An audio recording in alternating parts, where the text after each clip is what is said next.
Microsoft just announced the death of every office worker. Yes, it's true. എൻ്റെ പേര് രോഹിത്. ഞാൻ government engineering college Palakkad electronics and communication third year സ്റ്റുഡൻ്റാണ്. ഞാൻ YIP 2018 aero water maker എന്നൊരു പ്രൊജക്റ്റാണ് അവതരിപ്പിച്ചത്. എങ്ങനെ നമുക്ക് അറ്റ്മോസ്ഫിയർ ഹ്യൂമിഡിറ്റി കൺവേർട്ട് ചെയ്തിട്ട് വാട്ടർ ഡ്രോപ്ലെറ്റ്സ് ആയി മാറ്റാം എന്നൊരു കൺസെപ്റ്റാണിത്. നമ്മുടെ നാടുകളിൽ വർദ്ധിച്ചു വരുന്ന ജലക്ഷാമം, അതുമൂലം കഷ്ടത അനുഭവിക്കുന്ന ജനങ്ങൾ, വറ്റുവരേണ്ട കൃഷിഭൂമികൾ, ഇങ്ങനത്തെ കുറേ പ്രശ്നങ്ങളാണ് എനിക്ക് ഈ ഐഡിയയിലേക്ക് എത്തിച്ചേരാൻ ഉണ്ടായ കാരണം. 2018 ജനുവരിയിലാണ് ഞാൻ എയറോ വാട്ടർ മേക്കറിനെ കുറിച്ച് ചിന്തിച്ചു തുടങ്ങിയത്. എൻ്റെ അച്ഛനായിരുന്നു ആ ടൈമിൽ എനിക്ക് മെൻറ്ററായിട്ടുണ്ടായിരുന്നത്. അതുപോലെ തന്നെ യങ് ഇന്നോവേറ്റേഴ്സ് പ്രോഗ്രാമിൽ രജിസ്റ്റർ ചെയ്തത് മൂലം എനിക്ക് കുറേ കാര്യങ്ങൾ മനസ്സിലാക്കാൻ കഴിഞ്ഞു. എങ്ങനെ ഒരു പ്രസൻറ്റേഷൻ നടത്തണം, അല്ലെങ്കിൽ എങ്ങനെ ഒരു പിച്ച് ഡെക്ക് ക്രിയേറ്റ് ചെയ്യണം, അല്ലെങ്കിൽ എങ്ങനെ ഒരു പ്രൊജക്റ്റ് വിജയകരമായിട്ട് പ്രൊഡക്റ്റ് എന്ന സ്റ്റേജിലേക്ക് എത്തിക്കണം എന്നൊക്കെ എനിക്ക് YIPയിൽ ജോയിൻ ചെയ്തത് മൂലം മനസ്സിലാക്കാൻ കഴിഞ്ഞു.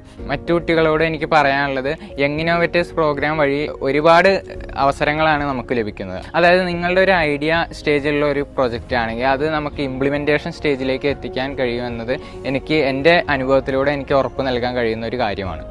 എനിക്ക് എയറോ വാട്ടർ മേക്കർ ഡെവലപ്പ് ചെയ്യാൻ എൻ്റെ പേരൻസിൻ്റെയും എൻ്റെ സുഹൃത്തുക്കളുടെയും ഭാഗത്തുനിന്ന് വളരെ വലിയ സപ്പോർട്ടാണ് എനിക്ക് ലഭിച്ചത്. യങ് ഇന്നോവേറ്റേഴ്സ് പ്രോഗ്രാമിൽ വിൻ ചെയ്ത എയറോ വാട്ടർ മേക്കർ എന്ന പ്രൊജക്റ്റുമായി മുന്നോട്ട് പോകുവാനാണ് ഞാൻ ആഗ്രഹിക്കുന്നത്. YIP 2021 വേറൊരു ആശയം വെച്ച് രജിസ്റ്റർ ചെയ്തിട്ടുണ്ട്. ഭാവിയിൽ വളരെ നല്ല ഇന്നോവേഷൻസ് ഡെവലപ്പ് ചെയ്തുകൊണ്ട് മുന്നോട്ട് പോകുവാനാണ് ഞാൻ ആഗ്രഹിക്കുന്നത്. എൻ്റെ പേര് ജൈനത് PJ.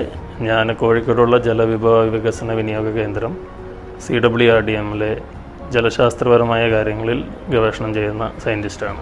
എയറോ വാട്ടർ മേക്കർ എന്ന രോഹിത്തിൻ്റെ ഐഡിയ കൂടുതൽ നമ്മൾ ശ്രദ്ധിച്ചത് കോസ്റ്റ് ഇഫക്റ്റീവായി പ്രദേശത്തിനനുസൃതമായ രീതിയിലുള്ള ഒരു പ്രൊഡക്റ്റ് ഡെവലപ്പ് ചെയ്യണമെന്നൊരാശയത്തോടു കൂടിയാണ്. YIP പ്രൊവൈഡ് ചെയ്യുന്ന ഈ പ്ലാറ്റ്ഫോമിൻ്റെ ഏറ്റവും നല്ല രീതിയിൽ തന്നെ ഉപയോഗപ്പെടുത്തുവാൻ സാധിക്കട്ടെ എന്ന് ആശംസിക്കുന്നു. KDISCൻ്റെ ഭാഗത്തുനിന്ന് ഇങ്ങനെ ഒരു പ്രോഗ്രാം നടത്തിയത് കൊണ്ട് മാത്രമാണ് എനിക്ക് എൻ്റെ എയറോ വാട്ടർ മേക്കർ ജനങ്ങളിലേക്ക് എത്തിക്കാൻ സാധിച്ചത്. അതുപോലെ തന്നെ അതിൻ്റെ മുന്നോടിയായിട്ട് ആദ്യ സ്റ്റെപ്പ് എന്ന നിലയ്ക്ക് റവന്യൂ ഡിവിഷണൽ ഓഫീസ് പാലക്കാട് എനിക്ക് എയറോ വാട്ടർ മേക്കർ സ്ഥാപിക്കാനുള്ള ഒരു അവസരം KDISC നൽകിയിട്ടുണ്ട്.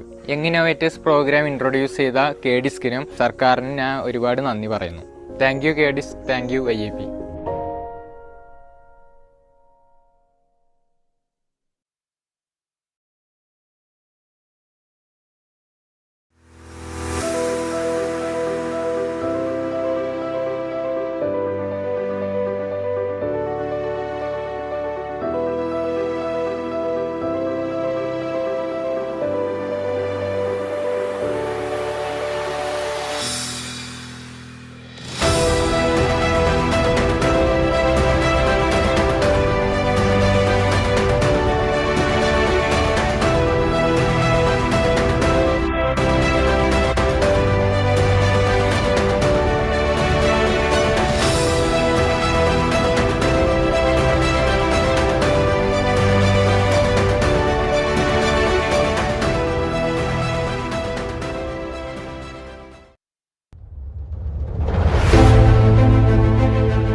നൂതനാശയ വികസനത്തിനായുള്ള Kerala development and innovation strategic കൗൺസിലിൻ്റെ മുൻനിര പദ്ധതിയാണ് young innovators programme.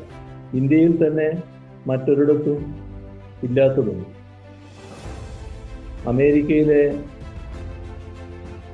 National science foundation Nobel ജേതാക്കളെ സൃഷ്ടിക്കാൻ വേണ്ടി രൂപപ്പെടുത്തിയ മാതൃകയിലുള്ളതുമായ ബൗദ്ധിക പരിപാടിയാണ്.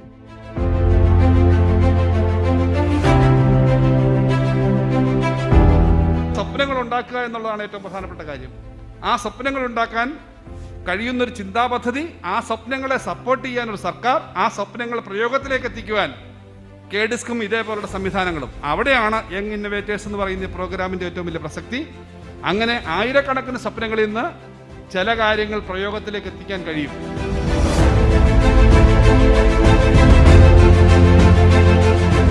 വിദ്യാർത്ഥികളുടെ ഭാവനാത്മകതയും ഗവേഷണ താൽപ്പര്യങ്ങളും എല്ലാം തന്നെ ഉപയുക്തമാക്കാൻ കഴിയുന്നത് പ്രകാരം നൂതനമായ ആശയങ്ങൾ അവരിൽ നിന്നുണ്ടാകുന്നത് അടവച്ച് വിരിയിച്ച് അവയെ കേരളത്തിൻ്റെ സമ്പദ്ഘടനയുടെ വിപുലീകരണത്തിനും കേരളീയ സമൂഹത്തിൻ്റെ മെച്ചപ്പെട്ട ജീവിത സാഹചര്യങ്ങൾക്കും എങ്ങനെ ഉപയുക്തമാക്കാം എന്ന പരിശോധനയാണ് ഈ പരിപാടിയിലൂടെ നടത്തുന്നത്.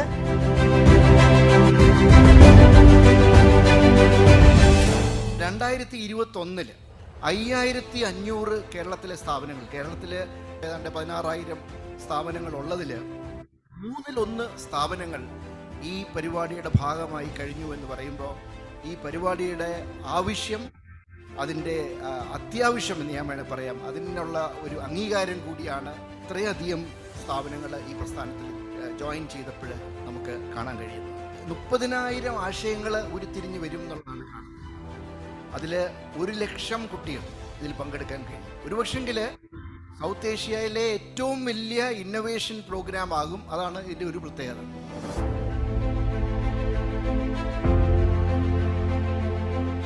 21ാം നൂറ്റാണ്ടിലെ വെല്ലുവിളികളെ നേരിടാനായി വിദ്യാർത്ഥി സമൂഹത്തിനെ ആഹ്വാനം ചെയ്യുന്ന നമുക്ക് വളരെയധികം ഗൈഡഡ് ആയിട്ടുള്ള ഒരു അപ്രോച്ചാണ് യങ് ഇന്നവേറ്റേഴ്സ് പ്രോഗ്രാം തരുന്നത്. ഈ ഒരു മോഡൽ കുറച്ച് കുട്ടികൾ, ഇപ്പോൾ നമ്മൾ 30,000 ഐഡിയാസ് ആശയങ്ങളും 1,00,000 വിദ്യാർത്ഥികളും എന്ന് പറയുമ്പോൾ ഈ കേരളത്തിലെ ഏത് മേഖലയിലായാലും ഏത് വിദ്യാഭ്യാസ സ്ഥാപനത്തിനായാലും ഉള്ള കുട്ടികളുടെ മനസ്സിലേക്ക് ഈ ഒരു സങ്കല്പം എത്തിച്ചാൽ തന്നെ കേരളത്തിൻ്റെ വികസനത്തിലേക്കുള്ള ഒരു നിർണായകമായ ഒരു ചുവടുവയ്പായി അതിനെ കണക്കാക്കാം. 3 കൊല്ലത്തേക്ക് കൈപിടിച്ച് മുന്നോട്ട് കൊണ്ടുപോവുക എന്നുള്ളതാണ് KDISC YIP 2021 ഭാഗമായിട്ട് നൽകുന്ന പ്രോമിസ്. അത് കേരളത്തിലെ നോളജ് കോക്രിയേഷൻ, വിജ്ഞാന പുനരുൽപാദന പ്രക്രിയ, വിജ്ഞാന പുനരുൽപാദന പ്രവൃത്തിയിലൂടെ പ്രാദേശികമായിട്ടുള്ള പുത്തനറിവുണ്ടാകുകയും അതിൻ്റെ ഭാഗമായി മൂല്യവർദ്ധനവും ഉൽപാദനക്ഷമതയും ഉറപ്പുവരുത്തുകയും അതിലൂടെ ഒരു വൈജ്ഞാനിക സമൂഹത്തിലേക്കുള്ള കേരളത്തിൻ്റെ പ്രയാണത്തിന് പങ്കാളിയാവാൻ കഴിയുന്ന രൂപത്തിലുള്ള ഒരു പരിപാടിയായിട്ട് വിദ്യാർത്ഥികൾക്ക് അവസരം ഒരുക്കുക എന്നുള്ളതാണ് യങ് ഇന്നോവേറ്റേഴ്സ് പ്രോഗ്രാമിൻ്റെ ഭാഗമായിട്ട് KDISC ലക്ഷ്യമിടുന്നത്.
Good evening all.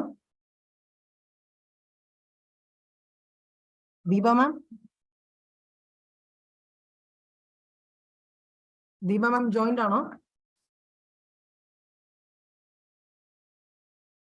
Hello?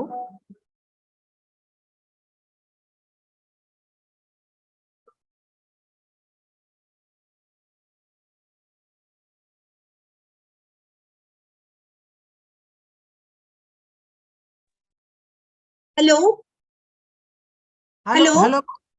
കേൾക്കാമോ? Okay, a warm welcome to Deepa ma'am. Okay, myself, I am Abhijit, Senior Program Executive from KDISC. Actually, Deepa ma'am joined as a faculty in KWASU in 2010 as Assistant Professor in the Department of Animal Nutrition. She has worked in the Directorate of Entrepreneurship for more than 10 years in promoting farmer extension activities, conducting training for commodity interest groups and building entrepreneurships.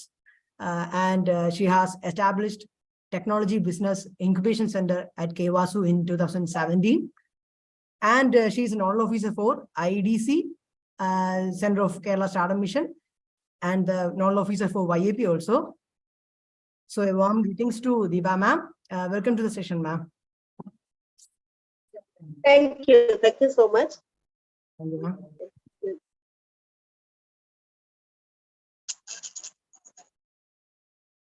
Ma'am, shall we start our session? Yes, one second. Let me check my audio and I'll. Okay, thank you, ma'am.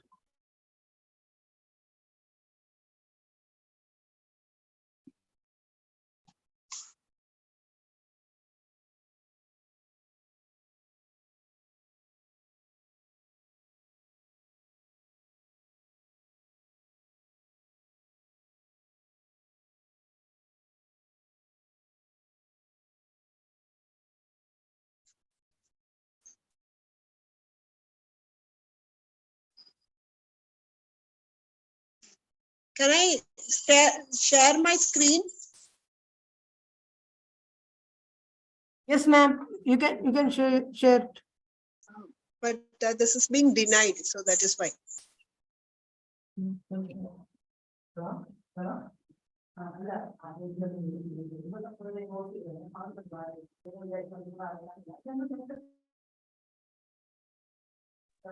No, ma'am, you're the co-host now.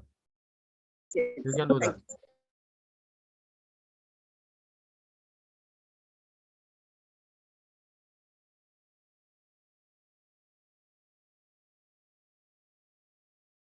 No, post disabled. Still, the screen is like that. Post disabled participant screen sharing.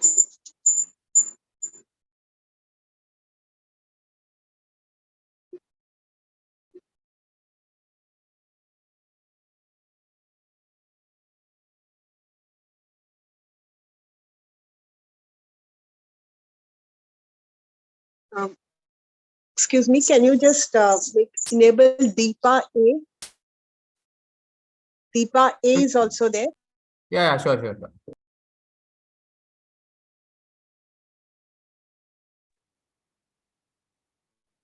A is also there. Can you? Yes, in the right side.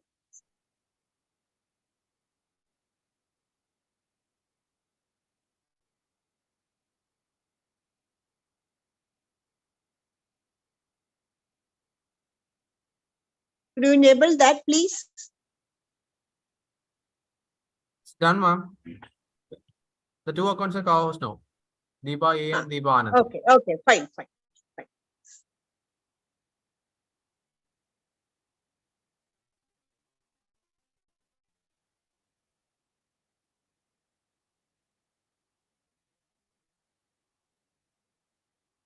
So thank you so much for giving me an opportunity regarding the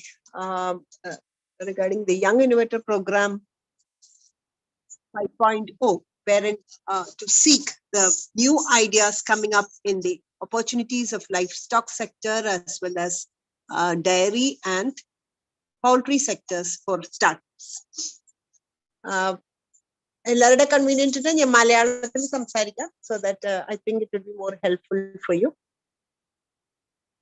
നമ്മുടെ ഇന്ത്യയിൽ തന്നെ animal source ഫുഡായിട്ടുള്ള animal source ഇന്ത്യയിൽ ഏകദേശം 187.7 million ton, അതായത് നമ്മുടെ രാജ്യമാണ് ഏറ്റവും അധികം പാൽ ഉൽപ്പാദിപ്പിക്കുന്ന ഗ്ലോബൽ പാൽ ഉൽപാദനത്തിന്റെ ഏകദേശം 22% പാല് ഇന്ത്യയിലാണ് ഉൽപ്പാദിപ്പിക്കുന്നത്. അതുപോലെ തന്നെ മീറ്റിന്റെ കാര്യത്തിലാണെങ്കിൽ ഏകദേശം ഇന്ത്യ 5ാമത്തെ റാങ്ക് നിൽക്കുന്നു. 8.1 മില്യൺ ടൺ ഓഫ് മീറ്റ് ആണ് ഇന്ത്യയിൽ ഉൽപ്പാദിപ്പിക്കുന്നത്. അത് ഗ്ലോബലി അതൊരു 3%, മൊത്തം മീറ്റ് ഉൽപാദനത്തിന്റെ 3% ഇന്ത്യയിലാണ് ഉള്ളത്. അതുപോലെ തന്നെ മുട്ട ഉൽപാദനത്തിന്റെ 3ാം സ്ഥാനത്താണ് ഇന്ത്യ ഉള്ളത്. അത് 6.2%, വേൾഡിന്റെ 6.2% ഉൽപാദനം നടക്കുന്നത് ഇന്ത്യയിലാണ്.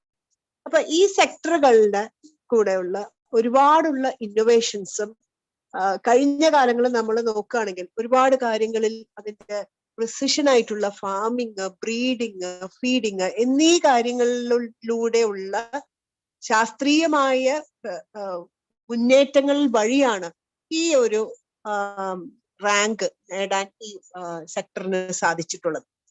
അപ്പൊ അതുപോലെ തന്നെ ഇപ്പൊ കേരളത്തിലെയും അല്ലെങ്കിൽ ഇന്ത്യയുടെ മറ്റു സംസ്ഥാനങ്ങളെ നോക്കുകയാണെങ്കിൽ പാലുൽപാദനത്തിന് വളരെയധികം മുൻപിലാണ്. അതിന്റെ ഒരു പ്രധാനപ്പെട്ട ഇപ്പൊ ഗുജറാത്ത്, അതുപോലെ തന്നെ തമിഴ്നാട് അല്ലെങ്കിൽ പഞ്ചാബ് എന്നീ സ്ഥലങ്ങളിലെ രാജസ്ഥാൻ എന്നീ സ്ഥലങ്ങളിൽ ഉള്ള പശുക്കളുടെ മേന്മയും അതുപോലെ തന്നെ ഏറ്റവും ഉൽപാദനക്ഷമതയുള്ള പശുക്കളും ഏറ്റവും നല്ല പുല്ല്, ധാരാളം സ്ഥലം അവിടെ ലഭ്യത, ഇതെല്ലാം കൂടെ കൂട്ടി യോജിക്കുമ്പോഴാണ് വളരെ ഉൽപാദനക്ഷമതയുള്ള പശുക്കളും അതുപോലെ തന്നെ മറ്റു മൃഗങ്ങളും പാലുൽപാദനത്തിന് എരുമ, പശു എന്നുള്ള മറ്റു മൃഗങ്ങളും പാലുൽപാദനത്തിന് ഏറ്റവും അധികം ഇന്ത്യയെ മുൻപിൽ വരാനായിട്ട് സഹായിച്ചിട്ടുള്ളത്. അപ്പോ നമ്മുടെ കേരളത്തിന്റെ കാര്യം നോക്കുകയാണെങ്കിൽ കേരളം നിങ്ങൾക്കറിയാം ഏറ്റവും അധികം പാല്, മുട്ട, മാംസം കൺസ്യൂം ചെയ്യുന്ന, കഴിക്കുന്ന ഏറ്റവും വലിയൊരു ജനത ഈ നമ്മുടെ കേരളത്തിലുണ്ട്. ഇത് പ്രധാനമായും പാല്, മുട്ട, മീറ്റ് എന്നിവയാണ് ഈ ലൈഫ് സ്റ്റോക്ക് പ്രൊഡക്റ്റ് ഉള്ളതെങ്കിലും ഇതിന്റെ ഒരു 3.5% മൊത്തം പോപ്പുലേഷന്റെ കേരള പൗൾട്രിയുടെ പോപ്പുലേഷന്റെ ഉത്പാദനം 3.5% കേരളത്തിലാണ് കോഴികൾ ഉത്പാദിപ്പിക്കുന്നത്. അതുപോലെ തന്നെ ഏകദേശം 25% വളർച്ചയാണ് കഴിഞ്ഞ 2019 കേരളത്തിലെ പൗൾട്രി മേഖല കൈവരിച്ചിട്ടുള്ളത്. അതുപോലെ അതിന്റെ ഒരു 16% ഇന്ത്യ കൈവരിച്ചിട്ടുണ്ടെങ്കിൽ 25% കേരളത്തിലെ കോഴി ഉൽപാദന മേഖല, മുട്ടയാവട്ടെ അല്ലെങ്കിൽ ബ്രോയിലർ കോഴിയാവട്ടെ, അതിന്റെ ഉൽപാദന മേഖല അതിൽ വളർച്ച കൈവരിച്ചിട്ടുള്ളത്. അതുപോലെ എഗ് പ്രൊഡക്ഷൻ, മുട്ട ഉൽപാദനത്തിനാണെങ്കിൽ ഈ രാജ്യത്തെ 10ാം സ്ഥാനമാണ് കേരളത്തിനുള്ളത്. അതുപോലെ മീറ്റിലാണെങ്കിൽ 8ാം സ്ഥാനമാണ്. എന്നാലും ഏറ്റവും അധികം കൺസംഷൻ, അതായത് മുട്ടയും മീറ്റും ഏറ്റവും അധികം കഴിക്കുന്നത് കേരളയുടെ ജനത ആണെങ്കിലും കേരളത്തിന്റെ ഉൽപാദനം വളരെ താരതമ്യേന മറ്റു രാജ്യങ്ങളെ അപേക്ഷിച്ച് കുറവാണ്. അതിന് ധാരാളം പ്രതിസന്ധികളും പ്രശ്നങ്ങളും ഇതിൽ ഉൾക്കൊണ്ട് തന്നെ പറയുകയാണെങ്കിൽ ഈ ഒരു മേഖലയിൽ അടിസ്ഥാനപരമായി കേരളത്തിന്റെ അവസ്ഥയിൽ ധാരാളം മുന്നേറാനുമുണ്ട്. ഇനി പെർ ക്യാപിറ്റ നോക്കുകയാണെങ്കിൽ ICMR റെക്കമെൻഡേഷൻസ് നോക്കുകയാണെങ്കിൽ 250 ഗ്രാം ഒരു ദിവസം 250 ഗ്രാം ആണ് പാല് ശരാശരി കഴിക്കേണ്ടത്. അങ്ങനെ കൈവരിച്ചിട്ടുള്ള സംസ്ഥാനങ്ങൾ ആസാം, ആന്ധ്രാപ്രദേശ്, അതൊക്കെ 250-നേക്കാൾ കുറവാണ്. ഈ ആസാം ആവട്ടെ, നാഗാലാൻഡ് ആവട്ടെ, കേരളമാവട്ടെ, മണിപ്പൂരാവട്ടെ, മേഘാലയ ആവട്ടെ, ഈ സംസ്ഥാനങ്ങളെല്ലാം ICMR നിർദ്ദേശിച്ചിട്ടുള്ള 250 ഗ്രാം പെർ ഡേ എന്നുള്ള പാലുടെ പ്രതിദിന ഉപഭോഗം നമ്മുടെ ഈ ഇത്തരം സംസ്ഥാനങ്ങളിൽ കുറവായി കാണുന്നുണ്ട്. അത് എന്താണ് ഇത് സൂചിപ്പിക്കുന്നത് എന്നുണ്ടെങ്കിൽ ഇനിയും പാലുൽപാദനത്തിനും പാല് ഉപഭോഗത്തിനും ഒരുപാട് സാധ്യത ഈ സംസ്ഥാനങ്ങളിൽ കാണുന്നു എന്ന് തന്നെയാണ്. രണ്ടാമതായിട്ട് മുട്ട ഉൽപാദനത്തിന്റെ കാര്യമാവട്ടെ, 180 മുട്ട ഒരു വർഷം ആണ് ICMR നിർദ്ദേശിച്ചിട്ടുള്ളത്. അതിനേക്കാൾ കുറവാണ് തമിഴ്നാട്, എല്ലാ സംസ്ഥാനങ്ങളിലും തമിഴ്നാട്, തെലങ്കാന, ആൻഡമാൻ നിക്കോബാർ ഐലൻഡ്, ഹരിയാന എന്നീ സംസ്ഥാനങ്ങൾ ഒഴികെ ബാക്കി എല്ലാ സംസ്ഥാനങ്ങളിലും പ്രതിദിന മുട്ട ഉൽപാദനം 180-നേക്കാൾ ഒരു പ്രതിവർഷ മുട്ട ഉപഭോഗം 180-നേക്കാൾ വളരെ കുറവായിട്ടാണ് കാണുന്നത്. അതുപോലെ തന്നെ മീറ്റ് സെക്ടർ ആണെങ്കിൽ, മാംസ സെക്ടർ ആണെങ്കിൽ 1 കിലോഗ്രാം ഒരു ഇയറിനേക്കാൾ 11 കിലോഗ്രാം ഒരു ഇയറിനേക്കാൾ കുറവായി എല്ലാ സ്റ്റേറ്റുകളും എക്സെപ്റ്റ് ആന്ധ്ര, ഹരിയാന, കേരള, മേഘാലയ, തെലങ്കാന, ആൻഡമാൻ നിക്കോബാർ എന്നീ സംസ്ഥാനങ്ങൾ ഒഴികെ ബാക്കി എല്ലാ സംസ്ഥാനങ്ങളിലും ഈ നിഷ്കർഷിച്ചിട്ടുള്ള അളവിനേക്കാൾ കുറവായിട്ടാണ് ഉപഭോഗം കാണുന്നത്.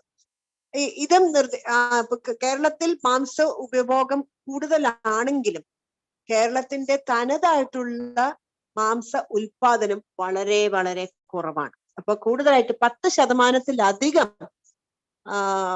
മാത്രമാണ് കേരളത്തിന്റെ ഉപഭോഗത്തിന്റെ 10% കുറവ് മാത്രമാണ് കേരളത്തിൽ ഉൽപ്പാദിപ്പിക്കുന്നത്. ഇനി ഈ ഒരു വളരെയധികം നമുക്ക് ഈ രംഗങ്ങളിൽ വളരെയധികം ചുവട് മാറ്റങ്ങൾ നമുക്ക് കഴിഞ്ഞ ഒരു 1-2 ദശകങ്ങൾ നോക്കുകയാണെങ്കിൽ കാണാം. അതിന്റെ പ്രധാനമായിട്ടുള്ളതും ഡെമോഗ്രഫി. കാരണം ഇന്ന് ഇവിടെ ഒരുപാട് ജനങ്ങൾ മറ്റു സംസ്ഥാനങ്ങളിലും അല്ലെങ്കിൽ ഇതര രാജ്യങ്ങളിലേക്കും പോയിക്കൊണ്ടും വന്നുമിരിക്കുന്നതാണ്. അതൊരു പ്രധാനമായിട്ടും ഒരു സമ്പദ് വ്യവസ്ഥയെ തന്നെ ഇത് ബാധിക്കുന്നു. അതേസമയം നമ്മുടെ യങ്സ്റ്റേഴ്സിനെ നോക്കുകയാണെങ്കിൽ കൂടുതലായിട്ടും അവർ മറ്റ് രാജ്യങ്ങളിലേക്ക് തൊഴിലിനായിട്ട് പോകുന്നത് കൊണ്ട് തന്നെ ഈ കേരളത്തിൽ നമ്മുടെ ഇവിടെയുള്ള ജീവിക്കുന്ന പരിതസ്ഥിതി കൂടുതലായിട്ടും പ്രായമേറിയവരും, അതുപോലെ തന്നെ അവർക്ക് ലേബർ ഫോഴ്സ് വളരെയധികം കുറവുമായിട്ടാണ് കാണുന്നത്. അപ്പൊ മറ്റു രാജ്യങ്ങളിൽ നിന്നുള്ള അല്ലെങ്കിൽ മറ്റ് സംസ്ഥാനങ്ങളിൽ നിന്നുള്ള സംസ്ഥാനങ്ങളിൽ നിന്നുള്ള ലേബറേഴ്സ് ആണ് ഇവിടെ കൂടുതലായിട്ടും ഇത്തരം പശുവിന്റെ അല്ലെങ്കിൽ പന്നി ഉൽപാദനം അല്ലെങ്കിൽ കോഴി ഇവയൊക്കെ വളർത്താനായിട്ട് കൂടുതലായിട്ട് നമ്മൾ ഇതര സംസ്ഥാനത്തിലുള്ള വർക്ക് ഫോഴ്സിനെയാണ് അല്ലെങ്കിൽ ലേബർ ഫോഴ്സിനെയാണ് നമ്മൾ കൂടുതലായിട്ടും ആശ്രയിക്കുന്നത്. അപ്പൊ അതുകൊണ്ട് തന്നെ ഈ ഇത്തരം ആൾക്കാരെ വെച്ച് നമ്മൾ വ്യാവസായിക അടിസ്ഥാനത്തിൽ ഈ മൃഗസംരക്ഷണ മേഖലയിലുള്ള പദ്ധതികൾ നടപ്പിലാക്കുമ്പോൾ അതിന്റെ സ്കെയിലിംഗ് അപ്പ്, അതായത് അതിന്റെ വളർച്ചാനായിട്ടുള്ള കുറച്ചധികം പ്രശ്നങ്ങളുണ്ട്. ഒന്ന് നമുക്കറിയാം, ഇവരുടെ സ്ഥിരമായിട്ട് വരാൻ സാധിക്കില്ല, അല്ലെങ്കിൽ ഇവരെ ചിലപ്പോൾ ലീവ് എടുത്ത് പോവും. അങ്ങനെ ഒരുപാട് കാര്യങ്ങൾ മറ്റു രാജ്യങ്ങളിലുള്ള ഇതര സംസ്ഥാന തൊഴിലാളികളെ ആശ്രയിക്കുമ്പോൾ വരുന്ന ബുദ്ധിമുട്ടുകൾ ധാരാളമാണ്. അപ്പൊ അതുകൊണ്ട് തന്നെ നമ്മൾ ഈ ഇത്തരം മേഖലയിലുള്ള സംരംഭങ്ങൾ ഒരു വ്യാവസായിക അടിസ്ഥാനത്തിലേക്ക് കൊണ്ടുവരുമ്പോഴാണ് ഇത് കൂടുതലായിട്ടും ഒരു പ്രയോജനപ്രദമായിട്ട് ജനങ്ങൾക്ക് പ്രയോജനപ്രദമായിട്ട് വരുന്നത്. അങ്ങനെ വ്യാവസായിക അടിസ്ഥാനത്തിൽ കൊണ്ടുവരുമ്പോൾ ഇതിന്റെ ടെക്നോളജി ഇന്റർവെൻഷൻസ് കൂടുതലായിട്ടും ആവശ്യമുണ്ട്. സാങ്കേതികത അധികമായിട്ട് തന്നെ ഈ ഒരു കാര്യങ്ങൾക്ക് ആവശ്യമായി വരുന്നുണ്ട്. അങ്ങനെ സാങ്കേതിക കൂടുന്തോറും ചിലവും കൂടും. അപ്പൊ ഇത്തരം നമുക്ക് ആവശ്യം നമ്മുടെ കേരളത്തിന്റെ കാലാവസ്ഥയ്ക്ക് അനുയോജ്യമായിട്ടുള്ള കൊച്ചു അല്ലെങ്കിൽ സ്മോൾ ഹോൾഡർ ഡയറി, ചെറുകിട ഡയറി ഫാമുകളും അതുപോലെ തന്നെ കോഴികളുടെ ഉൽപാദന ഫാമുകളും ബാക്ക്യാർഡ് പൗൾട്രി എന്ന് പറയുന്ന നമ്മുടെ അടുക്കള മുറ്റത്തെ വളർത്തുന്ന കോഴികളുടെ അവയുള്ള സംരംഭങ്ങളെല്ലാം തന്നെ കുറെ കാലം കഴിയുമ്പോൾ വൻകിട ഫാമുകൾ വന്നിട്ട് ഇവയുടെ ഉൽപാദനക്ഷമത കുറയ്ക്കുകയും അത് ലാഭകരമല്ലാതായി മാറുകയും പിന്നീട് കൂടുതലായിട്ടുള്ള ഫാമുകളെ മാത്രം ഡിപ്പെൻഡ് ചെയ്ത് വലിയ കമ്പനികളുടെയും ഫാമുകളെ മാത്രമായി ഡിപ്പെൻഡ് ചെയ്ത് നമുക്ക് പാലും മുട്ടയും മാംസവും ഒക്കെ ലഭിക്കേണ്ടതായിട്ടുള്ള അവസ്ഥ വന്നു ചേരുന്നത്. അപ്പൊ ഇതിനായിട്ട് ചെറുകിട ഫാമുകളെയും രക്ഷിക്കുന്നതിനും ചെറുകിട സംരംഭങ്ങളെ സംരക്ഷിക്കുന്നതിനും അതുപോലെ തന്നെ ഇത്തരമുള്ള നമുക്ക് ഒരുപാട് പ്രശ്നങ്ങൾ നേരിടേണ്ടതുണ്ട്. ഫാമിംഗ് രീതിയിലാണെങ്കിൽ ക്ലൈമറ്റ്, മെയിൻ ആയിട്ടുള്ള ക്ലൈമറ്റ്, ഗ്ലോബൽ വാർമിംഗ്, അതായത് ഇപ്പൊ ചൂട് അധികമാവുമ്പോൾ നമ്മുടെ പശുക്കളും അതുപോലെ മറ്റു മൃഗങ്ങളും വളരെയധികം കഷ്ടതകൾ അനുഭവിക്കുന്നതാണ്. അതുപോലെ തന്നെ അതിന്റെ പ്രൊഡക്ഷൻ, ഉൽപാദനം വളരെ കുറയുകയും ഉൽപാദനക്ഷമതയും കുറഞ്ഞതായിട്ട് വരുന്നതാണ്. അങ്ങനെ ഒരുപാട് പ്രശ്നങ്ങളുണ്ട്. അപ്പൊ അങ്ങനെയുള്ള അവസ്ഥയിൽ നമുക്ക് സാങ്കേതികമായിട്ട് ഇവരുടെ ഉൽപാദനക്ഷമത കൂട്ടുവാനായിട്ട് എന്തെല്ലാം ചെയ്യാം? ഇത് പല ഇന്നോവേറ്റീവ് ആയിട്ടുള്ള ഓരോ ചിന്തയ്ക്ക് ഇത് ആവശ്യമാണ്. അതായത് ചിന്തകൾ ഇതിനാവശ്യമാണ്. മറ്റൊരു കാരണം അതിന്റെ പാരസിറ്റ്, നമ്മുടെ മഴക്കാലം കൂടുന്നു, അതുപോലെ തന്നെ അതിന്റെ ചൂട് കൂടുന്നു, ഇതൊക്കെ രോഗങ്ങൾ കൂടുതലായിട്ട് കാണുന്നുണ്ട്. അതുപോലെ കൊതുക് നിവാരണം, അതും ഇന്ന് ഈ ഒരു വലിയൊരു പ്രശ്നമായിട്ട് തന്നെയാണ് വരുന്നത് ഈ നമ്മുടെ ഈ ക്ലൈമറ്റിൽ. പിന്നെ അതുപോലെ നമുക്ക് വളരെയധികം ഉൽപാദനക്ഷമതയുള്ള ബ്രീഡുകൾ നമുക്കില്ല. അതുപോലെ ഇവർക്ക് കൊടുക്കുവാനായിട്ടുള്ള തീറ്റ കോമ്പൗണ്ടഡ് തീറ്റയും അതുപോലെ പുല്ലും ഇതിന്റെ ലഭ്യത കുറവ്. അതുപോലെ ഇതിന് ഒരുപാട് ആൾക്കാർ നമുക്ക് ഇത്തരം സംരംഭങ്ങളിൽ വളരെ ലേബർ ഇന്റൻസീവ് ആയിട്ടാണ്. ഇത് കുറയ്ക്കുവാനായിട്ടുള്ള സാങ്കേതികതയുടെ ആവശ്യങ്ങൾ ധാരാളമുണ്ട്. അതുപോലെ തന്നെ സാങ്കേതികത വന്നാൽ തന്നെ ചിലവ് കുറഞ്ഞ രീതിയിൽ അല്ലെങ്കിൽ കർഷകർക്ക് ആവശ്യമായതും അതുപോലെ തന്നെ അവർക്ക് വാങ്ങാൻ സാധിക്കുന്ന ചിലവ് കുറഞ്ഞതും വാങ്ങാൻ സാധിക്കുന്നതും ഉൽപാദനക്ഷമതയുമുള്ള ടെക്നോളജികളാണ് ഈ ഒരു മേഖലയിൽ ആവശ്യമായിട്ടുള്ളത്. ഇനി നമ്മുടെ ഡയറി പ്രൊഡക്റ്റുകളിലേക്ക് പോവുകയാണെങ്കിൽ നമുക്ക് ഒരുപാട് സാധ്യതകളാണ് ഡയറി പ്രൊഡക്റ്റ് എഞ്ചിനീയറിംഗ് ഉണ്ട്. ഒരുപാട് ഡയറി ഉൽപ്പന്നങ്ങൾ അവയ്ക്കുള്ള സാധ്യതകൾ വളരെയധികമാണ്. പ്രധാനമായിട്ടും ഇന്ത്യയിൽ നിന്നുള്ള ഡയറി പ്രൊഡക്റ്റുകൾ ധാരാളമായിട്ടും hello sorry for the interruption ma'am, screen share ചെയ്തിട്ടുണ്ടോ? ഇപ്പം കാണുന്നില്ല PPT. ആക്ച്വലി ഷെയർ പോകുന്നില്ലേ? ഇപ്പം പേജ് കാണുന്നില്ല. അതാ ചോദിച്ചത്. സ്റ്റുഡൻസ് ഇപ്പൊ കുറച്ചൊരു പറഞ്ഞു, നമ്മൾ നോക്കിയിട്ട് കാണുന്നില്ല. ഒന്നുകൂടെ ഒന്ന് ഷെയർ കിട്ടിയിട്ട് ഒന്നുകൂടെ ഒന്ന് സ്റ്റാർട്ട് ചെയ്താലും മതി മാം. ഷെയർ ചെയ്യുന്നു.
Okay, ma'am. Okay.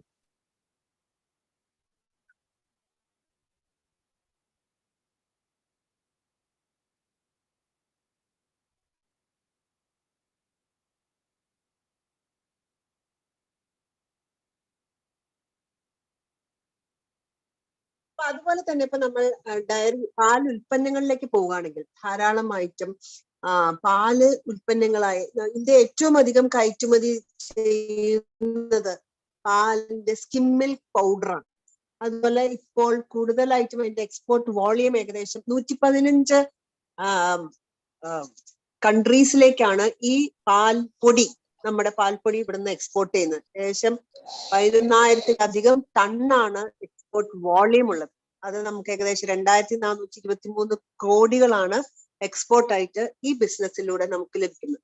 അതുപോലെ തന്നെ നമുക്ക് മറ്റൊരു ധാരാളമായിട്ടും ഇവിടുന്ന് പോകുന്നത് ബട്ടറാണ്. ഇവിടുത്തെ ബട്ടർ കേസിൻ, നമ്മുടെ മസിലൊക്കെ വർദ്ധിക്കാനായിട്ടുള്ള കേസിൻ ഉൽപ്പന്നങ്ങള്, അതുപോലെ ചീസ് ഉൽപ്പന്നങ്ങൾ, നമുക്ക് ഏകദേശം 150-152 ഉൽപ്പന്നങ്ങളാണ് അമുൽ എന്നുള്ള ഒരു ഡയറി കമ്പനിയിൽ നിന്ന് മാത്രമായിട്ടുള്ളത്. പല കമ്പനികളിൽ നിന്നും ഏകദേശം 150-120 അങ്ങനെ പല കമ്പനികൾ, മിൽക്കി മിസ്റ്റ് അങ്ങനെ കമ്പനികളൊക്കെ ധാരാളമായിട്ടും പാൽ ഉൽപ്പന്നങ്ങൾ ഉണ്ടാകുന്നു. ഇപ്പൊ പുതിയതായിട്ട് നമുക്ക് പ്രോബയോട്ടിക് മിൽക്കുകളും പ്രോബയോട്ടിക് ഉൽപ്പന്നങ്ങളും ഇന്ന് വിപണിയിൽ ധാരാളമാണ്. ഇതിന് ഒരുപാട് ഡിമാൻഡും ഉണ്ട്. പുതിയ ഇന്നോവേറ്റീവ് ആയിട്ടുള്ള ഉൽപ്പന്നങ്ങൾ ഈ സെക്ടറിൽ ഉൽപ്പാദിപ്പിക്കുവാനുള്ള ആവശ്യവും ധാരാളമുണ്ട്, അതിനുള്ള സാധ്യതയും ധാരാളമുണ്ട്.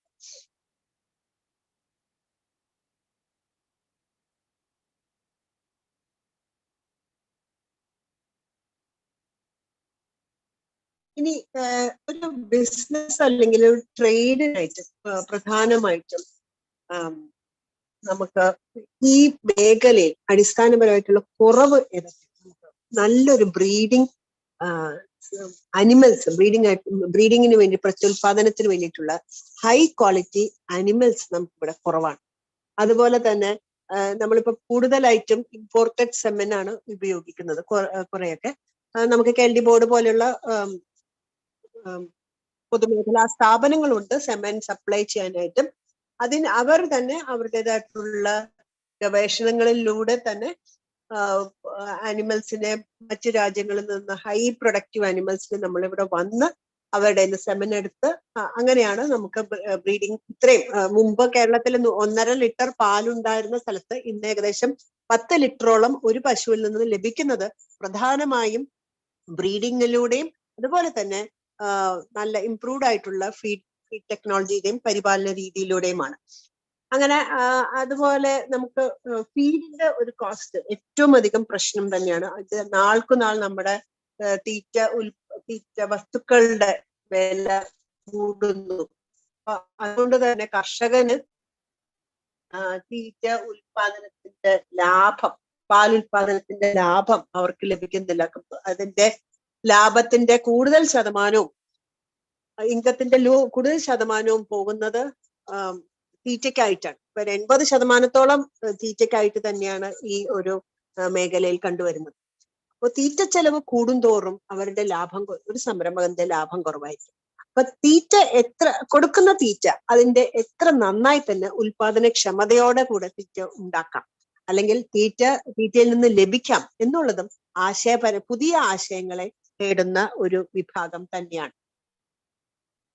മറ്റൊരു കാര്യം, പല രീതിയിൽ നിന്ന് മെക്കനൈസേഷൻ, തീറ്റയ്ക്കായിട്ടുള്ള മെക്കനൈസേഷൻ വരുന്നുണ്ട്. ടോട്ടൽ മിക്സ്ഡ് റേഷൻ, അതായത് നമുക്ക് കോൺസെൻട്രേറ്റും ഫോഡറും എല്ലാം കൂടെ ചേർത്ത് കട്ടകളുടെ രൂപത്തിൽ കൊടുക്കുന്ന രീതിയിൽ, അതായത് ഓരോ തീറ്റയും ഒരു സമീകൃതമായിട്ടുള്ള തീറ്റയായി വരിക. അപ്പൊ അത് കാരണം അതിന്റെ ചെലവ് കുറയും, അതുപോലെ അതിന്റെ ഉൽപാദനക്ഷമത വർദ്ധിക്കും. അതുപോലെ മറ്റ് അസുഖങ്ങൾ, തീറ്റ കൊണ്ടുണ്ടാവുന്ന മറ്റ് അസുഖങ്ങളുടെ കാരണങ്ങളും എല്ലാം കുറയ്ക്കാനും സാധിക്കും. അപ്പൊ അങ്ങനെയുള്ള നൂതന ആശയങ്ങളാണ് ഈ വിഭാഗത്തിൽ, തീറ്റ എന്നുള്ള വിഭാഗത്തിൽ വേണ്ടി വരുന്നത്. അതായത് ചെലവ് കുറയ്ക്കുക, അതിന്റെ ലേബർ കോസ്റ്റ് കുറയ്ക്കുക, അതുപോലെ തന്നെ ഉൽപാദനക്ഷമത കൂട്ടുന്ന ഈ 3 ഘടകങ്ങളും ആവശ്യം.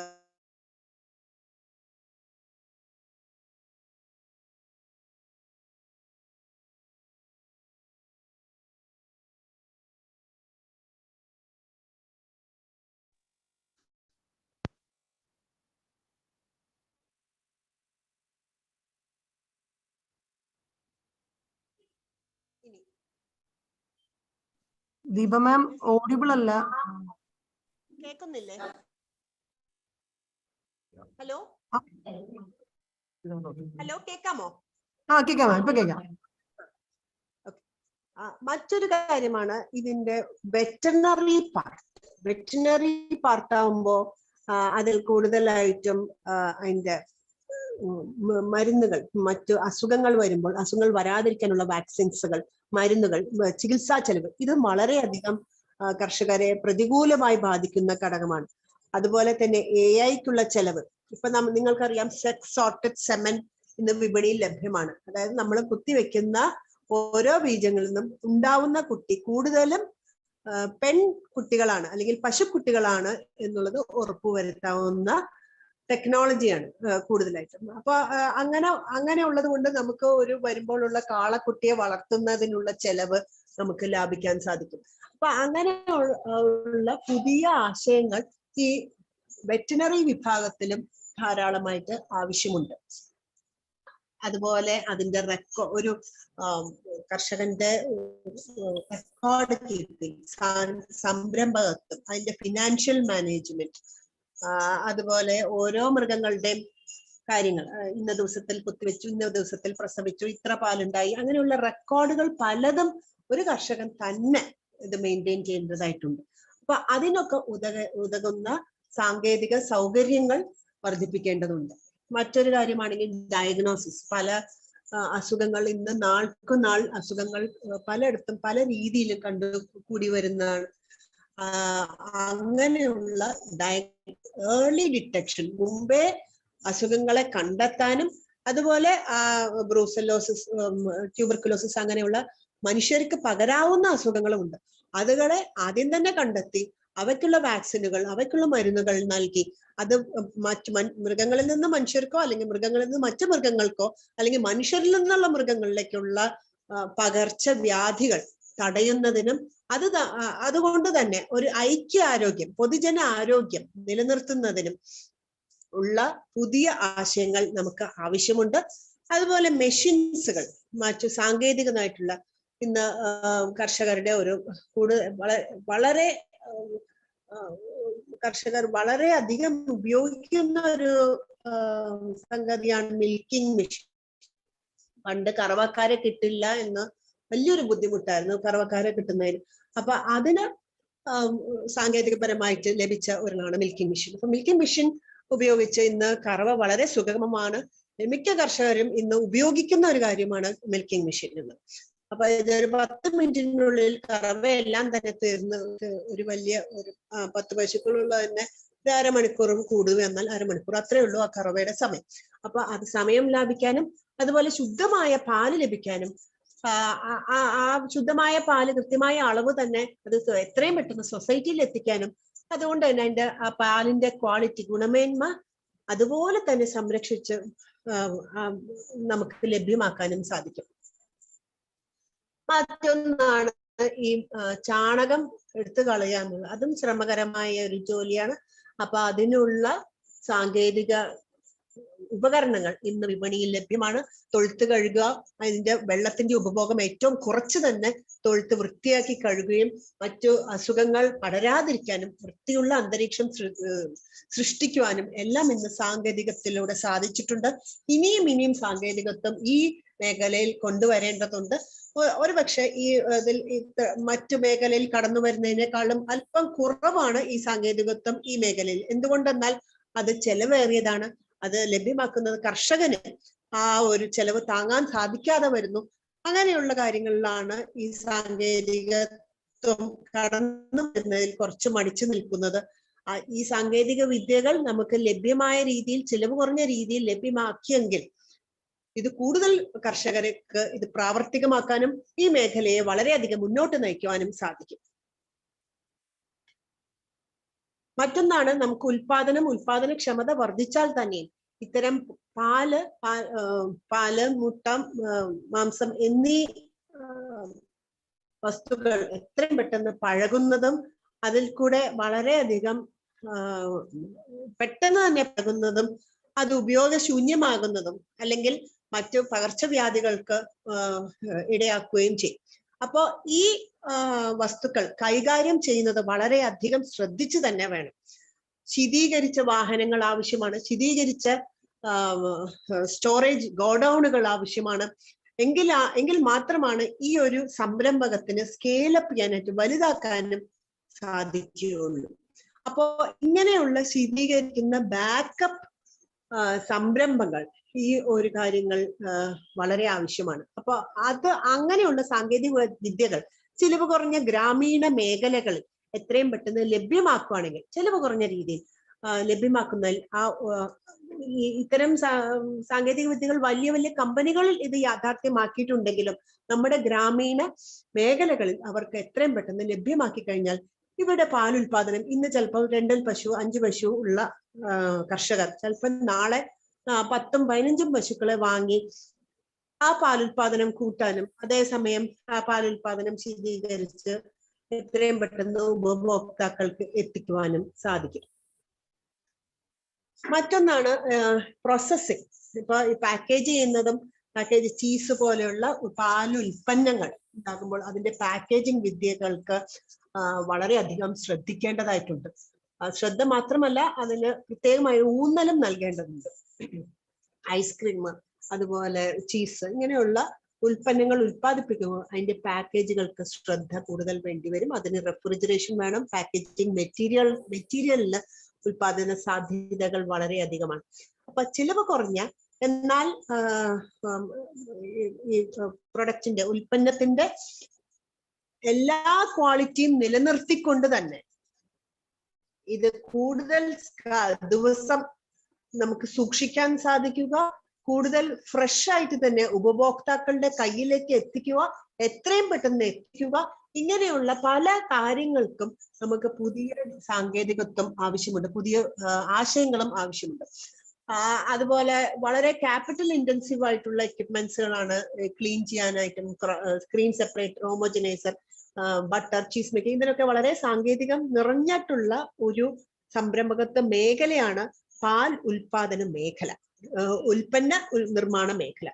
അപ്പോ ഇങ്ങനെയുള്ള കാര്യങ്ങൾക്ക് അതിന്റെ വളരെ എഫിഷ്യന്റ് ആയിട്ടുള്ള ഇലക്ട്രിസിറ്റി, എനർജി, അതുപോലെ ഫ്രീസിംഗ് ടെക്നിക്സുകൾ, അതുപോലെ ഈ ട്രാൻസ്പോർട്ടേഷൻ ഫെസിലിറ്റീസ്, അതുപോലെ മറ്റ് ചിലവ് കുറഞ്ഞ കാര്യങ്ങൾ എവിടെയൊക്കെ നമുക്ക് പ്രിസിഷൻസ് കൊണ്ടുവരാൻ സാധിക്കുമോ, സാങ്കേതിക വിദ്യകളിൽ ചിലവ് കുറയ്ക്കാൻ സാധിക്കുമോ, നമ്മുടെ പരിസ്ഥിതിക്ക് കോട്ടം തട്ടാതെ ഏറ്റവും ലാഭകരമായ രീതിയിൽ കൊണ്ടുവരാൻ സാധിക്കുമോ, അതെല്ലാം അങ്ങനെയുള്ള ആശയങ്ങളെല്ലാം ഈ മേഖലയെ ശക്തിപ്പെടുത്തുകയും ചെയ്യും.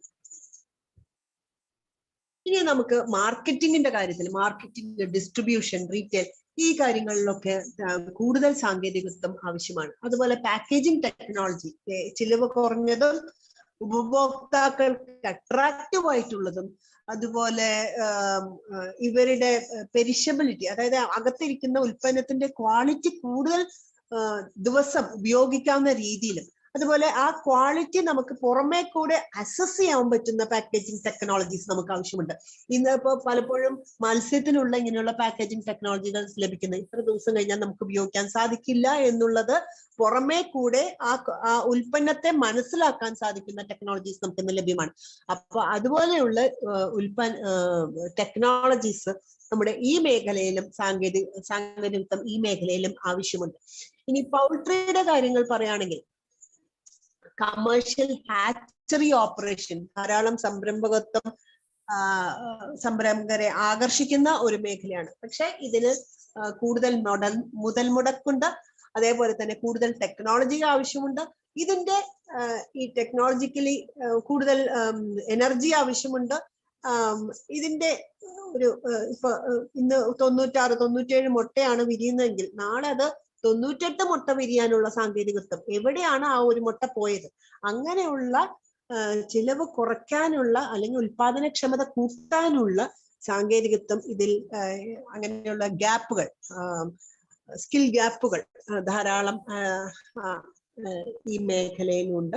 അപ്പൊ അതിന് കൂടുതൽ ഊന്നൽ നൽകാൻ സാധിക്കുന്നതാണ്. പിന്നെ ഇന്ന് ബ്രോയിലർ ഉൽപാദനം മറ്റു സംസ്ഥാനങ്ങളെ അപേക്ഷിച്ച് കേരളത്തിൽ ചിലവ് വളരെയധികം കൂടുതലാണ്. അതിന്റെ ഒരു പ്രധാന കാരണം നമുക്ക് നമ്മുടേതായിട്ടുള്ള ഈ ബ്രോയിലറിന് ആവശ്യമായിട്ടുള്ള ചോളം, സോയാബീൻ മുതലായ ഇൻഗ്രീഡിയൻസിന്റെ ചെലവ് കൂടുതലാണ് എന്നുള്ളത് തന്നെയാണ്. പക്ഷെ ഇവ ഉപയോഗിച്ച് ഇവർക്ക് ചെലവ് കുറഞ്ഞ രീതിയിൽ തീറ്റ, എന്നാൽ അതുപോലെ തന്നെ ഉൽപാദനവും നമുക്ക് 42 ദിവസം എന്നുള്ളത് ചിലപ്പോൾ 41 ദിവസം, 40 ദിവസം, 38 ദിവസത്തിലേക്ക് കുറയ്ക്കാൻ സാധിച്ചാൽ അത്രയും ലാഭമാണ്. ആ രീതിയിലേക്ക് ബ്രോയിലറെ വളർത്തുകയും വിപണനത്തിന് യോഗ്യമാക്കി തന്നെ വളർത്തുന്ന സാങ്കേതിക പുതിയ ആശയങ്ങൾ നമുക്ക് ആവശ്യമുണ്ട്. പിന്നെ സ്ലോട്ടറിംഗ് ടെക്നോളജി. സ്ലോട്ടർ ഇന്ന് നിങ്ങൾക്ക് പലയിടത്തും കാണാം, വളരെ വൃത്തിഹീനമായിട്ടുള്ള കോഴികളെ അറക്കുന്ന അറവുശാലകളും എല്ലാമാണ്. ഈ അറവുശാലകളുടെ ഉന്നമനം അല്ലെങ്കിൽ വളരെ വൃത്തിയായിട്ടുള്ള ഈ മാംസോൽപാദനം അല്ലെങ്കിൽ പൗൾട്രി ആണെങ്കിൽ ചിക്കൻ ഉൽപാദനം, ഇത് വളരെയധികം ഊന്നൽ നൽകേണ്ട ഒരു മേഖല തന്നെയാണ്. മറ്റു അസുഖങ്ങൾ പകരാനും അതുപോലെ ഈ പരിസ്ഥിതികൾക്ക് പ്രശ്നമുണ്ടാക്കാനും മലിനമാക്കാനും ഉള്ള സാധ്യത വളരെയധികം കൂടുതലാണ്. ഇവയുടെ ഈ അവശിഷ്ടങ്ങളുടെ മാലിന്യ സംസ്കരണം, അതുപോലെ ഈ അവശിഷ്ടങ്ങൾ കുറവായിട്ട് തന്നെ കൂടുതൽ ഉൽപാദനക്ഷമതയുള്ള ഒരു ഫാം രീതി, ഇതെല്ലാം ഇനിയും കേരളത്തിൽ വളരേണ്ടതുണ്ട്. പ്രോസസ്സിംഗ് ടെക്നോളജി, പ്രോസസ്സിംഗ് ഫെസിലിറ്റി, ഈ മേഖലയുടെ അപര്യാപ്തത ഇന്ന് കേരളത്തിൽ ഉടനീളമുണ്ട്. കാരണം കേരളം ഒരു വലിയ ഉപഭോഗ സംസ്ഥാനമാണ് ചിക്കന്റെ കാര്യത്തിൽ. അതുകൊണ്ട് തന്നെ കോഴികൾ ഉൽപ്പാദിപ്പിച്ച് മാംസം ഉണ്ടാക്കുന്നതിനേക്കാൾ ഒരു പക്ഷേ മറ്റു രാജ്യങ്ങളിൽ, മറ്റു സംസ്ഥാനങ്ങളിൽ ഇത് ഉൽപ്പാദിച്ച് പ്രോസസ്സിംഗ് ഇവിടെ കൂടുതൽ നൽകി നല്ല ക്വാളിറ്റിയുള്ള മീറ്റ് നമ്മുടെ കേരളത്തിൽ ഉൽപ്പാദിപ്പിച്ച് വിപണനം ചെയ്യുന്നത് കുറച്ചുകൂടിയും കൂടുതൽ സൗകര്യപ്രദമായിട്ടുള്ള ഒരു രീതിയാണ്. ഇനി ഇപ്പോൾ ഉള്ള സാങ്കേതിക വിദ്യകളിൽ കൂടുതലായിട്ടും AI related, artificial intelligence relate ചെയ്യുന്ന ഇന്നോവേഷൻസ് ധാരാളം ഈ മറ്റു മേഖലകൾ എന്ന പോലെ ഈ മേഖലയിലും വരുന്നുണ്ട്. അപ്പൊ അത് പ്രധാനമായും ഡയഗ്നോസിസ്, റിസ്ക് സ്ട്രാറ്റിഫിക്കേഷൻസ്, റിസ്ക് എന്തൊക്കെ അസുഖങ്ങൾ വരാം, ഈ അസുഖങ്ങൾ വരാതിരിക്കാൻ എന്തെല്ലാം മുൻകരുതലുകൾ ചെയ്യാം, ആ മുൻകരുതലുകൾ എത്രമാത്രം വ്യക്തതയോടെ ഇത് നടത്തപ്പെടുന്നുണ്ട് എന്നീ കാര്യങ്ങൾക്ക് എല്ലാത്തിനും ആർട്ടിഫിഷ്യൽ ഇന്റലിജൻസ് ഉപയോഗപ്രദമാണ്. അതുപോലെ ഡയഗ്നോസിസ്, ഡിസീസ് ഡയഗ്നോസിസ്, അസുഖങ്ങളെ മുൻകൂട്ടി അറിയുകയും പ്രത്യേകിച്ച് മാസ്റ്റൈറ്റിസ് പോലുള്ള അസുഖങ്ങൾ, അതായത് അകിട് രോഗം, അങ്ങനെയുള്ള അസുഖങ്ങളൊക്കെ പെട്ടെന്ന് തന്നെ പശുക്കളിൽ വരികയും പെട്ടെന്ന് തന്നെ പാലുൽപാദനത്തിനെ ഭീമമായി തന്നെ എഫക്ട് ചെയ്യുന്ന രോഗങ്ങളാണ്. അപ്പോ അങ്ങനെ അകിടുവീക്കമുള്ള രോഗങ്ങളെയൊക്കെ മുൻപേ കൂട്ടി തന്നെ മനസ്സിലാക്കുക, അല്ലെങ്കിൽ ഈ പശുക്കൾക്ക് ഈ അകിടുവീക്കം വരാൻ സാധ്യതയുണ്ട് എന്നുള്ളത് മുന്നേ കൂട്ടി അറിയുകയാണെങ്കിൽ മുന്നേ കൂട്ടി നമുക്ക് അസുഖത്തിനുള്ള വരാതിരിക്കാനുള്ള മുൻകരുതൽ എടുക്കാം. അതേപോലെ തന്നെ അസുഖങ്ങൾക്കുള്ള ട്രീറ്റ്മെന്റ് മുൻപേ തന്നെ നമുക്ക് ചെയ്യാവുന്നതാണ്. അതുകൊണ്ട് തന്നെ ഉൽപാദനം കൂട്ടാനും ഉൽപാദനത്തിന്റെ നഷ്ടം കുറയ്ക്കാനും സാധിക്കും. ഇനി മറ്റ് ഇൻഫെക്ഷ്യസ് ഡിസീസസ്, അതായത് വാട്ടറിൽ, വെള്ളത്തിൽ കൂടെ പകരുന്നത്, അല്ലെങ്കിൽ വായിൽ കൂടെ പകരുന്നത്, അല്ലെങ്കിൽ ഇന്ന ഭാഗങ്ങളിൽ ഈ തരത്തിലുള്ള രോഗങ്ങൾ ധാരാളമായി കാണുന്നു എന്ന അറിയിപ്പുകൾ ഈ മറ്റ് ഇതിന് അടുത്ത് ചേർന്ന് നിൽക്കുന്ന പ്രദേശങ്ങളിലുള്ള കർഷകരെ ഇത്തരം അസുഖങ്ങളുടെ വ്യാപ്തിയും ഇത്തരം അസുഖങ്ങളുടെ പ്രശ്നങ്ങളും മുൻപേ കൂട്ടി അറിയിക്കാനും അവയ്ക്ക് വേണ്ട മുൻകരുതലുകൾ എടുക്കുവാനും എല്ലാം ഈ ആർട്ടിഫിഷ്യൽ ഇന്റലിജൻസിന് സാധിക്കുന്ന മേഖലയാണ്. അതുപോലെ ഇനി ഡ്രഗിനാണെങ്കിൽ, അതായത് മരുന്നുകൾക്കാണെങ്കിൽ, ഇന്ന് കണ്ടമാനം മരുന്നുകൾ ആവശ്യത്തിന്റെ ഡോസ് അധികം ഉപയോഗിച്ചാൽ മാത്രമേ ഇന്ന് അസുഖങ്ങളെല്ലാം കുറയുന്നുള്ളൂ, അല്ലെങ്കിൽ അസുഖങ്ങളെ നമുക്ക് കുറയ്ക്കുവാൻ സാധിക്കുന്നുള്ളൂ. അപ്പൊ കൃത്യമായ അളവും കൃത്യമായ മരുന്ന് ഏതാണെന്നോ എന്ന് വരെ ചിന്തിക്കുന്നതിനും എന്ന് നിജപ്പെടുത്തുന്നതിനും ആർട്ടിഫിഷ്യൽ ഇന്റലിജൻസിന് കൂടുതലായിട്ടുള്ള സാധ്യതകൾ ഏറെയാണ്. അങ്ങനെയുള്ള ഡ്രഗ് ഒപ്റ്റിമൈസേഷന് വേണ്ടിയിട്ടുള്ള കാര്യങ്ങൾക്ക് ഈ ആർട്ടിഫിഷ്യൽ ഇന്റലിജൻസ് ഉപയോഗിക്കാവുന്നതാണ്. പിന്നെ ഇനി മറ്റ് ഡീപ്പ് ലേണിംഗ് ടെക്നോളജീസ്, അത് എന്ത് രീതിയിലാണ് അസുഖങ്ങൾ വരുന്നത്, അസുഖങ്ങളെ കണ്ടുപിടിക്കാനും അതുപോലെ നമുക്ക് ചില അസുഖങ്ങളുടെ ഗവേഷണത്തിനും ഈ ഡീപ്പ് ലേണിംഗ് ടെക്നോളജീസ് നമുക്ക് ഉപയോഗപ്രദമാക്കാം. അതായത് ഒരു പ്രത്യേക ഒരു മരുന്ന് നമ്മൾ ഒരു മൃഗങ്ങളിൽ അല്ലെങ്കിൽ മനുഷ്യരിൽ തന്നെ ഇത് പരീക്ഷിക്കുകയാണെങ്കിൽ ഏത് തരത്തിലുള്ള മൃഗങ്ങളിലാണ്, എന്ത് പ്രായത്തിലുള്ള മൃഗങ്ങളാണ് നമുക്ക് ആവശ്യം, ഇത്തരം പ്രായത്തിൽ ഇത്തരം പ്രസവിച്ച മൃഗങ്ങളാണോ, പ്രസവിക്കാത്ത, അങ്ങനെയുള്ള പല സ്റ്റേജിലുള്ള മൃഗങ്ങൾക്ക് ഉപയോഗിക്കാവുന്ന മരുന്നുകൾ ഏതാണ്, അതിന്റെ ഫലപ്രാപ്തി എത്രയാണ്, ഫലപ്രാപ്തി എത്രയും പെട്ടെന്ന് നമുക്ക് അറിയാൻ സാധിക്കുന്ന ഗവേഷണങ്ങൾക്കും ഈ ഡീപ്പ് ലേണിംഗ് ടെക്നോളജീസ് ഉപയോഗിക്കാവുന്നതാണ്. അത്തരം സാങ്കേതിക വിദ്യകൾ ഈ മേഖലയിൽ കടന്നു വരേണ്ടതാണ്. അധികം കടന്നു വന്നിട്ടില്ല, ഇനി വരാവുന്ന ഒരുപാട് സാധ്യതകൾ ഈ മേഖലയ്ക്കുണ്ട്. അതുപോലെ തന്നെ ഡിജിറ്റൽ സ്റ്റാർട്ടപ്സ്, ഇപ്പൊ നിലവിൽ ധാരാളം ഡിജിറ്റൽ സ്റ്റാർട്ടപ്സുകൾ നിലവിലുണ്ട്. അത് വളരെ ബലവത്തായി തന്നെ പല കമ്പനികളും ഉപയോഗപ്രദമായിട്ടുള്ള അതിനൊരു എക്സാമ്പിൾ ആണ് സ്റ്റെല്ലാപ്സ് എന്നുള്ളത്. അതൊരു കഴുത്തിൽ തൂക്കാവുന്ന ഒരു ഗാഡ്ജറ്റ് ആണ്. അത് മൊബൈൽ ആപ്ലിക്കേഷനുമായിട്ട് കണക്ട് ചെയ്തിട്ടുണ്ട്. അപ്പോൾ ഇതിൽ കൂടെ പാൽ എത്രയാണ് ഉണ്ടാവുന്നത്, അതിന് എത്ര തീറ്റയാണ് വേണ്ടത്, അതിന് ഇത്ര ഉൽപാദനത്തിന് ഇത്ര തീറ്റ നൽകണം എന്നുള്ളത് കൃത്യമായിട്ട് അറിയാനും അതിന്റെ മതിലക്ഷണങ്ങൾ മുന്നേ കൂട്ടി അറിയാനും മതലക്ഷണങ്ങൾക്ക് ഇത്ര സമയത്തിലേക്ക് അതിന്റെ ഹീറ്റ് പീരീഡ് എത്രയാണ്, ആ ഹീറ്റ് പീരീഡിൽ നമുക്ക് ആർട്ടിഫിഷ്യൽ ഇൻസെമിനേഷൻ ചെയ്യേണ്ട സമയം എത്രയാണ്, ഇതെല്ലാം ഒന്നിട വെച്ചും കർഷകരെ അറിയിക്കുന്ന ഒരു ഡിജിറ്റൽ ടെക്നോളജിയാണ് സ്റ്റെൽ ലാബ്സിലൂടെ പ്രാവർത്തികമാക്കിയിട്ടുള്ളത്. അതുപോലെ ധാരാളം സാങ്കേതിക വിദ്യകൾ ഈ ഒരു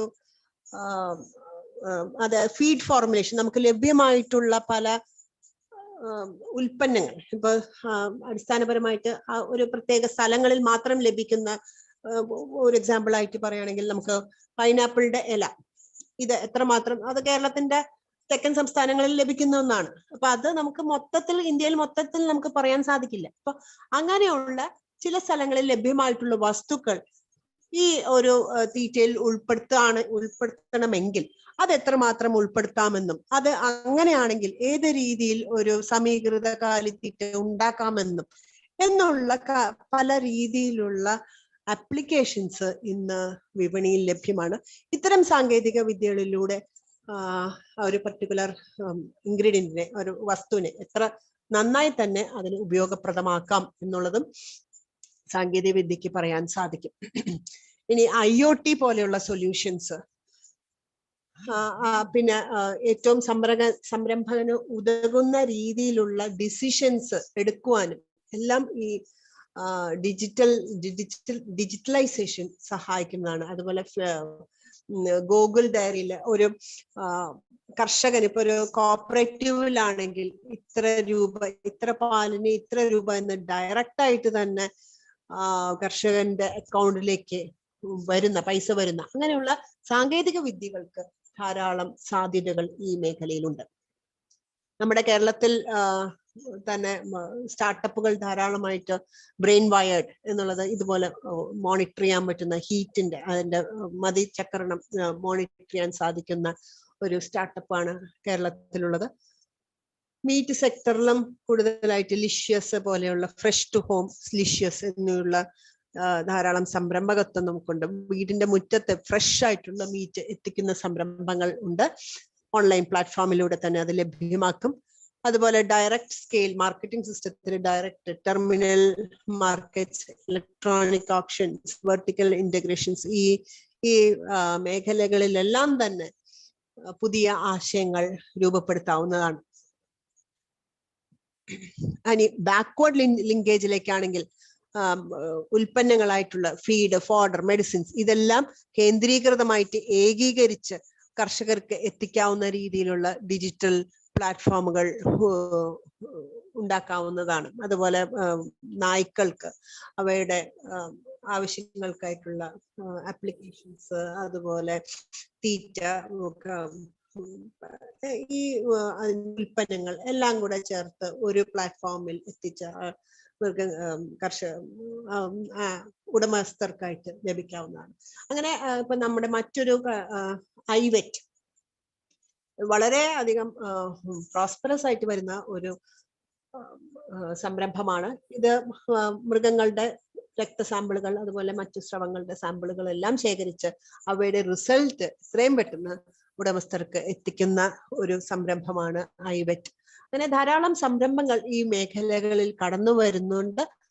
അത് അതിന്റെ ഈ കർഷകരുടെ ഇന്ന് അനുഭവിക്കുന്ന ഈ മേഖലയിൽ കർഷകർ ഇന്ന് അനുഭവിക്കുന്ന ഒരുപാട് പ്രശ്നങ്ങൾക്ക് സാധ്യതകളും അതിന്റെ ഡിജിറ്റലൈസേഷൻ അല്ലെങ്കിൽ IoT അല്ലെങ്കിൽ മറ്റു സാങ്കേതിക വിദ്യയിലൂടെ തന്നെ ആശയങ്ങൾക്ക് ഉണ്ടാകുന്ന ആശയങ്ങൾക്ക് ഇതിനൊരു പ്രശ്ന പരിഹാരമായിട്ട് കൊണ്ടുവരാൻ സാധിക്കുമെന്നാണ് ഞാൻ ഉദ്ദേശിക്കുന്നത്. ഇനി നമ്മളെല്ലാവരും നേരിടുന്ന മറ്റൊരു സമീപകാലത്തെ പ്രശ്നമാണ് വൈൽഡ് ലൈഫ് ഇഷ്യൂസ്. അരിക്കൊമ്പനും ചക്കക്കൊമ്പനും അതുപോലെ ഇപ്പൊ സിംഹവാലൻ കുരങ്ങ്, അങ്ങനെ ധാരാളം പ്രശ്നങ്ങളാണ് ഈ മേഖലകളിൽ ഉള്ളത്.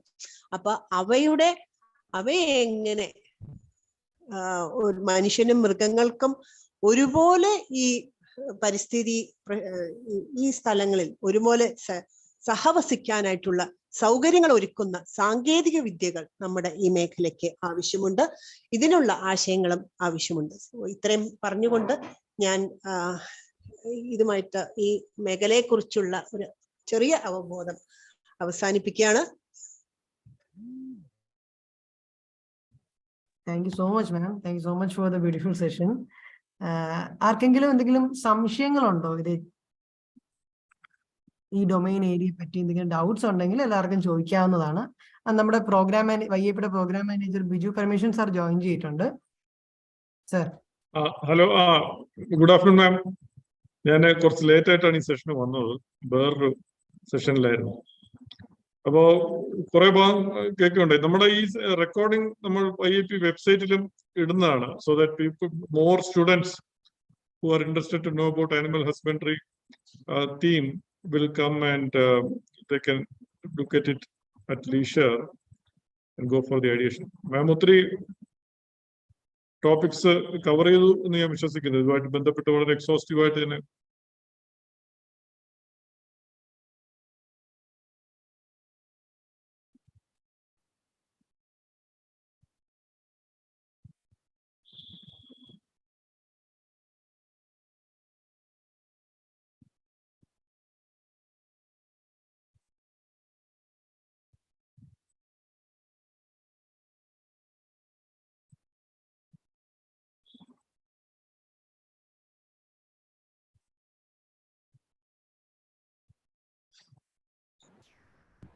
ഹലോ. പറഞ്ഞോളൂ. സാർ, ഞാൻ ജിബിൻ ജോസ്. ജിബിൻ സാറാണ്. സാർ അടുത്ത സെഷൻ സാറിൻ്റെ ആണല്ലോ. Okay, will start at 5:30. Okay. Previous session is still on. That is on animal husbandry. Yeah. Okay. Just tell me. Yeah. So, any questions from the participants?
After session.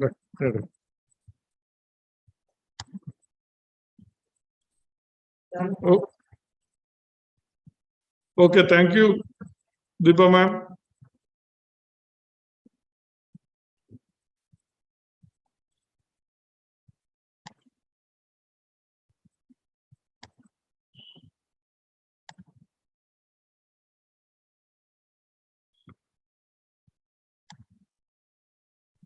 Hello. Yeah, Deepa ma'am, okay. Well, thank you very much for the session, for sparing the time and for giving us this expert talk on animal husbandry. അപ്പോൾ ഞാൻ പറഞ്ഞ പോലെ നമ്മൾ ഈ സെഷന്റെ recording YIP വെബ്സൈറ്റിൽ will be placing it there, so more students will be able to access and go through it and hopefully get motivated for very good ideas which will be posted in YIP. Thank you, ma'am. Thank you, sir.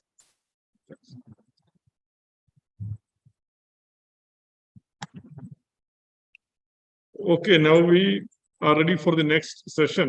So in this talk on thematic talk series as part of Young Innovators Program 5.0, our next speaker today is here on the topic of assistive technologies and wearables. We have happy to welcome Dr. Jibin Jose, Assistant Professor at Biomedical Engineering. And he's the Nodal Officer and Coordinator of Innovation and Entrepreneurship Development Center, that is IEDC, Sahardaya College. So Sahardaya Technology Business Incubator and Member Secretary. Our speaker is MTech from IIT Madras in Applied Mechanics with specialization in Biomedical Engineering. Graduated with Sushruta Award of IIT Madras for Academic Excellence. Gandhian Young Technological Innovation Award 2016. It's the highest innovation award in the country for young innovators. And he received it from Rashtrapati Bhavan for the innovation. Automatic urine and fecal disposal system for the bedridden. And he's also chief mentor for KDISC in our mentor panel.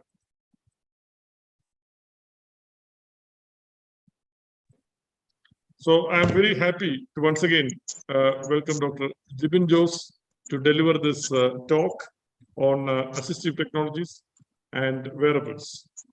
Welcome, sir. I'm sure our students will be motivated and going into better ideation. Thank you.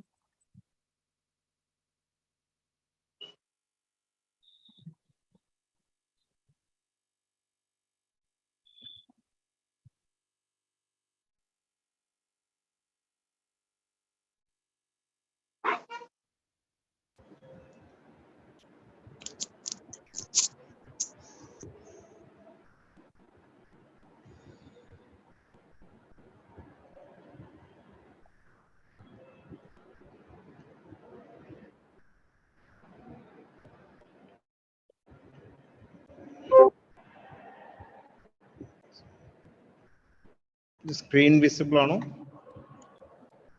Visible.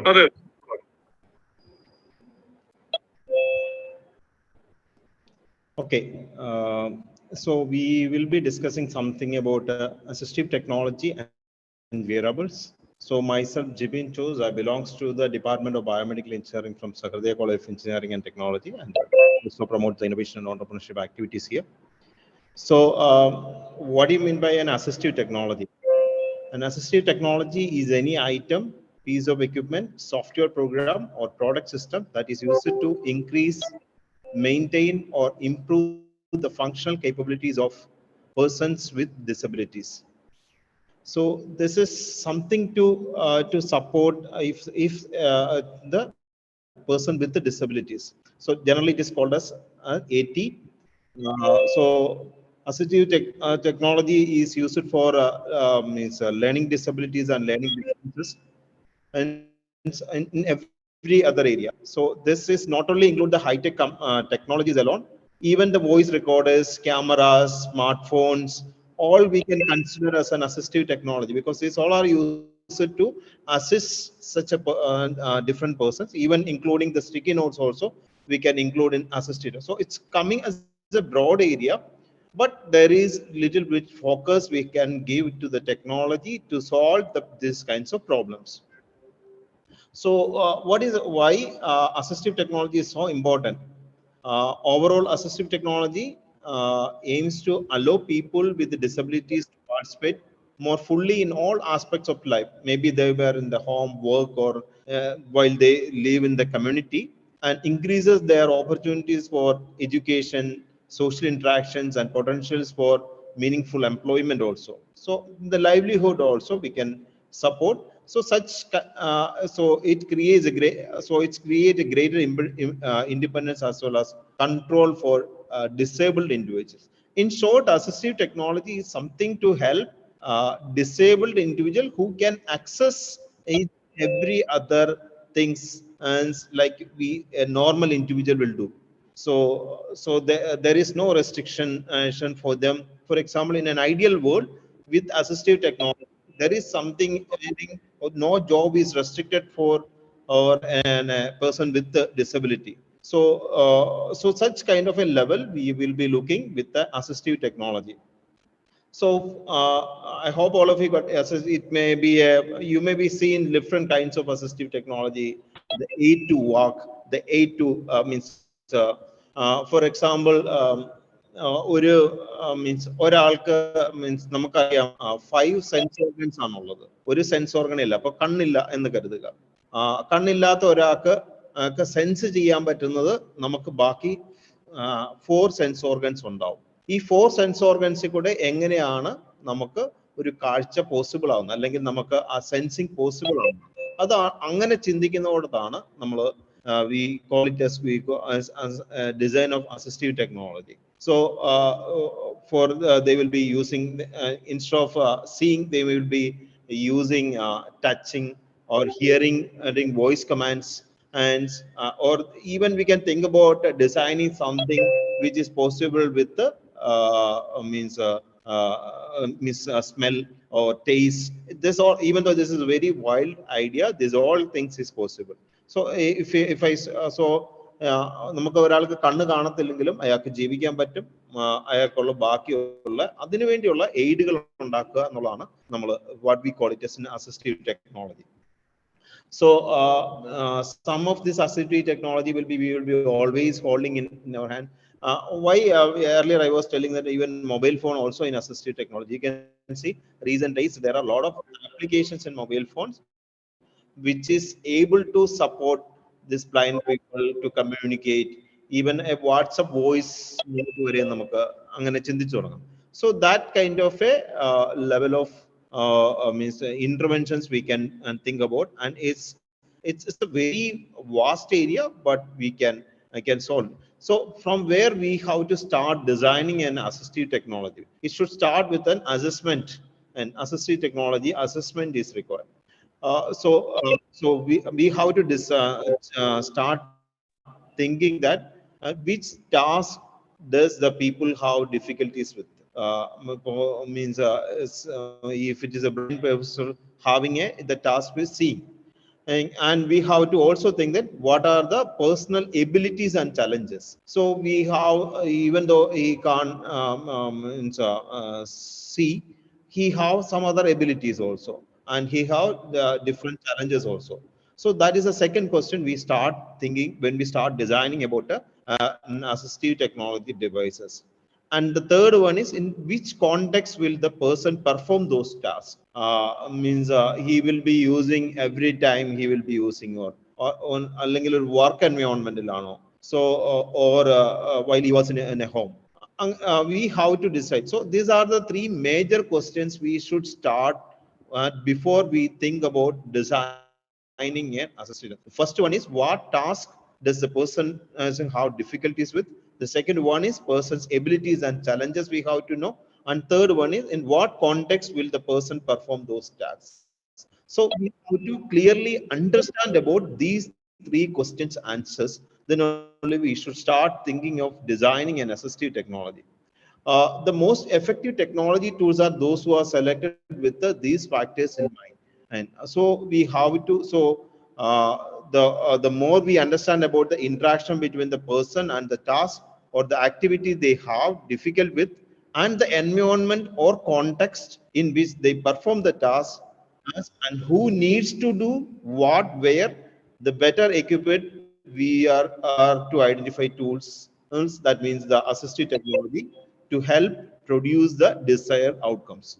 So this is, so we have to ask these questions, and we start assessment, and we have to find out these questions and answers. So that's what will happen in assistive technology area. One of the major difficulties is that many of the assistive technology is developed by we people. Normally these assistive technologies are developed by people with the abilities. And so we were thinking like that those people may require in such kind of a device, so that may not be, sometimes it is fully applicable. So unless and otherwise we are not able to understand these questions answers, it is very difficult to design a good assistive technology device. So this is very, very important. Assistive technology assessment is the first thing when you regard. So you may be seeing a person's, you want to solve a person who is not able to see, who is not able to hear. So it's like that different, and or he is not able to move. So different, we have to see what the difficulties and the person's abilities and challenges. So this is very, very important before we go for an assistive technology design.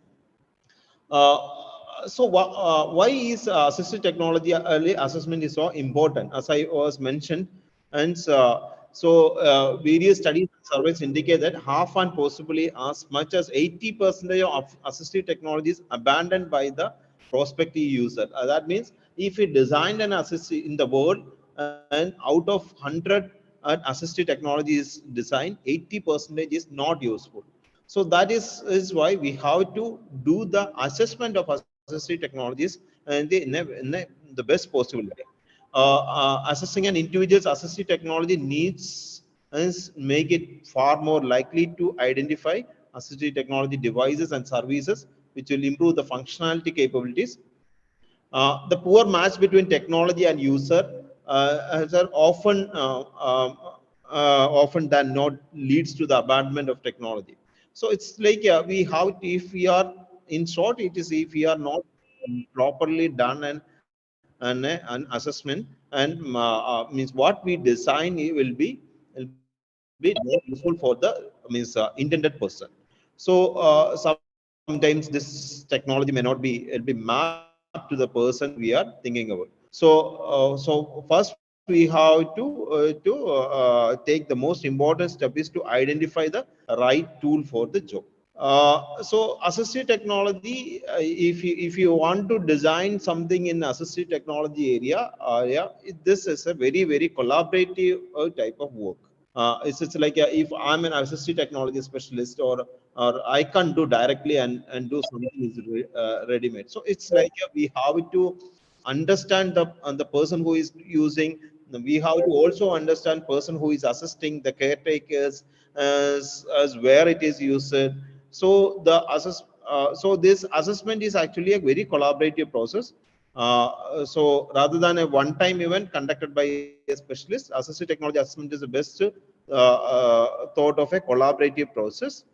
Accomplishing this relies on the collective knowledge and skills of the individual team members, each of whom have unique perspective of the person. This is sometimes I may be seeing like this assistive technology person. Some will be like that. For example, I'm really assuming that a blind person will walk like this. He is. We have when we design something for the blind person, we have to also think his his speed of sensing and saying it is very, very important. We may be thinking in our own speed sensing. For example, a touch sensation is what we given for a blind person to understand and the place. It's not like I hope all of you have seen such kind of an assistive technology systems in different areas. Even if you're entered to an elevator, the elevator buttons will be having a dots with braille scripts and all. If when we touch it in a very fast way, the way which they touch it is a different way. So we have to understand, and we have to also understand where they are using this this we have. So it's like where the how it is used in home, means they interact in a college or or in a recreations also, sports also. You maybe heard about the Paralympics, and there a large number of assistive technologies are exhibited. So as I mentioned, it is a very collaborative process. The inputs and involvements of the entire team are what produce the successful results. So when we start about assistive technology design, we have to understand it and the problem from different perspectives. The perspective from the user, the perspective from the designer side, the means of the feasibilities of technologies, even it should be affordable also, and it should maybe use it for means a large amount of time. Maybe he may be using that device like he's one of his organ. So we have to consider large number of factors. As an assistive technology assessment always consider the perspective and inputs of the person, Determining which assistive technology will be effective often requires an assessment of assistive technology needs. Depending on the expertise within the team, they may seek devices of an outside assistive technology specialist also. Sometimes we may have to also, if you people are starting with the design, we have to also meet the specialist peoples also. There are a large number of categories of assistive technologies. Is that it may be a type of communication aids, speech, augmentative communication aids, writing and typing aids. You can see that specialized type of means mouses. You can see if you Google it, where the people will be having difficulties to move. Specialized type of keyboards you can see and say. So there are computer access aids is there. That means what I call is alternative input devices. Alternate. It may not be like means an assistive keyboard is not like a normal keyboard of a computer. So it should be like some people having a moving difficulty. Will be having a different type of design is required. Alternative output devices is there. Then in the software also, like now we are developing a lot of apps, etc. Software also, it should be, we have to design something for the people with means having a requirement of assistive technology or differently abled people. A different, we have to design in the different way, not like the normal person's design. So then for the daily living aids also, sir, for putting a buttons itself, we require an aid is required. Maybe as you may be heard about specialized spoons for Parkinson's persons. And so the toileting and bathing aids is different. You can see the design of toilets for means differently abled people is different. You can see in most of the buildings also is that. So you can see such kind of even a cupboard also you can design, and in the spirit of an assistive aid, where a person in the wheelchair can access the top of the means a cupboard also. So such kind of different types of then we have assistive technology category. Ergonomic equipments will be there, so they have difficulties in normal working. So in their easier way, ergonomic way of using the equipments also. There are hearing and listening aids are there. You can see different types of hearing aids, starting from cochlear implant onwards. Then mobility and transportation aids, it's different kinds of wheelchairs. You can see IIT Madras is recently, it's a few years they were in news with the different types of means mobility aids they are bringing, standing wheelchair. There is a neo motion, a powered scooters, etc. You can see at different types of designs. It is very interesting, and such kind of things are coming from our own country also. And it will be sometimes the prosthetic and orthotics areas also. We have some assisted. You can see bionic arms also. I will show with a video of a bionic arm which we developed also. So the education and learning aids will be there. This means uh, people who require assistance. It's a different types of, or you have maybe heard about the autistic children, and then their learning requirement. We can hello. Yeah, am I audible? It's audible, right? Sir. Yeah. Okay. So the educational and learning aid also will be different. Will be there. So some may require a different type of cognitive aids is there. So there is some so early intervention aids is required. Then some environmental aids also is there. The environmental controls and switches, home workplace adaptations also we can create. And so different types, even the assistive aids we can create for recreation and leisure aids also. So when we think about designing an assistive aid, mostly we think about the minimal thing, but we have to start thinking of they are also having all the right to access all the facilities what normal people is having. So we have for their language is different. And so their requirement is different. We are supposed to create such kind of a requirement also. So there is some kind of a seating and positioning aids also is required. So then so we have vision and reading aids is there. Then and different types of services also to support the assistive technology. So I'll show a kind of a service system which is created by our students also.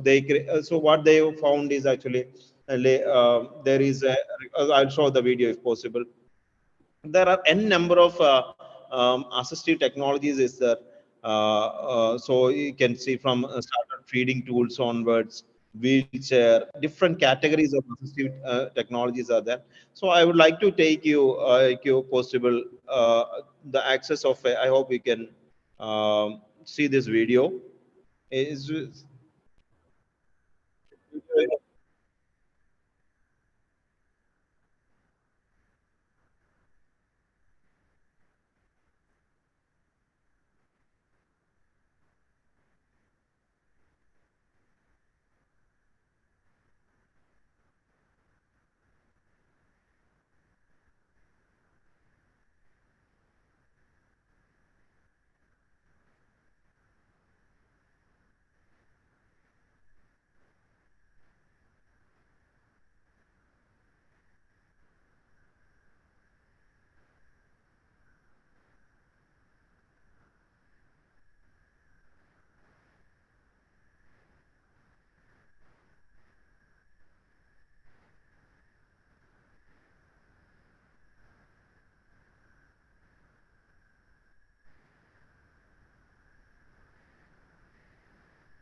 Yeah, so I hope you have seen a video about bionic arm which we designed here, and you can see it's the greatest advantages of such kind of a designs when we do it, or we contribute the area of assistive technology is actually the basic thing is we can see the cute smile of that person who where first time he would be able to pick means a keychain, and after means 10 to 15 years of amputation.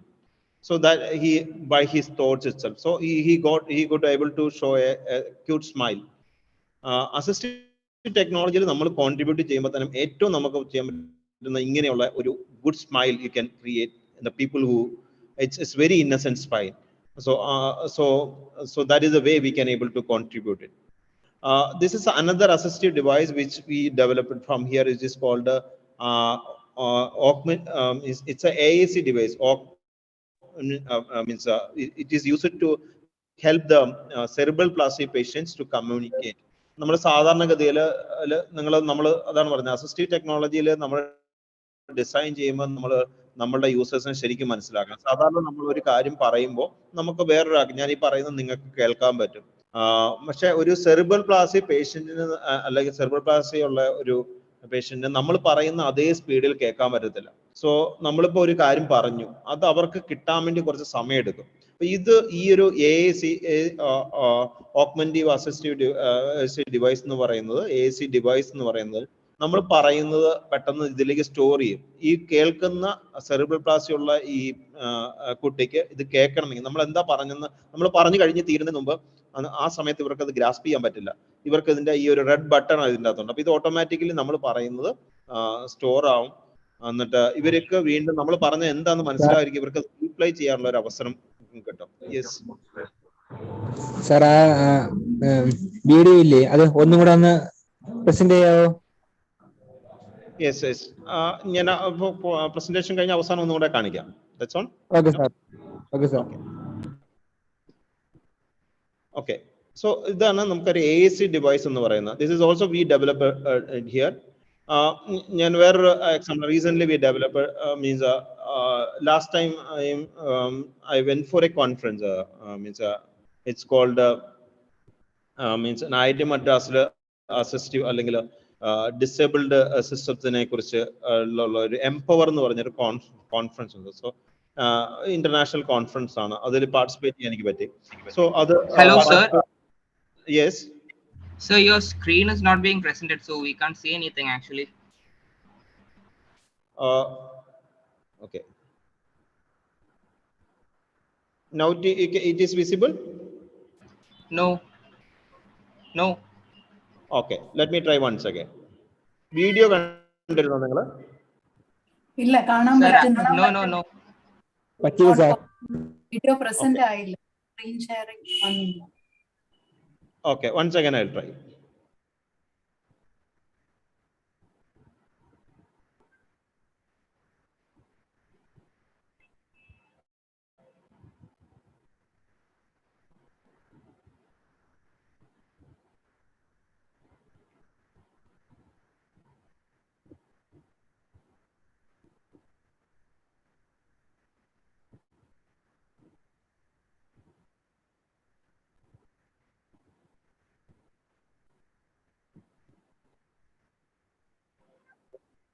ഇപ്പോ കാണാൻ പറ്റുന്നുണ്ടാവും? No, sir.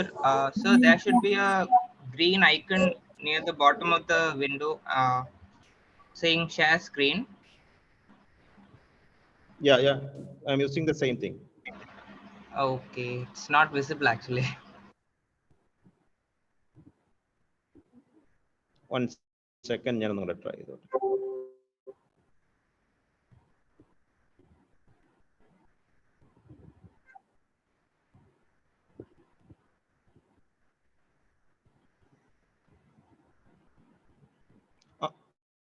ആദ്യം മുതലേ കാണുന്നുണ്ടായിരുന്നു അതോ video play ചെയ്തതിന് ശേഷം problem വന്നേ? ഇല്ല, video ഒന്നും വന്നില്ല. ആദ്യം കാണാൻ പറ്റുന്നു സാർ, ഇപ്പോഴാണ് ഇപ്പൊ ഒരു സ്ക്രീൻ വന്നിട്ടുണ്ട്.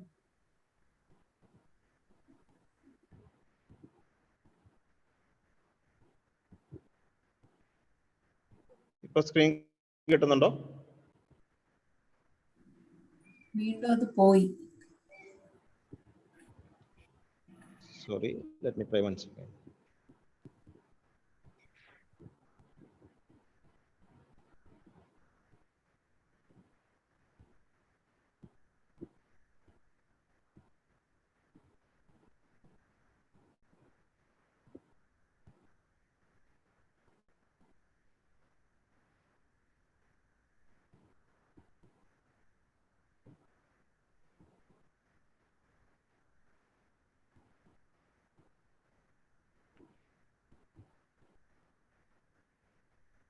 ഇപ്പോൾ കാണുന്നുണ്ടോ എന്തെങ്കിലും? ഇപ്പം കാണാം. ആനന്ദ് സർ. ഹലോ, വീഡിയോ ഞാൻ പ്ലേ ചെയ്യാം. അതാണ്, അത് കണ്ടിട്ടില്ല? കണ്ടില്ല.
PPT ഷെയർഡ് ആണോ അപ്പോൾ?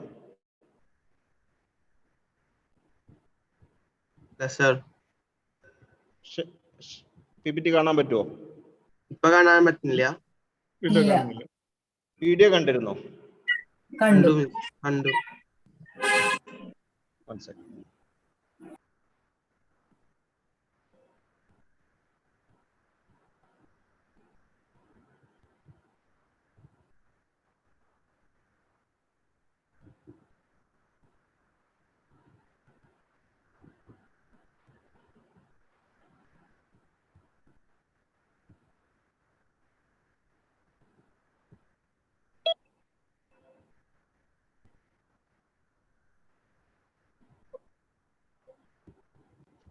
PPT കാണാൻ പറ്റുന്നുണ്ടോ?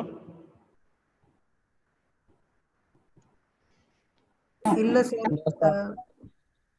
സാറിന് ഷെയറിംഗ് ക്ലോസ് ചെയ്ത് ഒന്നുകൂടെ ഷെയർ ചെയ്യാമോ? വീഡിയോ നമ്മൾ കണ്ടിരുന്നു, PPT ഷെയർ ചെയ്യാൻ നോക്കുമ്പോഴാണ് കാണാൻ പറ്റാത്തത്. Okay, 1 second. ഞാൻ ഒന്ന് എക്സിറ്റ് ആയിട്ട് ഒന്നുകൂടെ ജോയിൻ ചെയ്തിട്ട് ചെയ്യാം. ഒന്ന് ഹോൾഡ് ഓൺ ചെയ്യാം. Okay sir.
Hello Jibin sir, കേൾക്കുന്നുണ്ടോ?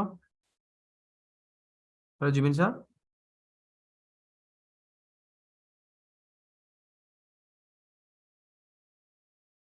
ഹലോ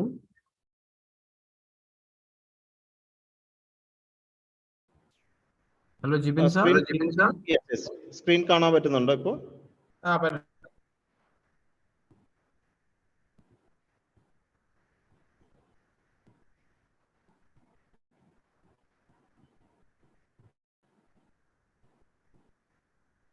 സ്ക്രീൻ കാണാൻ പറ്റുന്നുണ്ടോ? നമ്മുടെ PPT വന്നിട്ടില്ല. PPT വന്നിട്ടില്ല അല്ലേ? ഇല്ല.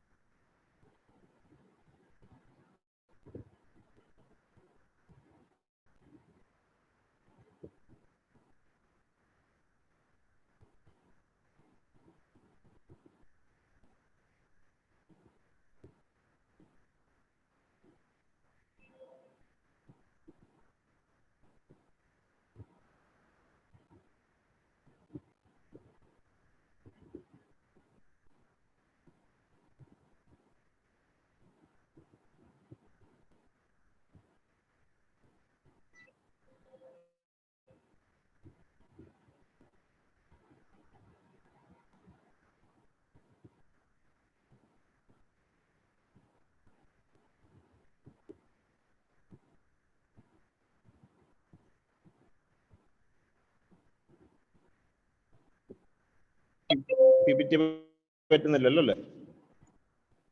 ഇല്ല സാർ, വന്നിട്ടില്ല. സോറി.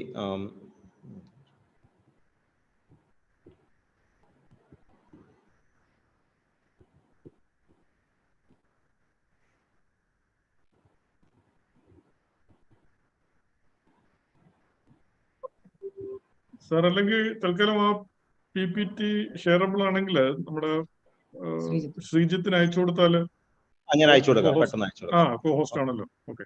ഓക്കെ, ശരി. ഓക്കെ സാർ, അയച്ചു മതി.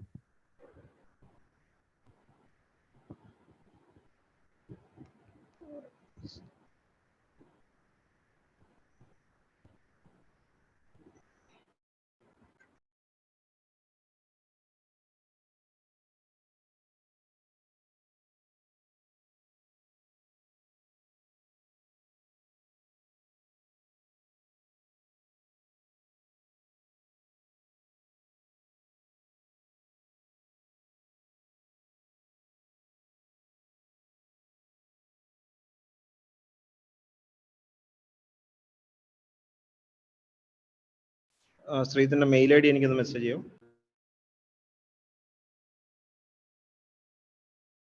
സാർ വാട്സപ്പിൽ തന്നെ നയിക്കുകയാണെങ്കിൽ ഞാൻ സാറിന് മെസ്സേജ് ഇട്ടിട്ടുണ്ട്.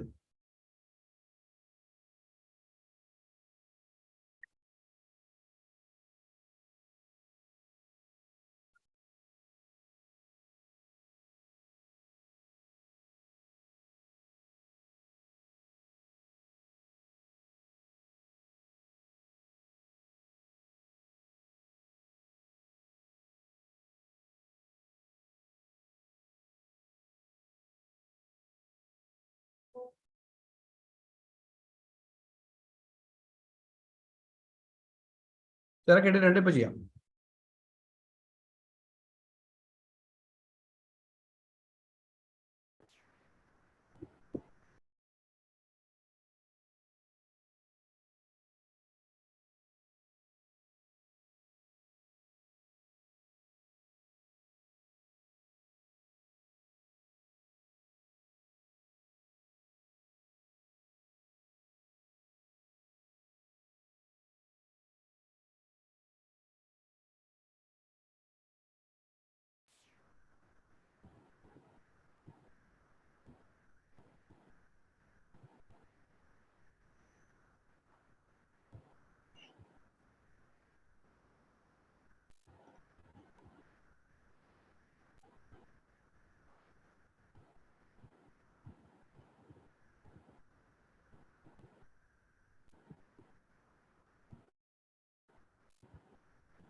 Screen Okay. കാണാം.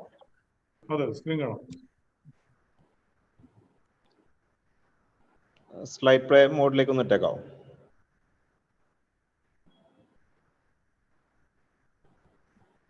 ശ്രീധർ ഒന്ന് മാക്സിമൈസ് ചെയ്തോ.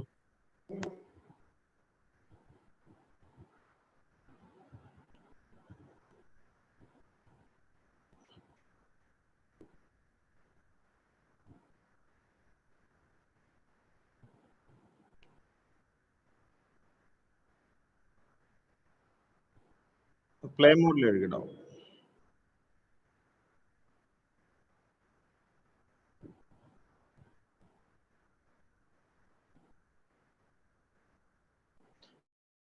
ഓക്കെ.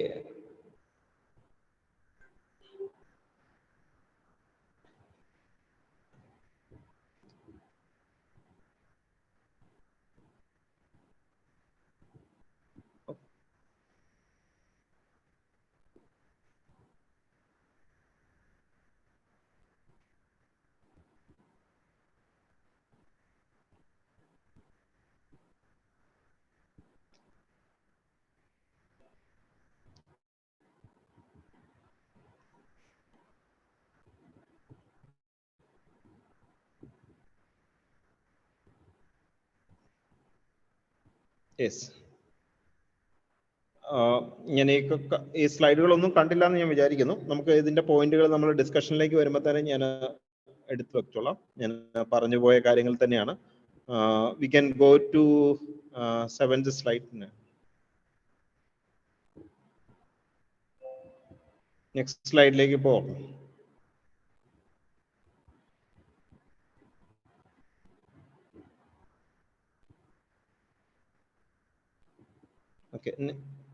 ഓക്കെ, ഞാനിതെല്ലാം പറഞ്ഞു പോയ പോയിന്റുകളാണ്. ഹോപ്പ് നിങ്ങൾ കണ്ടുണ്ടാവുമെന്ന് കരുതുന്നു. അല്ലെങ്കിൽ നമുക്ക് ലാസ്റ്റ് മീൻസ് Q&A സെഷനിൽ നമുക്ക് come back to this points again.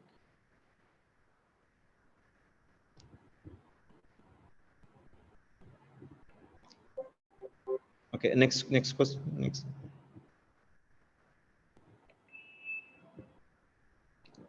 Next slide.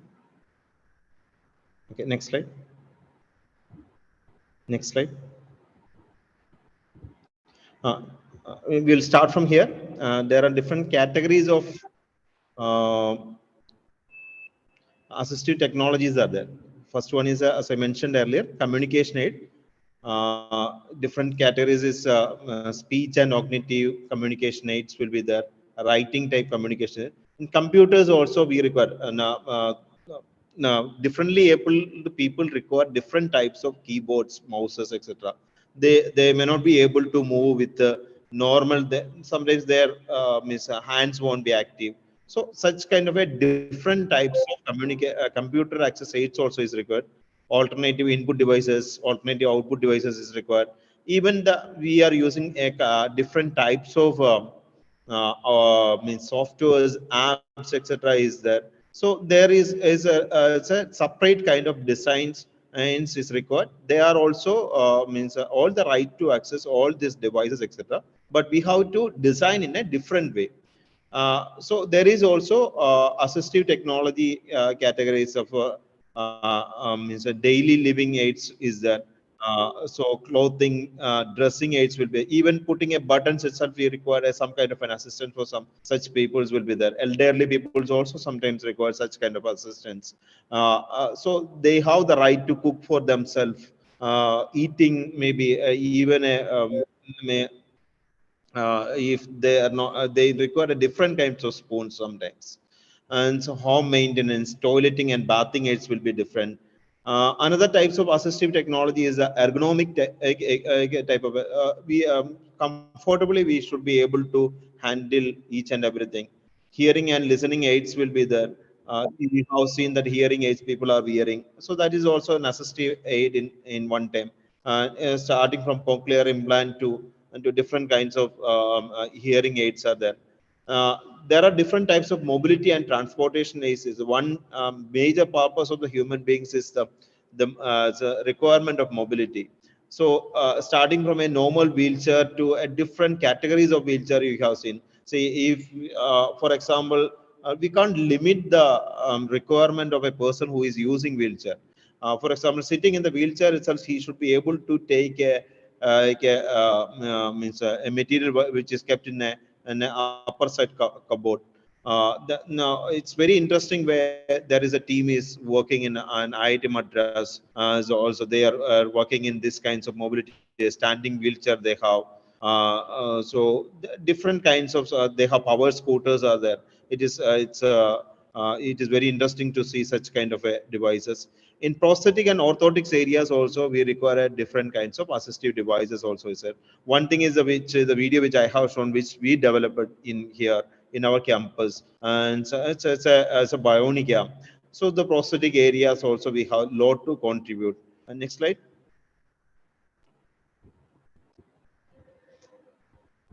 So then, previous. Then for the education and learning aids also is there. It's not the way we have to teach a autistic type of person or a cerebral palsy person. We have to teach them in a different way. And they are having, we always call it differently abled people. So the different way we have to operate. For that, we have to design different types of aids is required. It may be a cognitive aids, it may be a early intervention aids, and such kind of an educational learning aids also we have to bring in. They also having all the right to access all this education and learning requirements. Then environmental aids are there. We also sometimes when we think about a person with a differently abled person, we always look for their minimal needs. We should not make them satisfied with the minimal need. It's instead of that we have to also support a recreation and leisure rights. It is very interesting. Last time we conducted at a basketball championship of wheelchaired persons. And so we have seen the Paralympics is very good example. So we have to create sports aids, toys, games, and travel aids also is required. So we have to think in a different way. So then again, seating and position aid, vision and reading aids. See, this is actually an assistive device. The spectacles I am wearing is right now is it's just an assistive aid. And we are very proudly wearing such kind of of assistive device. And sometimes we seen a person who is using a as a wheelchair, we feel sorry about them. So that is not, if I'm using an assistive aid, and we seen it's a very noble type of assistive. All the assistive aids are very noble. So this is even so most of us are using assistive aid. We all having different kinds of assistance is required to do our daily needs. So this is one of an example of a such kind of an assistive aids. Then different kinds of services also through we can give such kind of an aid system. Next slide. Next slide. A number of, as I mentioned, there for it's a very broad area. A number of means assistive aids are available right from the calculator to everywhere. It is we can think about, and this all are we are also using such kind of a assistive. We all require one or other assistive device to perform our task. Next. Next slide.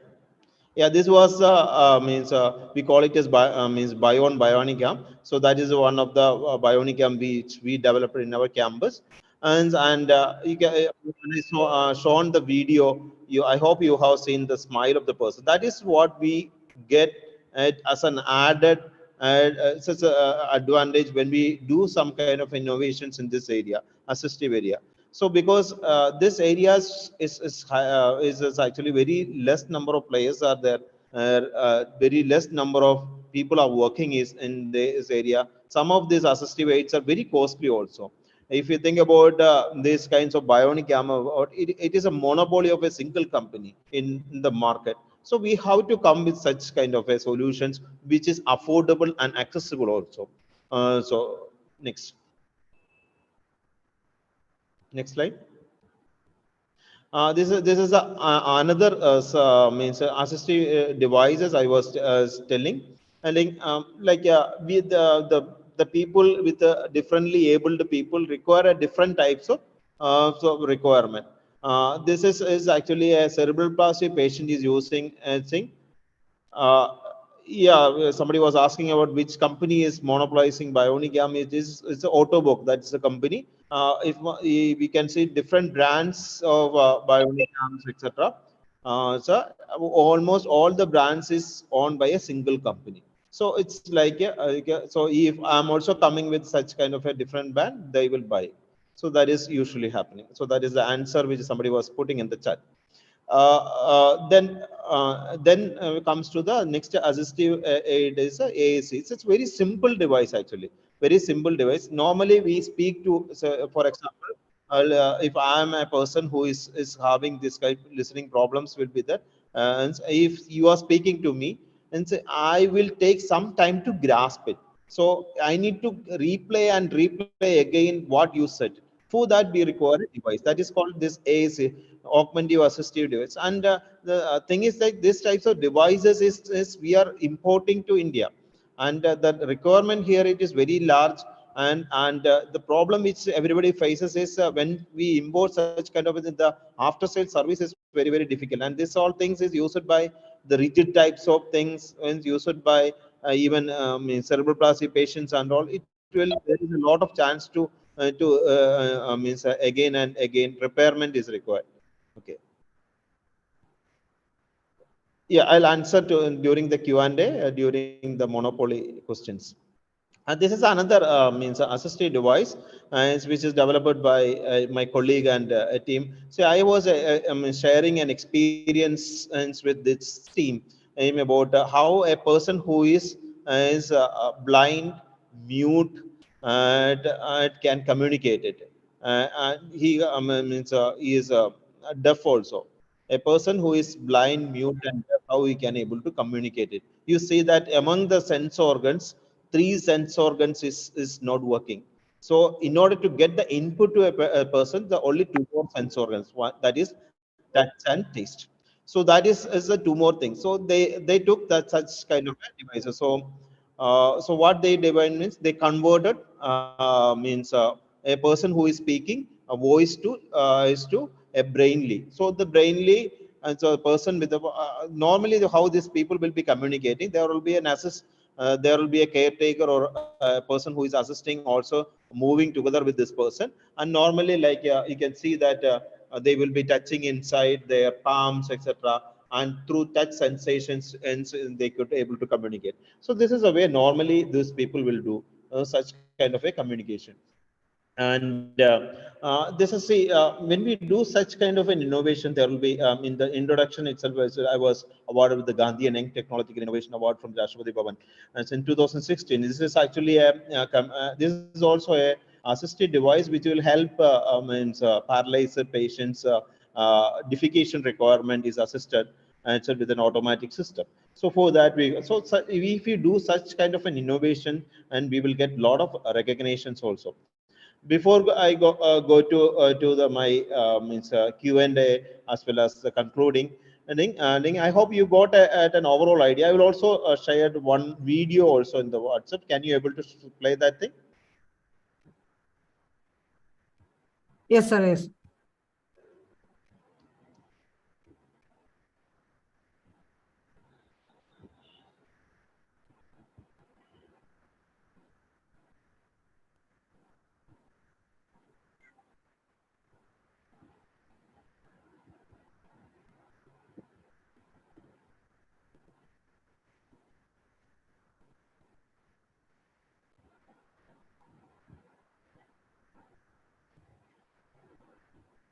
Okay.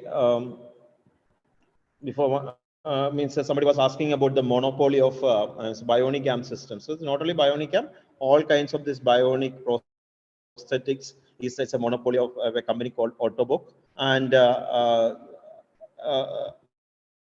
is due to patients, for example, these kinds of devices requires lot of R&Ds are required. So after seeing a person who is R&D, etc., there is again a lot of, if for example I'm coming with a bionic arm, and after I do all this R&D, it's very difficult for me to sell the products in the market also. So during that time, this monopoly company will come and approach me. I will buy your product, and this will be so then I will be. It is easy for even a startup to sell out the product to such kind of a big players, and sustain. So it's all about the sustainability requirement is there. Yeah, this is another device recently innovated by a team of students from our college.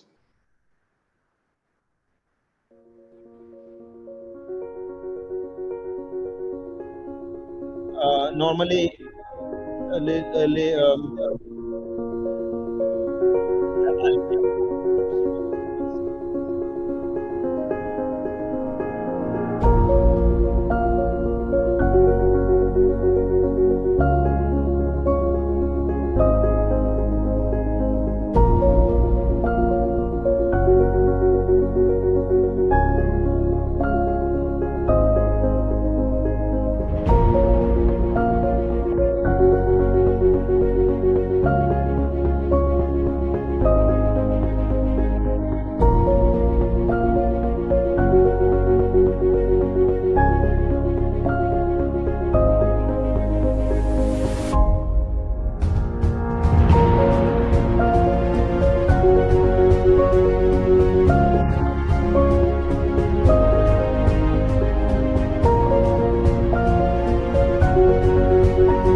Yeah, these are our students who created this.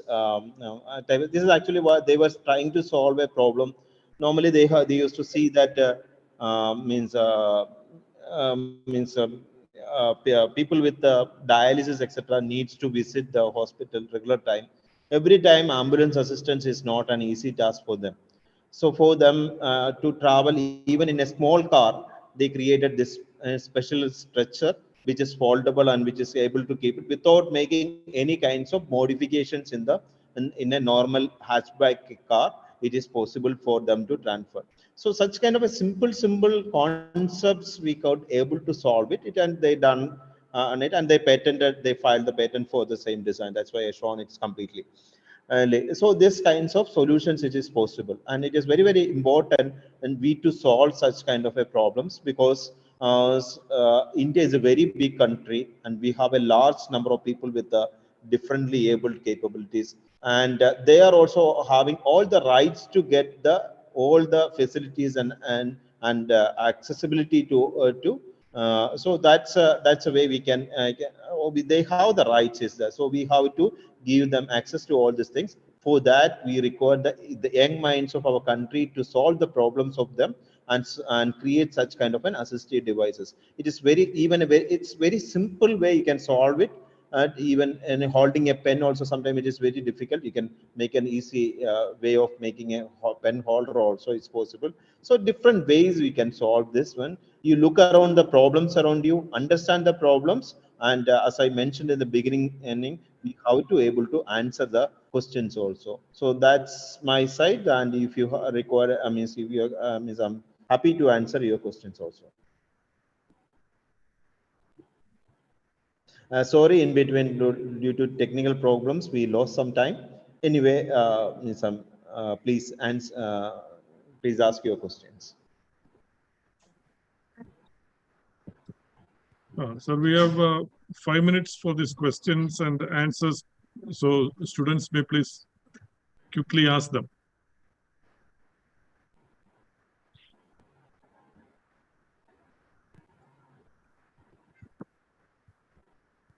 Somebody is asking in the chat about the Bionica. Yeah. I answered that question. Actually, Bionicam is actually monopolizing. It is called Autobook. Autobook. You can Google it. It's very easy to get it. Autobook is the company. Okay. Autobook.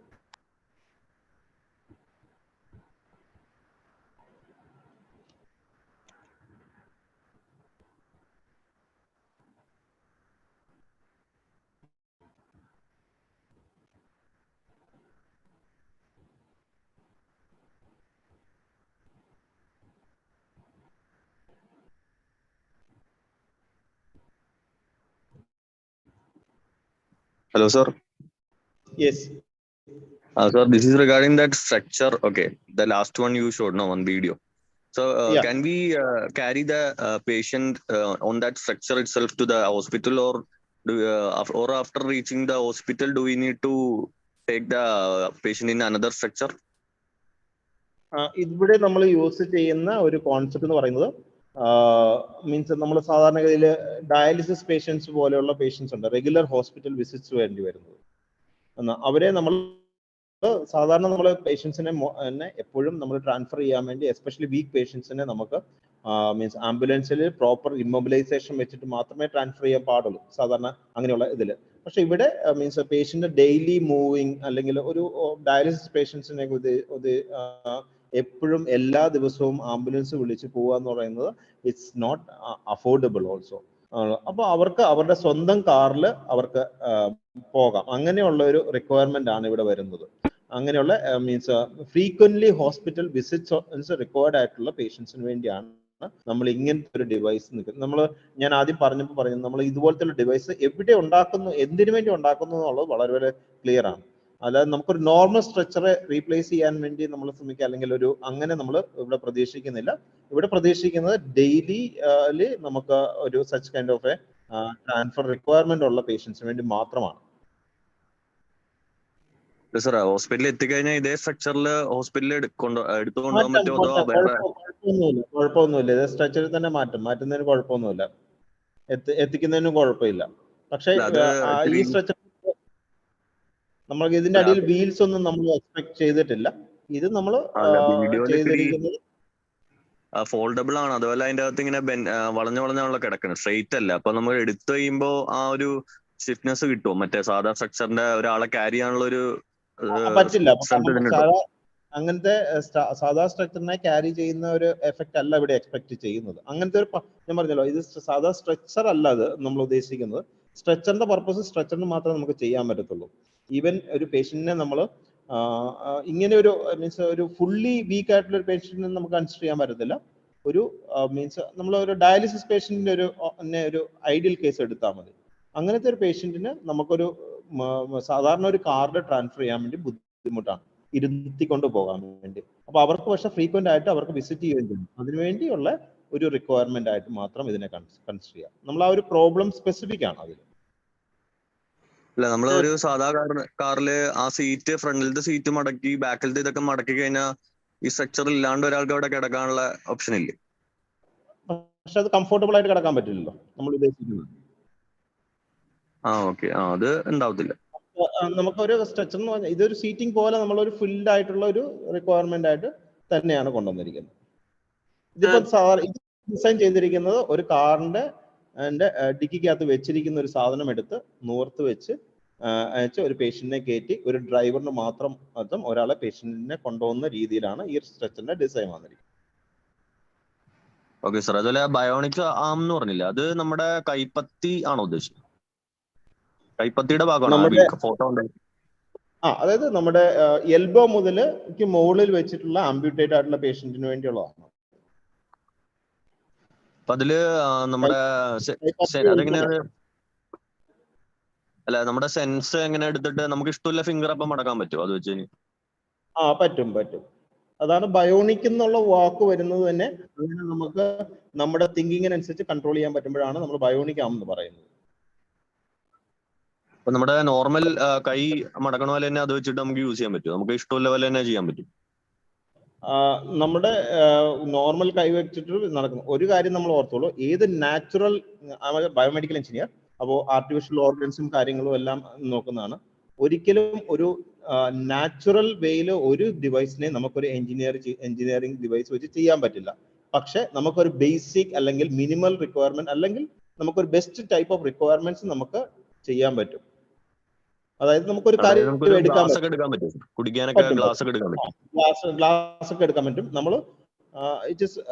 നമ്മൾ കൂടുതൽ അതിന്റെ ഫങ്ഷനാലിറ്റിയിലും degrees of ഫ്രീഡംസും കൊണ്ടുവന്ന് അങ്ങനെ ചെയ്യാൻ പറ്റും. ഇതിപ്പോ hold ചെയ്യാം, glass hold ചെയ്യാം, അങ്ങനെയുള്ള കാര്യങ്ങളെല്ലാം ചെയ്യാൻ പറ്റും. ഇത് സാറിന് ഇവിടെ ഉണ്ടാക്കിയാണോ? കോളേജിൽ ഉണ്ടാക്കിയാണോ? കോളേജിൽ ഉണ്ടാക്കിയതാണ്. Okay sir. അതെ, ഈ കാറില് ഇത് ഇപ്പൊ ബൈസ്റ്റാൻഡർ ഉണ്ടെങ്കിൽ ഈ ബൈസ്റ്റാൻഡറിന് ഇരിക്കാൻ പറ്റുമോ ആ കാറിലെ ഈ സ്ട്രക്ചറിന്റെ? ഒരാൾക്ക് ഇപ്പൊ ഈ പേഷ്യന്റിന് കൊണ്ടുപോകാനുള്ള ഇപ്പൊ രണ്ടാളുണ്ടാവുമല്ലോ, ഡ്രൈവരും. അപ്പൊ ഈ നിക്കണ ആൾക്ക് ഇരിക്കാൻ പറ്റുമോ അവിടെ? അതായത് ഒരു പേഷ്യന്റിനെ കൊണ്ടുപോകാൻ പറ്റും. ഒരു നമ്മൾ എക്സ്പെക്ട് ചെയ്യുന്നത് ഒരാൾക്ക് തന്നെ ഒരു ഡ്രൈവർ ഉണ്ടാവും. ഡ്രൈവറിന്റെ പുറകിൽ അതിൽ ഒരാൾക്കും കൂടി ഇരിക്കാൻ പറ്റും അങ്ങനെ ചെയ്യുമ്പോൾ. അത് പക്ഷെ കാറിന്റെ സീറ്റ് സ്പ്ലിറ്റഡ് ആണെങ്കിൽ, അല്ലെങ്കിൽ ഡ്രൈവറിന് മാത്രമേ യൂസ് ചെയ്യാൻ പറ്റൂ. It's based on the car. നമ്മൾ ചില കാറിന്റെ 2 സീറ്റ് സ്പ്ലിറ്റഡ് ആയിട്ട് നമുക്ക് യൂസ് ചെയ്യാമല്ലോ.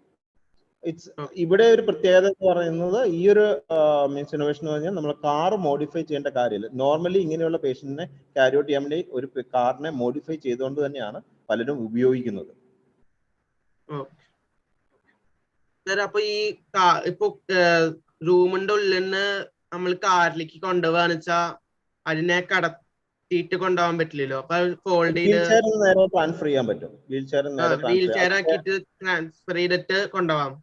കയറ്റാനുള്ള എളുപ്പത്തിനാണ് അതിന്റെ ഒരു ലാസ്റ്റ് ഒരു പോർഷനിൽ ഒരു സ്ലൈഡിംഗ് പോർഷൻ വെച്ചിട്ടുണ്ട്. അങ്ങനെ അവർക്ക് ഈസി ട്രാൻസ്ഫറിന് വേണ്ടി വെച്ചിരിക്കുന്ന ഒരു ലെവലിലാണ്. സാറേ, നമുക്ക് 6:35 ആയതുകൊണ്ടൊന്ന് വൈൻഡ് അപ്പ് ചെയ്യേണ്ടതുണ്ട്. അപ്പൊ ഐ എം ഷുവർ, എനിക്ക് തോന്നുന്നു കുറച്ചുകൂടെ ക്വസ്റ്റ്യൻസ് ഒക്കെ ആൾക്കാർക്ക് ഉണ്ടാവും. Will have mechanism of channeling it, collecting the questions and getting in touch with you. And also the session will be the recording of the session will be put on the YIP website, so that more people who couldn't make it today, they can visit it and get ideas, get motivated for the ideation process. So we'll continue this. This will be a ongoing engagement, surely. Okay. So thank you, sir, once again, from the part of Young Innovators Program 5.0 for sparing your time for this session. Thank you. Okay. Thank you very much. Thank you very much. Bye.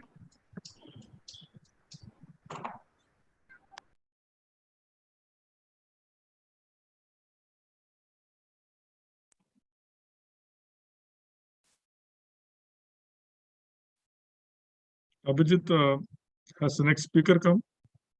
Yes, sir. Binu sir joined it on Dr. Binu sir joined it on. Okay, okay.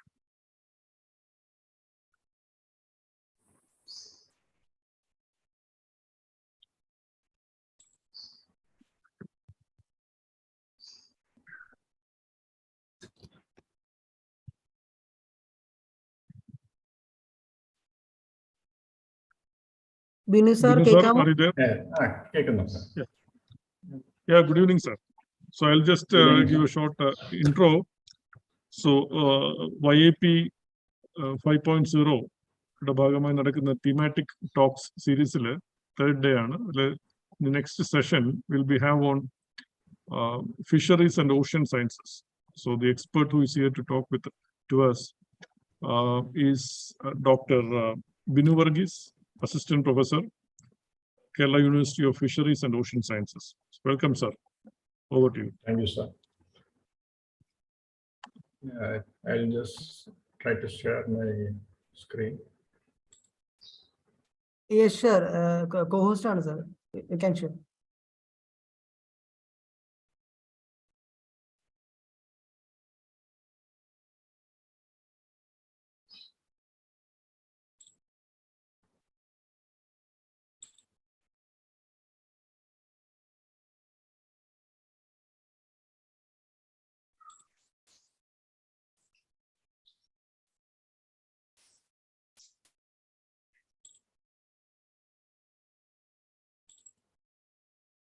Is it here?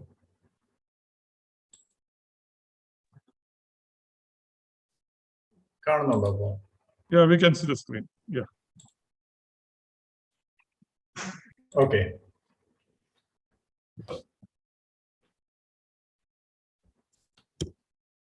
So, in the fisheries and ocean science field, what are the things happening and the innovations possible? I think it is full screen mode.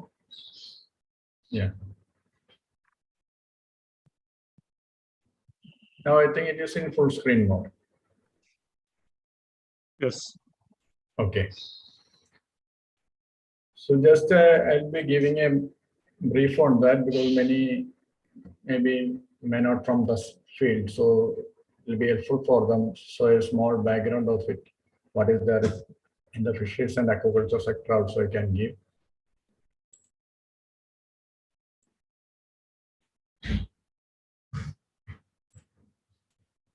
Yeah, so always we used to say that there is a way to do better, find it.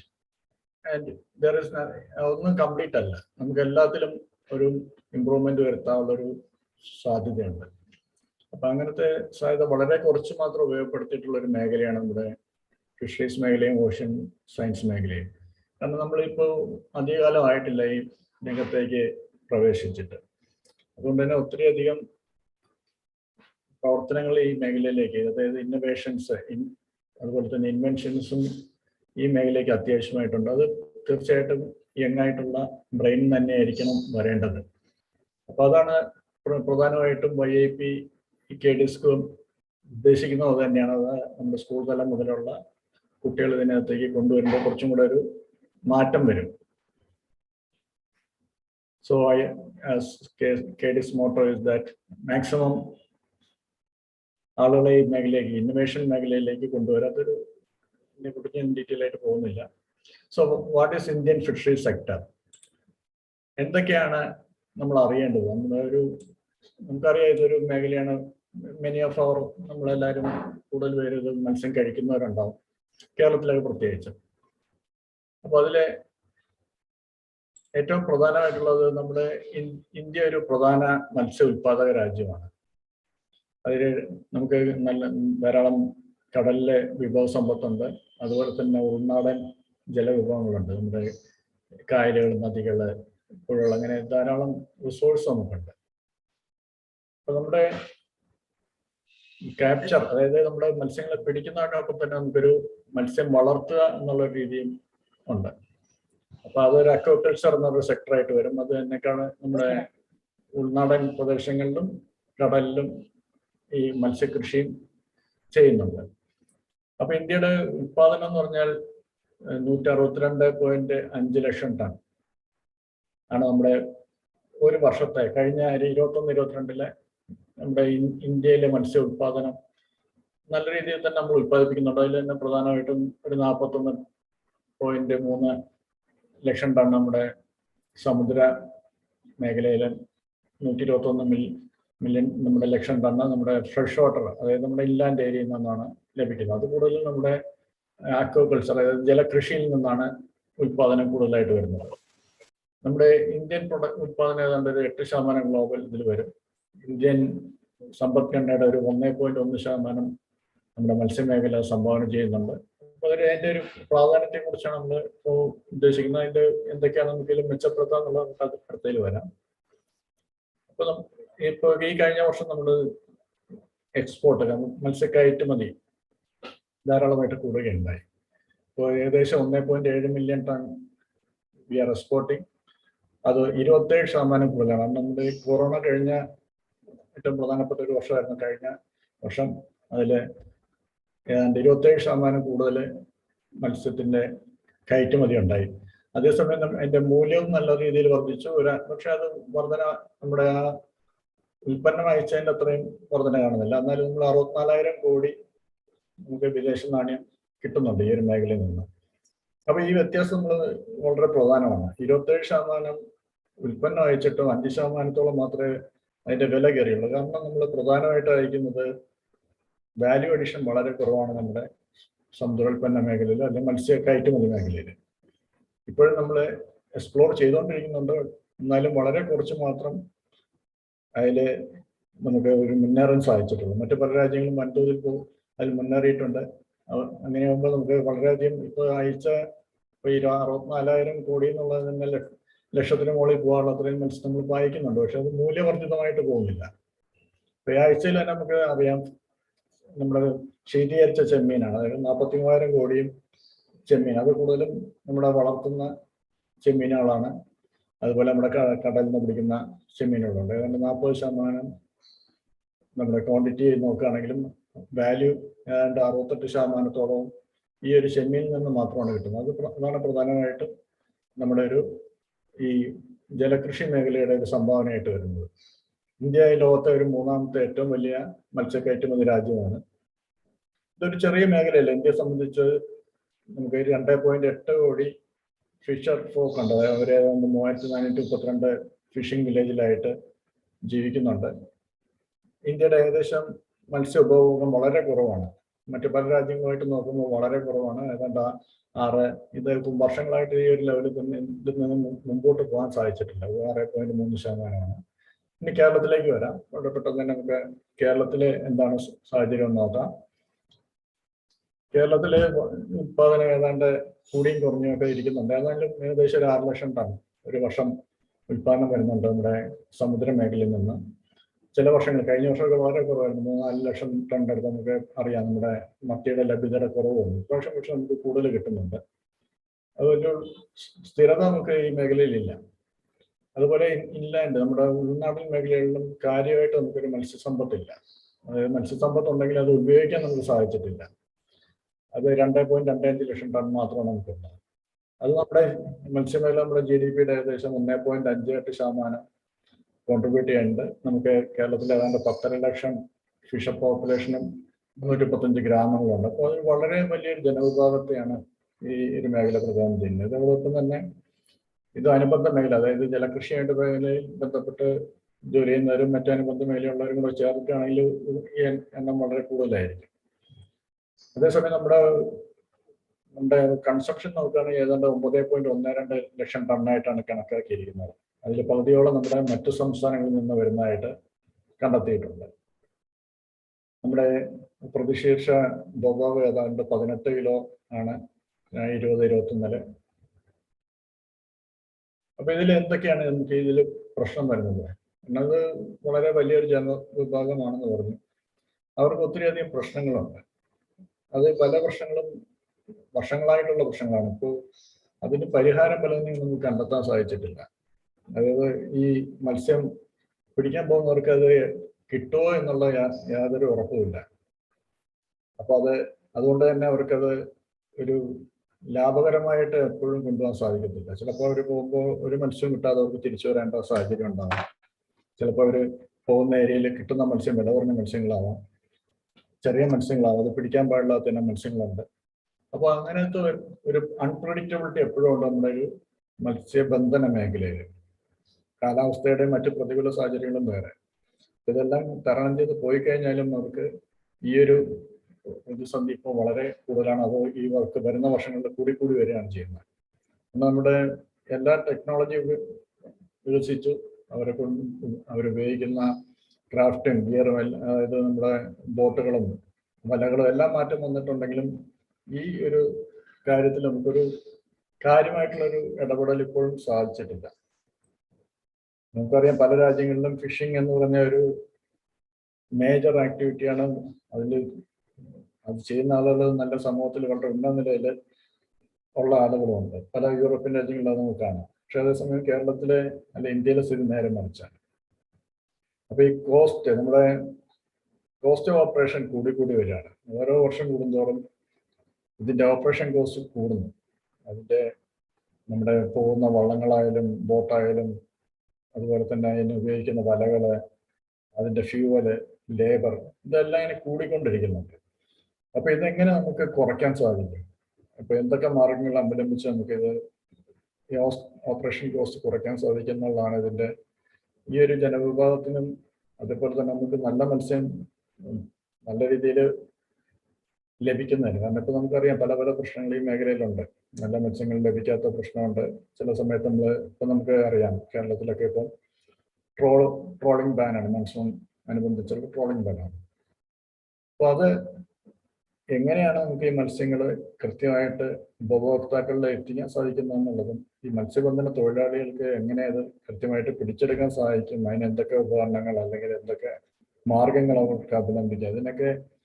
അതുപോലെ തന്നെ alternate fuels, ഇപ്പം solar അങ്ങനെയുള്ള പല മേഖലകളിലേക്ക് വന്നിട്ടുണ്ട്. എന്നാലൊരു കൃത്യമായിട്ടുള്ളൊരു ലാഭകരമായിട്ട് അവർക്ക് പ്രവർത്തിക്കാവുന്നൊരു രീതിയിലേക്ക് ഇപ്പോഴും എത്തിയിട്ടില്ല. മറ്റൊരു പ്രശ്നം നമ്മുടെ പുതുതലമുറ, പ്രത്യേകിച്ച് ഫിഷറിംഗ് ഫാമിലിയിലേക്ക് പുതുതലമുറ വിട്ടുനിൽക്കുന്ന ഒരു പ്രശ്നം കാണിക്കുന്നുണ്ട്. കാരണം ഈ മേഖലയിലെ അരക്ഷിതാവസ്ഥ തന്നെയായിരിക്കും അതിൻ്റെ കാരണം. അവർ മറ്റൊരു മേഖലകളിലേക്കാണ് പോകുന്നത്. പിന്നെ നമുക്ക് സാധ്യതയുള്ള മറ്റൊരു മേഖലയാണ് നമുക്ക് ഡീപ് സീ ഫിഷിംഗ്. നമുക്കിപ്പം അറിയാം അങ്ങനെ ഒരു സാധ്യതയുണ്ട്. പിന്നെ മൾട്ടി ഡേ, ഇപ്പോൾ തന്നെ നമുക്കറിയാം എല്ലാ ഫിഷിംഗ് ബോട്ടുകളും പോകുന്നത് പല ദിവസത്തേക്ക് മത്സ്യം പിടിച്ചിട്ടാണ്. പിന്നെ നമുക്കൊരു പ്രധാന പ്രശ്നമാണ് നമ്മുടെ ബോട്ടിൽ തന്നെ സംസ്കരിക്കാനോ അല്ലെങ്കിൽ അത് പ്രിസർവ് ചെയ്യാനോ സാധിക്കാത്തത്. പലപ്പോഴും ഫിഷിങ്ങിന് പോകുന്നവർ സാധാരണഗതിയിൽ അവർ യാതൊരുവിധ മറ്റുള്ള രീതികളും അവലംബിക്കാൻ താല്പര്യമുള്ളവരല്ല, കാരണം അവരുടെ ജീവിതമാണത്. പക്ഷെ അത് കരയിലേക്ക് വരുമ്പോഴത്തേക്ക് അത് വളരെ ഫ്രഷായിട്ട് നിർത്താൻ നമുക്ക് പലപ്പോഴും സാധിക്കില്ല. പ്രത്യേകിച്ച് ഈ ഒന്നിലധികം ദിവസം, ചിലപ്പോൾ ആഴ്ചകളോളം മത്സ്യബന്ധനം നടക്കുന്ന ഇത്തരം മത്സ്യബന്ധന യാനങ്ങളുമുണ്ട്. അപ്പൊ അതിനെ എങ്ങനെയാണ് നമുക്കൊരു ഓൾട്ടർനേറ്റ് ആയിട്ട് അവർക്ക് ചെയ്യാൻ പറ്റും? ഇപ്പോൾ പല രീതികളും പണ്ടും അവലംബിക്കുന്നുണ്ട്. നമ്മൾ ഐസ് കൊണ്ടുവന്നാണ് ഇപ്പോൾ ഏറ്റവും സാധാരണഗതിയിൽ ചെയ്യുന്നത്. പക്ഷെ അതിനൊരു പരിധി ഉള്ളതുകൊണ്ട് തന്നെ കൃത്യമായിട്ട് ചിലപ്പോൾ ഫ്രഷായിട്ട് നമുക്ക് വെക്കാൻ പറ്റാറില്ല. റെഫ്രിജറേറ്റ് സീവർ, അങ്ങനെ പല രീതികളും ഉണ്ട്. അപ്പൊ അതിലെന്തെങ്കിലും പുതിയ രീതി കൊണ്ടുവരാൻ പറ്റും. മറ്റൊരു പ്രധാന പ്രശ്നമാണ് കടലിലായി കഴിഞ്ഞാൽ പിന്നെ അങ്ങോട്ടും ഇങ്ങോട്ടും കണക്ടിവിറ്റി ഉള്ള പ്രശ്നം. കടലിൽ നിന്ന് മറ്റ് മത്സ്യബന്ധന ബോട്ടുകളിലേക്കും കരയിലേക്കുള്ള കണക്ടിവിറ്റി പലപ്പോഴും പ്രശ്നങ്ങളുണ്ടാകാറുണ്ട്. ചില തീരത്തോടടുത്ത ഭാഗത്ത് വലിയ ബുദ്ധിമുട്ടില്ല, ഉൾക്കടലിൽ പോയി കഴിഞ്ഞാൽ ഇപ്പോഴും അതൊരു പ്രധാന പ്രശ്നമായി തന്നെ നിലനിൽക്കുന്നു. പിന്നെ നമ്മുടെ ചില അപകടങ്ങളുടെ രീതികളൊക്കെ ഒത്തിരി കൂടിയിട്ടുണ്ട്. അപ്പോൾ അതിൻ്റെ റെസ്ക്യൂ എങ്ങനെ വളരെ പെട്ടെന്ന് അവരെ രക്ഷിക്കാം എന്നുള്ളതിനെ കുറിച്ച് കുറച്ച് ഉപകരണങ്ങളോ അല്ലെങ്കിൽ അതിൻ്റെ സാങ്കേതിക വിദ്യകളോ അത്യാവശ്യമായിട്ട് നമ്മളിപ്പോൾ ചെയ്യേണ്ടതാണ്. കാരണം നമുക്ക് അറിയാം, ഇപ്പോൾ ഓരോ വർഷവും കടലിലെ സ്ഥിതി മാറിക്കൊണ്ടിരിക്കുകയാണ്. ആ രീതിയിലാണ് നമ്മുടെ ക്ലൈമറ്റ് ചേഞ്ച് വന്നുകൊണ്ടിരിക്കുന്നത്. അതനുസരിച്ച് ഇവർക്ക് തൊഴിൽ നഷ്ടപ്പെടുന്നൊരു സാഹചര്യമുണ്ട്. പിന്നെ അതിലും ഏറ്റവും വലിയൊരു പ്രശ്നമാണ് ഇവർക്ക് മത്സ്യം പിടിച്ചുകൊണ്ട് വന്നു കഴിഞ്ഞാൽ അതിന് സ്ഥിരമായിട്ടുള്ളൊരു വില ഇല്ലാത്തത്. കൂടുതൽ പലപ്പോഴും ഒരേ സ്ഥലത്ത് പോകുമ്പോൾ കൂടുതൽ ഒരേ മത്സ്യമായിട്ട് ലഭിക്കുക. അപ്പോൾ അവർക്ക് പോയ ചെലവിൻ്റെ പോലും മത്സ്യം പലപ്പോഴും വില കിട്ടാതെ വരും. മത്സ്യം ഉണ്ടെങ്കിലും മത്സ്യത്തിന് വില കിട്ടാനും എടുക്കാൻ ആളില്ലാത്ത ഒരു സാഹചര്യത്തിൽ പലപ്പോഴും അത് ഉപേക്ഷിക്കേണ്ട സ്ഥിതി വരെ ഉണ്ടാകാറുണ്ട്. അപ്പോൾ അതെങ്ങനെ തരണം ചെയ്യാൻ പറ്റും? അപ്പോൾ എങ്ങനെയാണ് ആ ലിങ്കേജ് ഇതിൻ്റെ മത്സ്യബന്ധന മേഖലയും കൺസ്യൂമറും നമ്മുടെ കയറ്റുമതിക്കാരുമായിട്ടൊക്കെ കൃത്യമായിട്ടുള്ള, എപ്പോഴും നമുക്ക് ഈ ലിങ്കേജ് എല്ലാം കൂടെ പല പോർട്ടിലും നടക്കുന്നുണ്ട്. പക്ഷെ അതെല്ലാം ഓരോ ഇടനിലക്കാർ വഴിയാണത് വരുന്നത്. അതുകൊണ്ടാണ് പല ബുദ്ധിമുട്ടുകളും മത്സ്യത്തൊഴിലാളികൾക്ക് വരുന്നത്. അതിന് പകരമായിട്ട് നമ്മൾ പല കോപ്പറേറ്റീവ്സ് ഒക്കെ കൊണ്ടുവന്നിട്ടുണ്ടെങ്കിലും ഇപ്പോഴും അതൊരു പൂർണ്ണതോതിൽ ഫലപ്രദമായി വന്നിട്ടില്ല. അപ്പോൾ അതിന് എന്തൊക്കെ ഇൻഫ്രാസ്ട്രക്ചർ വേണ്ടി വരും? ഏറ്റവും സിമ്പിളായിട്ട് നമുക്ക് എങ്ങനെ ഓരോ ചെറിയ ചെറിയ ഹാർബർ ലാൻഡിംഗ് സെന്ററിൽ ചെയ്യാന്നുള്ളത് വളരെ പ്രധാനമാണ്. മറ്റൊരു പ്രധാന പ്രശ്നം നമ്മുടെ ഇപ്പോൾ സമുദ്ര മേഖലയെ നോക്കുകയാണെങ്കിലും കടലിലോട്ടുള്ള വളരെ വൻതോതിൽ മാലിന്യ നിക്ഷേപം വരുന്നുണ്ട്. പ്രത്യേകിച്ച് നമ്മുടെ കരയിൽ നിന്നുള്ള മാലിന്യങ്ങൾ ധാരാളമായിട്ട് കടലിൽ എത്തപ്പെടുന്നുണ്ട്. അത് മത്സ്യസമ്പത്തിനെ കാര്യമായി ബാധിക്കുന്നുണ്ട്.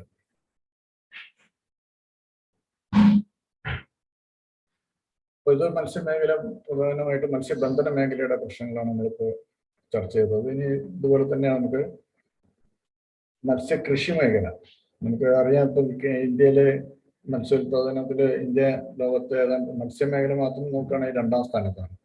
അതിൽ പ്രധാനമായിട്ടും നമ്മുടെ ശുദ്ധജല മത്സ്യങ്ങളാണ് അതിൽ ഒരു പ്രധാന പങ്ക് വഹിക്കുന്നത്, പ്രത്യേകിച്ച് നമ്മുടെ കാർപ്പിനങ്ങളൊക്കെ.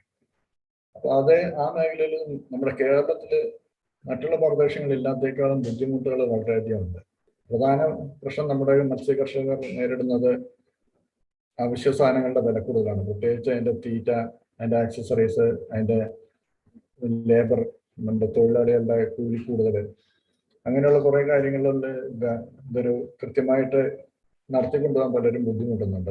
അതിൻ്റെ കൂടെ തന്നെയാണ് കാലാവസ്ഥാ വ്യതിയാനവും പെട്ടെന്ന് മത്സ്യങ്ങൾക്ക് അസുഖം വരുന്ന പ്രശ്നങ്ങൾ, ഇതെല്ലാം കൂടെ ചേരുമ്പോൾ അതൊരു സ്ഥിരമായിട്ട് നമ്മൾ ലാഭകരമായി കൊണ്ടുപോകുന്നതിനൊരു ബുദ്ധിമുട്ട് അവർക്ക് വരുന്നുണ്ട്. പിന്നെയുള്ളൊരു അത് നേരത്തെ പറഞ്ഞതിൻ്റെ ഒരു പോർഷൻ തന്നെയാണ് പ്രൊഡക്ഷൻ ലോസ്. മറ്റ് കോമ്പീറ്റിംഗ് സംസ്ഥാനങ്ങളൊക്കെ ആയിട്ട് നോക്കിക്കഴിഞ്ഞാൽ വളരെ കൂടുതലാണ്. വേറൊരു പ്രധാന പ്രശ്നം, നമ്മൾ ഒത്തിരിയധികം സ്ഥലം നമുക്കില്ല. അത് വളരെ ചെറിയ ചെറിയ കുളങ്ങളിലും പാടങ്ങളിലും ഒക്കെയാണ് നമ്മുടെ മത്സ്യകൃഷി. അപ്പോൾ അതിന് അനുയോജ്യമായ രീതി നമുക്ക് നിലവിലും പലതരം രീതികളുണ്ടെങ്കിലും ഓരോ പ്രദേശത്തിനനുസരിച്ചുള്ള അതിനനുകൂലമായിട്ടുള്ള കൃഷി രീതികളും അതിൻ്റെതായ ഒരു മാർക്കറ്റിംഗ് സിസ്റ്റമൊക്കെ ഡെവലപ്പ് ചെയ്ത് കഴിഞ്ഞാൽ നല്ല രീതിയിൽ കൊണ്ടുപോകാൻ പറ്റും. കാരണം നമുക്ക് വലിയ മത്സ്യ സംസ്ഥാനങ്ങളെ പോലെ ഹെക്ടർ കണക്കിനുള്ള പാടശേഖരങ്ങളിലോ അല്ലെങ്കിൽ കുളങ്ങളിലോ എല്ലാം നമ്മൾ ഇവിടെ കൃഷി നടക്കുന്നത്. നമ്മുടെ പരമ്പരാഗതമായി നടന്നിരുന്ന പണ്ട് ചെമ്മീൻ കെട്ടും പൊക്കളിയും ചേർന്നുള്ള കൃഷി രീതി പാടശേഖരങ്ങളിലായിരുന്നു. പക്ഷെ അതും ഇപ്പോൾ ഒരു ലാഭകരമായിട്ട് പോകുന്നില്ല.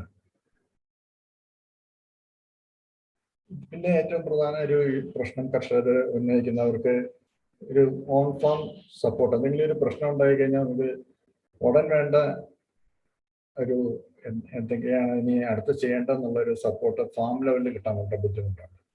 കാരണം ഇതിലേക്ക് ഇന്ന് കിട്ടേണ്ടത് നാളെ കിട്ടിയിട്ട് കാര്യമില്ലാത്തൊരു മേഖലയാണ്. കാരണം മത്സ്യത്തെ നമുക്ക് അത്രയും സമയമൊന്നും പിടിച്ചു നിർത്താൻ പറ്റത്തില്ല. അപ്പോൾ ആ കണ്ടീഷൻ എന്താണെന്ന് മനസ്സിലാക്കി ഉടനടി പ്രതിവിധി ചെയ്തില്ല എന്നുണ്ടെങ്കിൽ നമ്മൾ പിന്നെ അടുത്ത ദിവസം ചെയ്തിട്ട് പ്രത്യേകിച്ച് കാര്യമൊന്നും ഇല്ലാത്തൊരു മേഖലയാണ്. അപ്പോൾ അതൊരു കാരണം നമ്മൾ പുറത്തുനിന്ന് കാണുന്നൊരു രീതിയല്ല. കാരണം നമുക്കറിയാം മത്സ്യങ്ങളുടെ വെള്ളത്തിനടിയിലാണ്.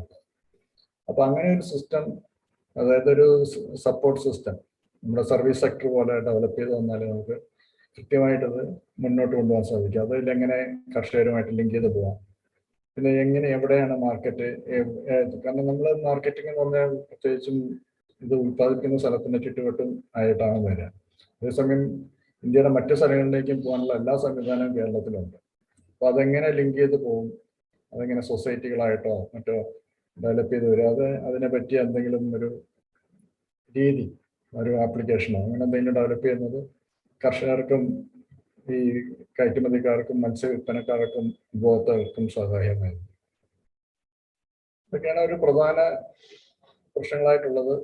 പിന്നെ ഒരു ചൂഷണം നടക്കുന്നുണ്ട്. പലരും നമ്മുടെ അതിനൂതന സാങ്കേതിക വിദ്യ എന്നുള്ള രീതിയിലൊക്കെ പല ഇതും അറിയാത്ത ആളുകൾ ഇത് കൊണ്ട് കൊടുക്കുന്നതും ഒത്തിരി കാശ് കർഷകർക്ക് നഷ്ടപ്പെടുന്നതുമായ രീതി പലപ്പോഴും കണ്ടുവരുന്നുണ്ട്. അത് നമുക്ക് തിരുത്താൻ വളരെ പെട്ടെന്ന് സാധിക്കുന്നില്ല. അപ്പോൾ അവർക്ക് കൃത്യമായിട്ടുള്ളൊരു ഇൻഫർമേഷൻ കിട്ടുന്ന ഒരു രീതി, എന്നാൽ പലപ്പോഴും നമ്മളിത് വളരെ എളുപ്പം സാധിക്കുമെന്ന് വിചാരിച്ചാലും ഒരു കർഷകനെ സംബന്ധിച്ച് അതൊക്കെ ഒരു സർക്കാർ സ്ഥാപനത്തിലേക്ക് എത്തിപ്പെടുക എന്നുള്ളത് ഒരു ബുദ്ധിമുട്ടുള്ള കാര്യമാണ്. അപ്പോൾ അവരുടെ കൈവശത്ത് അവർക്ക് വളരെ പെട്ടെന്ന് അവരുടെ തൊട്ടടുത്ത് തന്നെ ഇതിനുള്ളൊരു സംവിധാനം ഉണ്ടാവുക എന്നുള്ളതാണ്.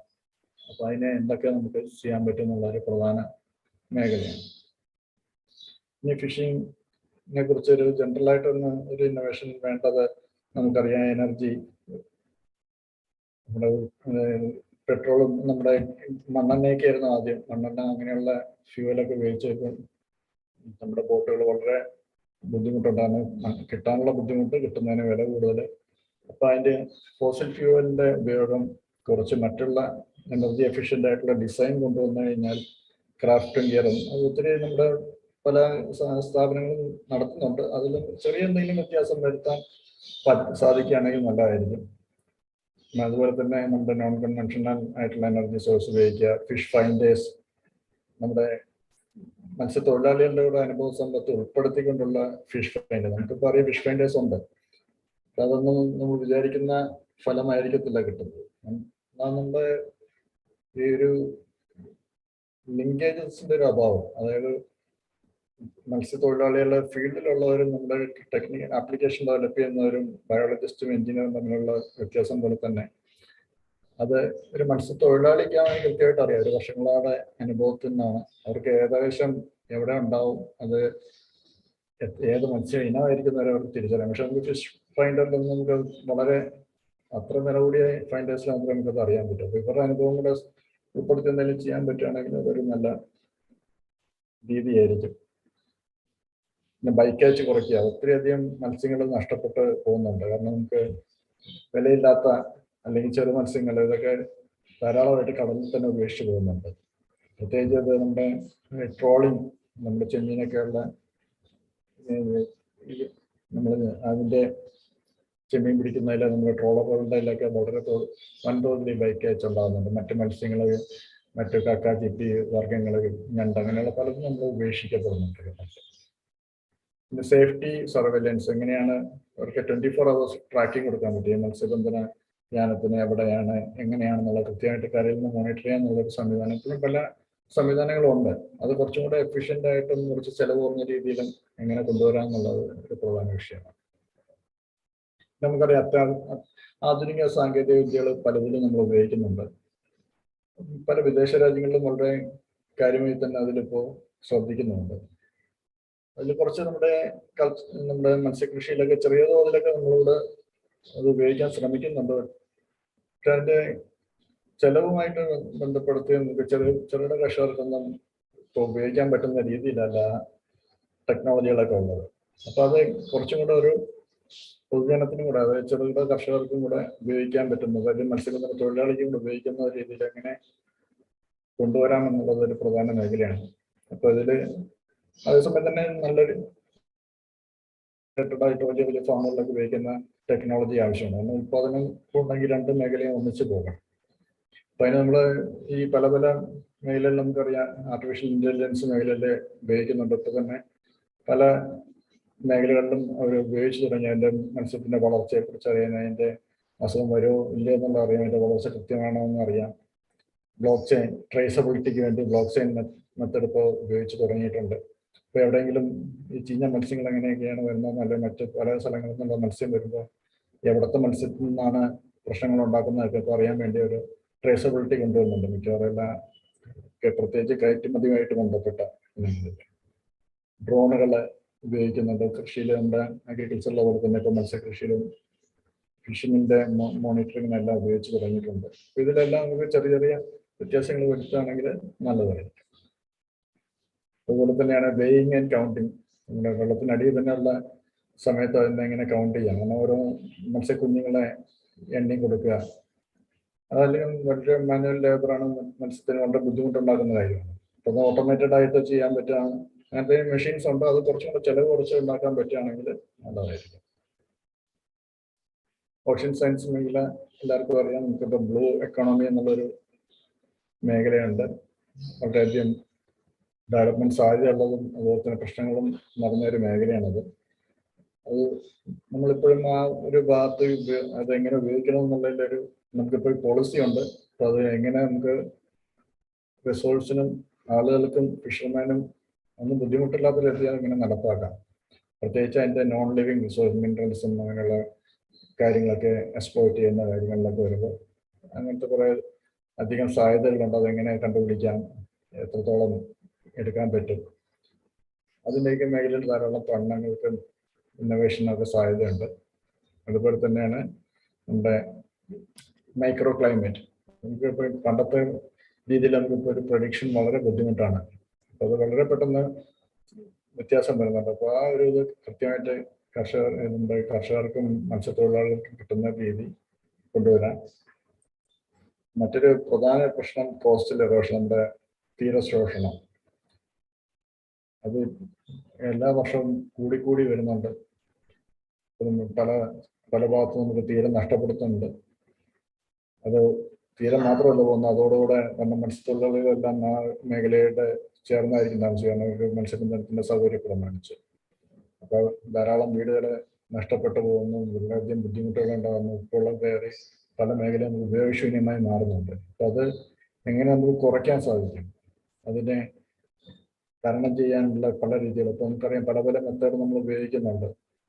പുലിമുട്ടുകളുണ്ട്, ടെട്രാപോഡ്സ്, അങ്ങനെയുള്ള പല പല രീതികളും അവലംബിക്കുന്നുണ്ട്. അതിൽ നമുക്ക് എന്തെങ്കിലും ഇന്നോവേറ്റീവായിട്ട് ചെയ്യാൻ പറ്റുമോ, പ്രകൃതിക്ക് പ്രശ്നമില്ലാത്ത രീതിയിൽ അങ്ങനെ ചെയ്യാൻ പറ്റും. അതൊക്കെ വളരെ പ്രധാന മേഖലയാണ്. അതുപോലെ തന്നെ ഊർജം ധാരാളമായിട്ട് നമ്മളിപ്പോൾ ഉപയോഗിച്ച് പല രാജ്യങ്ങളും നല്ല രീതിയിൽ ഉപയോഗിക്കുന്നുണ്ട്. കടലിൽ നിന്ന് തന്നെയുള്ള വിൻഡ് എനർജി, കടലിൽ തന്നെ പ്ലാറ്റ്ഫോം ചെയ്തിട്ട് വിൻഡ്, വേവ് എനർജി, അതുപോലെ ടൈഡൽ എനർജി, വേലിയേറ്റം വേലിയിറക്കത്തിൻ്റെ വ്യത്യാസമുണ്ട് ഉള്ളത്. അതുപോലെ മറൈൻ ടൂറിസം, നമ്മുടെ ബ്ലൂ എക്കണമിയിലുള്ള ഒരു ഇതാണ് ഈ ടൂറിസം. സബ്മേർസിബിൾ, ഇപ്പോൾ നമുക്കറിയാം ഒരു ഈ അടുത്ത് തന്നെ ഒരു സംഭവമുണ്ട്, സബ്മേർസിബിൾ വെഹിക്കിൾ കൊണ്ടുള്ള ടൂറിസം. അതുപോലെ തന്നെ വളരെയധികം ഉപോൽപ്പന്നങ്ങളുണ്ട്, bioactive compounds, medical application, nutraceutical application എന്ന ധാരാളം ഇതുണ്ട്. അത് കണ്ടെത്തുക എന്നുള്ളത് ഒരു പ്രധാന മേഖലയാണ്. പുതിയ പുതിയ മെഡിസിൻസ് വരെ കണ്ടെത്താനുള്ള സാധ്യത ഉണ്ട്. അതുപോലെ തന്നെ നമ്മുടെ കണ്ടിന്യൂസ് ആയിട്ട് മോണിറ്റർ ചെയ്യുക, എന്തൊക്കെയാണ് നമ്മുടെ കടലിൽ സംഭവിക്കുന്നത്, അണ്ടർ വാട്ടർ റോബോട്ടിക്സ്, അങ്ങനെ ഒത്തിരി കാര്യങ്ങളുണ്ട് നമുക്ക് ഈ മേഖലയിൽ ചെയ്യാനായിട്ട്. പിന്നെ വളരെ ഇപ്പം നമുക്ക് നിലവിൽ ആപ്ലിക്കേഷൻസ് ഉള്ള കുറച്ച് കാര്യങ്ങളുണ്ട്. ഈ ഉൽപ്പന്നങ്ങൾ അത് നമ്മുടെ നിലവിൽ മാർക്കറ്റിലുണ്ടെങ്കിലും പല കാര്യങ്ങളും നമുക്കത് ചെയ്യാൻ സാധിക്കാറുണ്ട് കൃത്യമായിട്ട്. കാരണം അത് വളരെയധികം വില കൂടുതലാണ്. ഇത്രയും ചെറിയ ചെറിയ ഡിവൈസുകളൊക്കെ ആയിരിക്കും.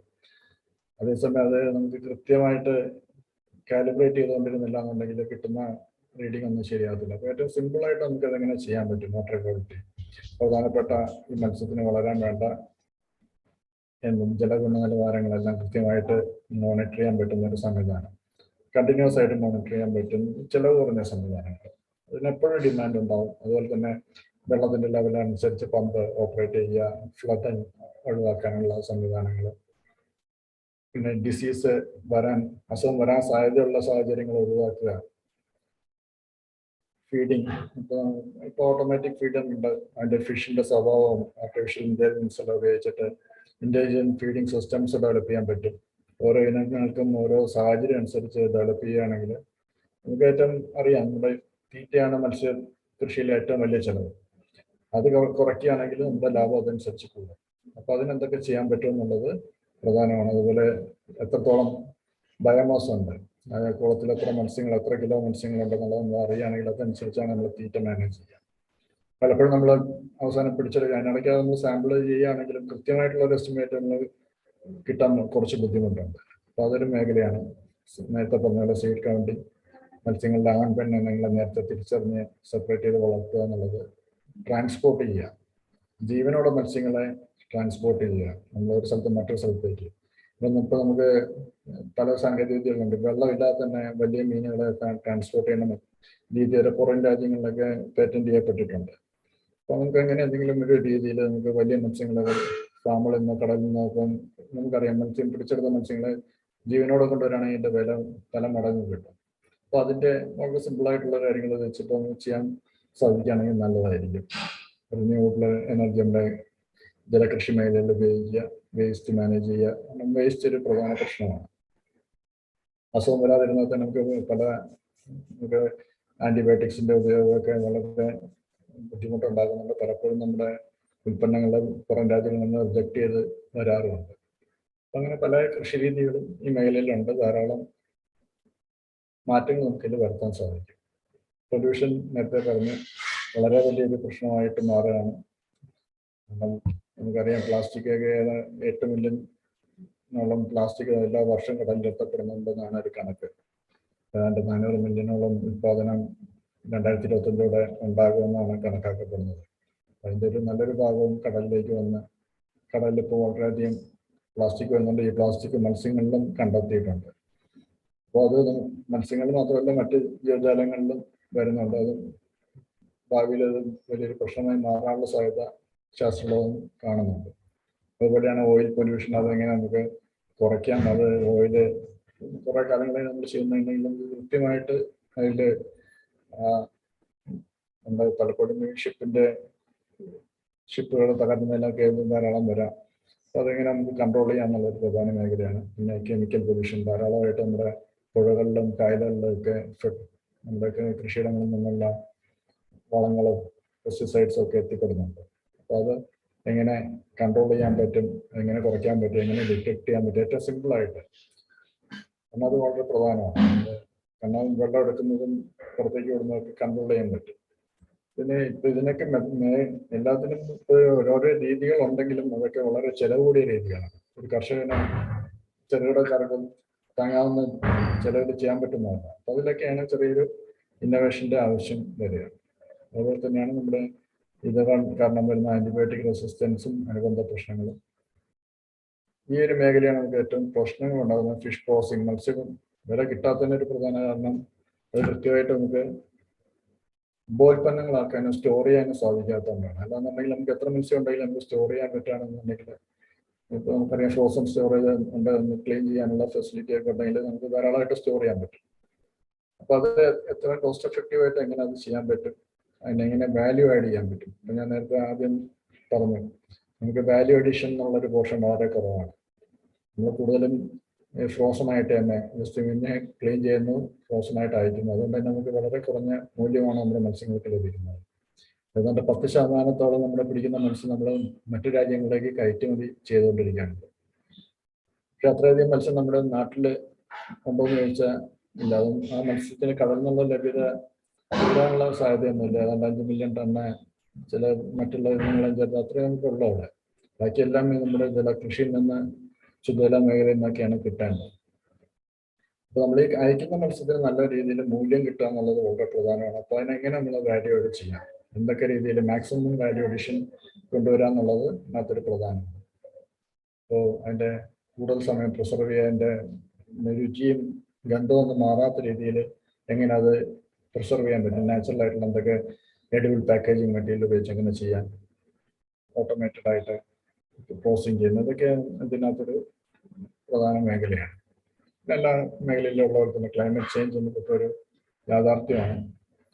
മത്സ്യബന്ധന മേഖലയും കൃഷി മേഖലയും നല്ല രീതിയിൽ ഇതിൻ്റെ പ്രശ്നങ്ങളിൽ അകപ്പെട്ടിരിക്കുകയാണ്. ഒന്നിനും കൃത്യമായിട്ട് നമുക്കൊരു സീസൺ ഉണ്ടായിരുന്നുണ്ട്. ഇപ്പോൾ എന്ന് വിത്തിടണം, എന്ന് വിളവെടുക്കണമെന്നൊക്കെ ഉണ്ടായിരുന്നു, എന്ന് ഉപ്പ് വരും, എപ്പോൾ മഴ വരും. പക്ഷെ ഇപ്പം നമുക്ക് കൃത്യമായിട്ട് ആ ഒരു കൃത്യത അതിൽ നഷ്ടപ്പെട്ടിട്ടുണ്ട്. അത് തന്നെ പല കാർഷിക മേഖലയിലും ബാധിക്കുന്നുണ്ട്, മത്സ്യങ്ങളുടെ പ്രജനനത്തെ ബാധിക്കുന്നുണ്ട്. അപ്പോൾ നമുക്ക് പല മേഖലകളിലും ഇപ്പോൾ ഒരു അൺപ്രഡിക്റ്റബിൾ ഏരിയ ആയിട്ട് വന്നിട്ടുണ്ട്. അപ്പോൾ ഇതെങ്ങനെ ഇത് ഈ യാഥാർത്ഥ്യത്തെ ഉൾക്കൊണ്ടുകൊണ്ട് എങ്ങനെ നമുക്ക് നമ്മുടെ കാർഷിക മേഖലയെ മെച്ചപ്പെടുത്താം, അതിനെന്തൊക്കെ ചെറിയ ചെറിയ മാറ്റങ്ങൾ വരുത്തിയാൽ നമുക്ക് ഈ ക്ലൈമറ്റ് ആയിട്ട് ബന്ധപ്പെട്ടുള്ള മാറ്റങ്ങളെ നമുക്ക് അതിജീവിക്കുക എന്നുള്ളത് ഒരു പ്രധാന മേഖലയാണ്. പിന്നെ ഇത്രയും കാര്യങ്ങളാണ് ഒരു പൊതുവായിട്ട് നമ്മളൊരു സമയമായിട്ടുണ്ടെന്ന് തോന്നുന്നു.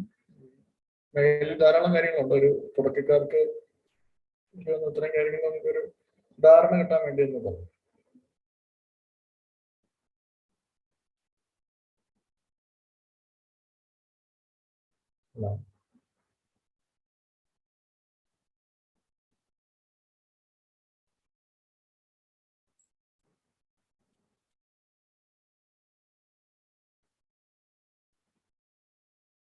ഹലോ.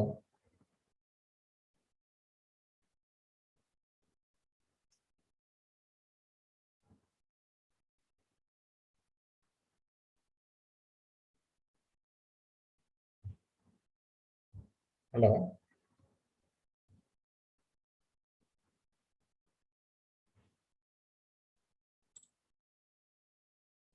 ഹലോ. Hello sir. കേൾക്കുന്നുണ്ട് സാർ.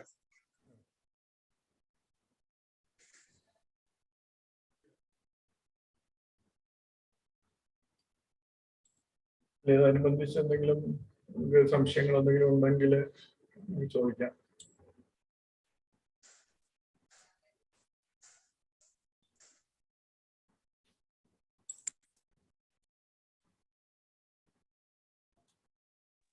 സാർ കേൾക്കാമോ? കേൾക്കുന്നുണ്ട്, പറഞ്ഞു. സാർ, ഈ കേരളത്തില് കൺസംഷനില് പകുതിയോളം വേറെ സംസ്ഥാനത്തു നിന്നാണ് വരണമെന്ന് പറഞ്ഞല്ലോ. അതിന്റെ ഒരു റീസൺ പറയാമോ? ഇവിടെ കിട്ടാനിട്ടാണോ അതോ ഇവിടെ നമുക്കുള്ള അതിന്റെ ഇൻഫ്രാസ്ട്രക്ചർ ഇല്ലാത്തതുകൊണ്ടോ? ഇവിടുത്തെ നമ്മുടെ ഉപഭോഗം കൂടുതലാണ്. പ്രധാനമായിട്ടും നമുക്ക് കിട്ടുന്ന ഒരേ ഇനങ്ങൾ വ്യത്യസ്തത മറ്റു സ്ഥലങ്ങളിൽ നമുക്ക് എന്തായാലും വേണ്ടി വരും. ഇപ്പൊ നമുക്കറിയാം, നമ്മുടെ ഇപ്പം പ്രധാന ഒരു ഇനമാണ് കരിമീൻ. അത് ഇപ്പൊ ഭൂരിഭാഗം വരുന്നത് മറ്റു സംസ്ഥാനങ്ങളിൽ നിന്നാണ്. നമ്മുടെ ഇവിടെ ലഭ്യത കുറഞ്ഞു. ഇപ്പൊ ഏതാണ്ട് 3000 ടണ്ണിന്റെ അടുത്തേ ഉള്ളൂ. അതുപോലെ മറ്റു മത്സ്യങ്ങൾ അങ്ങനെയാണ്. അതേസമയം നമുക്കറിയാം കുറേയധികം മത്സ്യങ്ങൾ നമ്മളിവിടുന്ന് കയറ്റുമതി ചെയ്യുന്നുണ്ട്. അപ്പൊ ഇത് നമ്മുടെ സർക്കാരിന്റെ ഒരു കണക്ക് പ്രകാരം നമ്മൾ ഏതാണ്ട് 9.12 ലക്ഷം നമ്മളിവിടെ ആഭ്യന്തര ഉപഭോഗമുണ്ട്. അതിൽ നമ്മൾ ഉത്പാദിപ്പിക്കുന്നത് ഒരു 6-7 ലക്ഷം ടണ്ണുണ്ട്. പക്ഷെ അതിൽ തന്നെ പല ലോസും വരുന്നുണ്ട്. നമ്മൾ ഉത്പാദിപ്പിക്കുന്ന മുഴുവൻ നമുക്ക് ഉപഭോഗത്തിന് വരുന്നില്ല. കാരണം ഇതൊരു പെറിഷബിൾ കമ്മോഡിറ്റി ആയതുകൊണ്ട് തന്നെ കുറച്ചധികം നഷ്ടം വരുന്നുണ്ട്. നമുക്കറിയാം, ഇവിടെ ഉത്പാദിപ്പിക്കുന്ന കേരള സമുദ്രതീരത്തുള്ളത് മത്സ്യം വിൽപ്പന നടക്കുന്ന പലപ്പോഴും മലയോര മേഖലകളിലൊക്കെ ആയിരിക്കും. അപ്പൊ ആ ഒരു ലോസും ഇതിനകത്ത് വരുന്നുണ്ട്. അപ്പൊ ഇവിടെ നമുക്കിവിടെ കിട്ടുന്നതില് കുറെ വാങ്ങിക്കാണ്ട് പോകണു, വില അങ്ങനെ കുറെ ഇഷ്യൂ പറഞ്ഞല്ലോ. അപ്പൊ നമുക്ക് പകുതിയോളം പുറത്തുനിന്ന് വരുവാണെങ്കിൽ എന്തുകൊണ്ട് നമുക്ക് ഇവിടെ പിടിക്കുന്ന എങ്ങനെയാലും ഇവിടെ ചെലവഴിക്കാനുള്ള ഒരു വഴി നമുക്ക് കാണത്തില്ല? തീർച്ചയായിട്ടും ഉണ്ട്.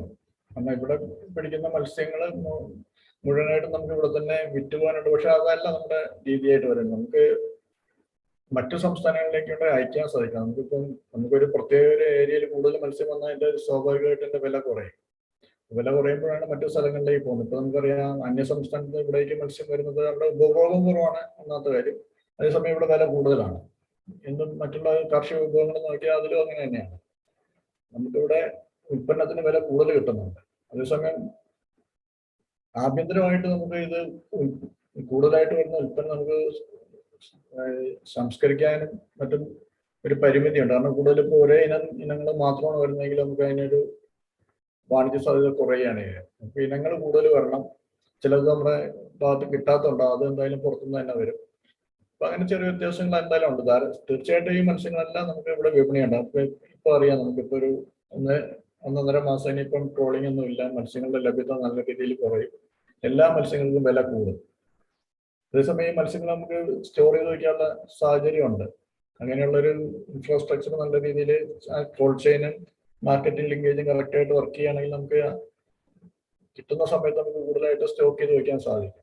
അപ്പൊ പലരും അങ്ങനെ ചെയ്യാൻ നോക്കുന്നുണ്ട്. പക്ഷെ നമുക്ക് അതിന്റെ കോസ്റ്റ് വളരെ കൂടുതലാണ്. അപ്പൊ അതിനെ കാരണം നമുക്കറിയാം, ഇൻഫ്രാസ്ട്രക്ചറും അതിന്റെ ചെലവും ദൈനംദിന ചെലവുകളൊക്കെ കൂടുതലായതുകൊണ്ട് തന്നെ പലരും പല സഹകരണ മേഖലയൊക്കെ അതിൽ വന്നെങ്കിലും കൃത്യമായിട്ട് നമുക്ക് ഇടപെടാൻ പറ്റിയിട്ടില്ല. അപ്പൊ ഇതിലെ ഏറ്റവും വലിയ പ്രശ്നം ഇതൊരു പെറിഷബിൾ കമ്മോഡിറ്റിയാണ്. അതുപോലെ തന്നെ ഇതിന്റെ രുചിയും ഇതൊക്കെ സമയം കൂടുന്തോറും കുറഞ്ഞു കുറഞ്ഞു വരും. എത്രയും പെട്ടെന്ന് വിപണിയിൽ എത്തിക്കുക എന്നുള്ളതാണ് അതിൽ പ്രധാനം. അതുപോലെ സാർ ഈ പിടിക്കുന്ന മീൻ നമുക്കൊരു അതിനെ വെള്ളത്തിലിട്ടോ അങ്ങനെ അങ്ങനെ എന്തെങ്കിലും ഒരു സംവിധാനം നമുക്ക് വെപ്പില്ലേ, അതിനെ കൊല്ലാണ്ട് കൊണ്ടുവരാൻ? നമുക്ക് നിലവിൽ അങ്ങനെ ഒരു സംവിധാനം ഇല്ല. നമ്മൾ പിടിക്കുന്ന മത്സ്യം എന്ന് പറഞ്ഞാൽ നമ്മുടെ വളരെയധികം കുറച്ച് മത്സ്യമല്ല ഈ വരുന്നത്. നമ്മുടെ ടൺ കണക്കിന് മത്സ്യമായിരിക്കും ഒരു ബോട്ടിൽ നിന്ന് തന്നെ വരിക. അപ്പൊ അതിനെ സംരക്ഷിക്കാൻ വേണ്ട, ജീവനോടെ സംരക്ഷിക്കാനുള്ള സംവിധാനങ്ങൾ ബുദ്ധിമുട്ടായിരിക്കും. അതിന്റെ ചെലവ് അതിൽ കൂടുതലായിരിക്കും. അതേസമയം മറ്റ് വലിയ വില കൂടിയ മത്സ്യങ്ങളൊക്കെ അങ്ങനെ ചെയ്യുന്ന ചില രാജ്യങ്ങളിലൊക്കെ അങ്ങനെയുണ്ട്. പക്ഷെ അതൊക്കെ വലിയ നമ്മൾ സാധാരണ മത്സ്യത്തൊഴിലാളിക്ക് പറ്റുന്ന രീതിയല്ല. നമ്മൾ വലിയ കേജുകളൊക്കെ ഹോൾ ചെയ്തുകൊണ്ട് നമ്മുടെ മാർക്കറ്റിന്റെ അടുത്തേക്ക് കൊണ്ടുവന്നതും കൂടെ കൃഷി ചെയ്ത മത്സ്യത്തെ മുഴുവനായി തന്നെ കൊണ്ടുപോയി വില കൂടിയ മാർക്കറ്റിൽ വെക്കുന്ന സംവിധാനങ്ങൾ, അങ്ങനെയുള്ള ഫാക്ടറി വെസൽസ് ഉണ്ട്. മത്സ്യം പിടിക്കാൻ പോകുന്ന യാനങ്ങൾ തന്നെ മത്സ്യത്തെ സംസ്കരിച്ച് ഫ്രീസ് ചെയ്ത് അവിടെ നിന്ന് തന്നെ അയക്കുന്ന രീതി, അങ്ങനെ പല രീതികളും ഉണ്ട്. അപ്പൊ നമ്മുടെ ഡീപ് സീ മിഷനിലൊക്കെ അങ്ങനത്തെ രീതികളൊക്കെ വരുന്നുണ്ട്. അപ്പൊ നിലവിൽ നമുക്കിതിൽ ഈ ഒരു ബുദ്ധിമുട്ടുണ്ട്. നമുക്ക് ഈ പലപ്പോഴും ഈ പരമ്പരാഗത ഈ മത്സ്യബന്ധന തൊഴിലാളികളൊക്കെ അന്ന് പോയിട്ട് അന്ന് തന്നെ തിരിച്ചു വരുന്നവരാണ്. അതേസമയം മറ്റുള്ളവരെ കുറച്ച് ദൂരം പോയി 1-2 ദിവസമൊക്കെ അവിടെ നിന്നിട്ട് വരുന്നവരുണ്ട്. 3-4 ചിലർ ആഴ്ചകളോളം നിൽക്കുന്ന ആൾക്കാരുണ്ട്. അപ്പൊ അവർക്ക് ഈ മത്സ്യത്തിനെ നല്ല കൃത്യമായിട്ട് അതിന്റെ ഗുണനിലവാരത്തോടെ നിലനിർത്താനുള്ള കുറച്ച് ബുദ്ധിമുട്ടുകൾ വരുന്നുണ്ട്. സാർ, നമ്മൾ ഈ പിടിക്കുന്ന ബോട്ടിൽ തന്നെ ഈ എന്തെങ്കിലും ഒരു വെള്ളത്തിലിട്ട് സ്റ്റോർ ചെയ്ത് കൊണ്ടുവരണ ഇത് കുറച്ച് ഓക്സിജൻ ഒക്കെ കൊടുത്ത് അങ്ങനെ ഒരു സിസ്റ്റം പ്രാക്ടിക്കലാണ്? പ്രാക്ടിക്കൽ അല്ല. കാരണം നമ്മൾ കൊണ്ടുവരുന്ന മത്സ്യങ്ങൾ എന്ന് പറഞ്ഞാൽ വളരെയധികം ഉണ്ട്. അത് നമുക്ക് അങ്ങനെ അതിന്റെ ആ രീതിയിൽ അത്രയധികം വലിയ, കാരണം നമ്മൾ കൊണ്ടുവരുന്നത് നമ്മൾ അടിക്കടിക്ക് വയ്ക്കുന്നതിന് പോലെയല്ല. നമ്മളൊരു മത്സ്യത്തിന് കുറച്ച് ഏരിയ വേണ്ടി വരും ജീവനോടെ നിലനിർത്താൻ. അതുപോലെ തന്നെ അതിന്റെ സംവിധാനങ്ങളൊക്കെ കൊടുക്കും. പക്ഷെ അതേസമയം ചെറിയ മത്സ്യബന്ധനത്തിൽ പോയി നമ്മുടെ ഇപ്പോൾ പുഴകളിലും കായലുകളിലൊക്കെ ആണെങ്കിൽ അതുപോലെ തന്നെ ഈ അന്തരീക്ഷത്തിൽ നിന്ന് വായു എടുക്കുന്ന മത്സ്യങ്ങളുണ്ട്. അതിനൊക്കെ നമുക്ക് അങ്ങനെ കൊണ്ടുവരാൻ പറ്റും. മറ്റു മത്സ്യങ്ങളൊന്നും നമുക്ക് അങ്ങനെ പറ്റത്തില്ല. പല മത്സ്യങ്ങളും വളരെ ഫാസ്റ്റായിട്ട് സ്വിം ചെയ്യണ മീനുകളാണ്. കാരണം അങ്ങനെയാണെങ്കിൽ മാത്രമേ അവർക്ക് തന്നെ വെള്ളത്തിലെ ഓക്സിജൻ അതിന്റെ ശരീരത്തിലേക്ക് പ്രവേശിപ്പിക്കാൻ പറ്റും. അതിനൊക്കെ നമുക്ക് ചെറിയൊരു ഹോട്ടലിലൊക്കെ പിടിച്ചുകൊണ്ട് വരാൻ ബുദ്ധിമുട്ടാണ്. ചെറിയ മത്സ്യങ്ങളെ സാധിക്കും, പക്ഷെ അതിനൊരു വാല്യൂ ഉണ്ടാകത്തില്ല നമ്മൾ ഇത്രയും എഫർട്ട് എടുക്കുന്നതായിട്ട്. അതേസമയം നമ്മളൊരു കടലിൽ തന്നെ കൂട് സ്ഥാപിച്ച് കൃഷി ചെയ്യുന്ന രീതിയുണ്ട്. ഇപ്പൊ ചെറിയ മത്സ്യങ്ങളെ കിട്ടുകയാണെങ്കിൽ അതിനെ കരയിലേക്ക് കൊണ്ടുവരാതെ കടലിലെ കൂടുതൽ നിക്ഷേപിച്ച് വലുതാക്കുന്ന രീതി, അങ്ങനത്തെ രീതികളൊക്കെ അനുവർത്തിക്കാൻ പറ്റും.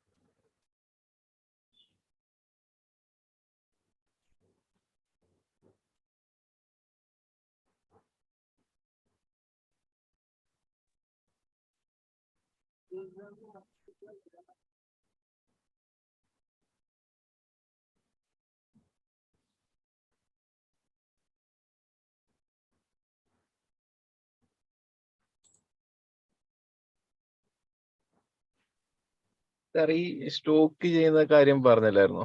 അപ്പം നമ്മുടെ ഇവിടെ കൂടുതലും മറ്റേ സ്റ്റോക്ക് ചെയ്തെന്നൊക്കെ പറഞ്ഞിട്ട് കുറെ ഇഷ്യൂസ് വന്നില്ലേ? ഫോർമാലിൻ പോലത്തുള്ള സാധനങ്ങൾ ഉപയോഗിച്ചിട്ടാണ് മീൻ സ്റ്റോക്ക് ചെയ്യുന്നതെന്നൊക്കെ പറഞ്ഞിട്ടൊരു പ്രശ്നങ്ങൾ, അത് ഹെൽത്ത് ഇഷ്യൂസ് ഉണ്ടാക്കും എന്നൊക്കെ പറഞ്ഞിട്ടുള്ള കംപ്ലൈൻസുകൾ വന്നില്ലായിരുന്നോ? അപ്പൊ ആൾക്കാർ അങ്ങനെയുള്ള സ്റ്റോക്ക് ചെയ്യുന്നതിനെ ഡിമാൻഡ് ചെയ്യുമോ? അതുപോലെ തന്നെ ഈ ഫ്രോസൺ ചെയ്തതിന് നമ്മുടെ നാട്ടില് വളരെ ഡിമാൻഡ് കുറവാ, ഫ്രോസൺ ചെയ്ത ഫിഷുകൾക്കുള്ള. അപ്പൊ ഇതല്ലാണ്ട് വേറെ എന്ത് മാർഗത്തിൽ നമുക്ക് ഇത് സ്റ്റോക്ക് ചെയ്യാൻ സാധിക്കുക?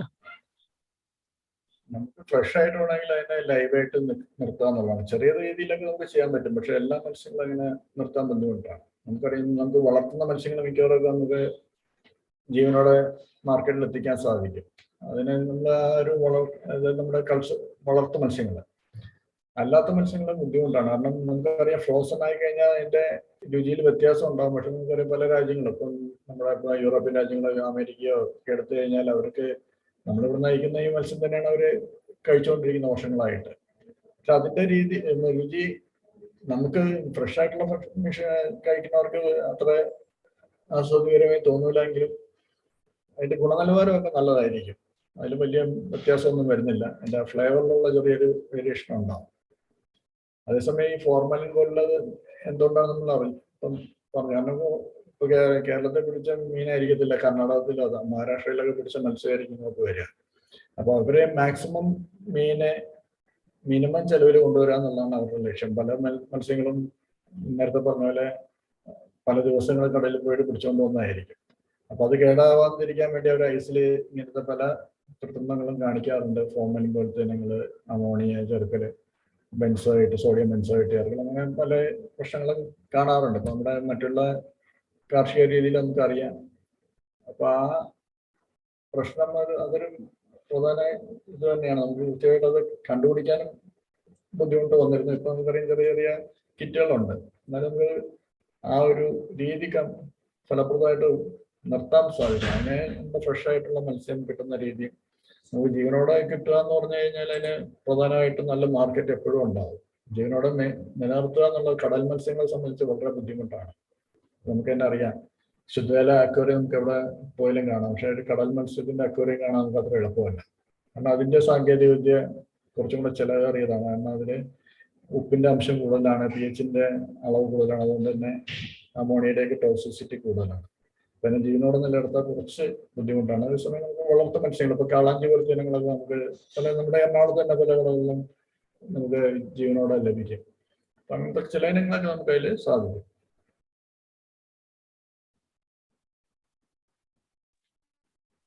അതുപോലെ തന്നെ ഞാൻ ഈ ഒരു ഷോപ്പ് നടത്തുന്നുണ്ട് മീനിന്റെ. അപ്പം നമ്മൾ ഏറ്റവും നേരിടുന്ന ഒരു പ്രശ്നം എന്താണെന്ന് വെച്ച് കഴിഞ്ഞാൽ, നമ്മളിപ്പോൾ ആലപ്പുഴ കടപ്പുറത്ത് പോയിട്ട് ഏതെങ്കിലും ഒരു ടൈപ്പ് മീന് 100 രൂപ കിലോ വിലയ്ക്ക് ലേലം പിടിച്ചിട്ട് വരുമ്പോഴായിരിക്കും ഈ കോഴിക്കോട് സൈഡിൽ അതിന് ചാകര പോലെ കയറുന്നത്. അപ്പൊ അവിടെ 30 രൂപയ്ക്ക് 40 രൂപയ്ക്ക് കിട്ടും. അതേ മീൻ തന്നെ പിറ്റേ ദിവസം മാർക്കറ്റിൽ വരുമ്പോൾ വളരെ വില കുറഞ്ഞ് വരും. അപ്പം നമ്മൾ ഇവിടുന്ന് എടുത്ത മീന് ഭയങ്കര വിലയാവും. അപ്പൊ ഈ ഒരു പ്രതിസന്ധി എപ്പോഴും വരാറുണ്ട്. അപ്പൊ അതിനെ എങ്ങനെ നമുക്ക് മറികടക്കാൻ പറ്റുമെന്നല്ലോ ഐഡിയ ഉണ്ട് സാറേ? ഈ മേഖലയിൽ ഇപ്പൊ ഒരു വലിയൊരു പ്രശ്നം തന്നെയാണ്. കാരണം ഇതിപ്പോ പല സ്ഥലത്തു നിന്നുള്ളതല്ല. ഇപ്പൊ നമ്മൾ ഒരു മത്സ്യം കിട്ടിക്കഴിഞ്ഞാൽ ആദ്യം വരുന്ന ബോട്ടിന് കിട്ടുന്ന വിലയായിരിക്കും രണ്ടാമത് വരുന്ന ബോട്ടിന് കിട്ടുക. അപ്പൊ അങ്ങനെ തന്നെ ഒരു വ്യത്യാസമുണ്ട്. കാരണം നമുക്ക് ഈ കരയിലെ വില നമുക്ക് നിശ്ചയിക്കാൻ ബുദ്ധിമുട്ട് വരുന്നത്, അത് പ്രത്യേകിച്ച് ഞാൻ പറഞ്ഞ ഇത് തന്നെ ശേഖരിച്ച് വെക്കുന്ന ഇടങ്ങളുടെ കുറവ് കൊണ്ടാണ്. അത് പിന്നെ വാങ്ങുന്നവരുടെ കുറവും വരുമ്പോൾ നമുക്ക് ഈ മത്സ്യത്തൊഴിലാളികൾക്ക് വളരെ കുറഞ്ഞ വിലയാണ് പലപ്പോഴും ഇതിന് കിട്ടാൻ. പ്രത്യേകിച്ച് ഒരു മത്സ്യം വളരെയധികം വരുമ്പോൾ ചാകര എന്ന് പറഞ്ഞ രീതിയിൽ വൻതോതിൽ ഒരേ ഇനം തന്നെ കിട്ടുന്നത് ഈ പ്രശ്നം ഉണ്ടാകുന്നുണ്ട്. അപ്പൊ അതിന് പരിഹാരം അത് എവിടെയെങ്കിലും നമുക്ക് സ്റ്റോർ ചെയ്യാൻ പറ്റുക, അതിനെ സംസ്കരിക്കാൻ പറ്റുക. സംസ്കാരം എന്നാൽ മാത്രമേ നമുക്ക് അതിനൊരു വില കിട്ടും. അല്ലാന്നുണ്ടെങ്കിൽ നമുക്ക് മത്സരം തീർച്ചയായിട്ടും ഒരേ ഇനം തന്നെ ആയിരിക്കും. അപ്പൊ വില കുറഞ്ഞത് ആളുകൾ വാങ്ങിക്കാൻ താല്പര്യപ്പെടും. അതിനൊരു താങ്ങുവില എന്ന് പറഞ്ഞ് വളരെ കാലമായിട്ട് ആവശ്യപ്പെടുന്നുണ്ട്. പക്ഷെ അതൊരു ഈ പെർഷബിലിറ്റി ഉള്ളതുകൊണ്ട് തന്നെ അതൊരു നല്ല രീതിയിൽ പോകുന്നില്ല. കാരണം ആരും എടുക്കാൻ തയ്യാറായില്ല എന്നുണ്ടെങ്കിൽ ഈ മത്സ്യം മുഴുവൻ നശിച്ചു പോയുള്ളൂ. അപ്പൊ അതിൽ കുറേയധികം പ്രശ്നങ്ങൾ മത്സ്യത്തൊഴിലാളികളും അഭിമുഖീകരിക്കുന്നുണ്ട്. അതുപോലെ തന്നെ കച്ചവടക്കാരും ഉപഭോക്താക്കൾക്കും അതേ പ്രശ്നമുണ്ട്. അപ്പൊ ഇതില് കൃത്യമായിട്ടുള്ള എന്തെങ്കിലും ഒരു രീതി, എല്ലാവർക്കും അനുയോജ്യമായിട്ടുള്ള രീതി ആയിരിക്കും വേണം. കാരണം ഈ വിഭാഗങ്ങളെല്ലാം ഒരുപോലെ സന്തുഷ്ടരായി കൊണ്ടുപോകാൻ തന്നെ വളരെ ബുദ്ധിമുട്ടാണ്. അപ്പൊ അതാണ് ഈ മേഖലയിലെ ഏറ്റവും വലിയ പ്രതിസന്ധി. അത് തന്നെയാണ്. മത്സ്യം ഉള്ളപ്പോൾ വിലയില്ല, ഇല്ലാത്തപ്പോൾ വിലയുള്ളപ്പോൾ മത്സ്യമില്ല. അത് ഡിമാൻഡ് സപ്ലൈ ചെയിൻ്റെ ഒരു പ്രശ്നം തന്നെയാണത്.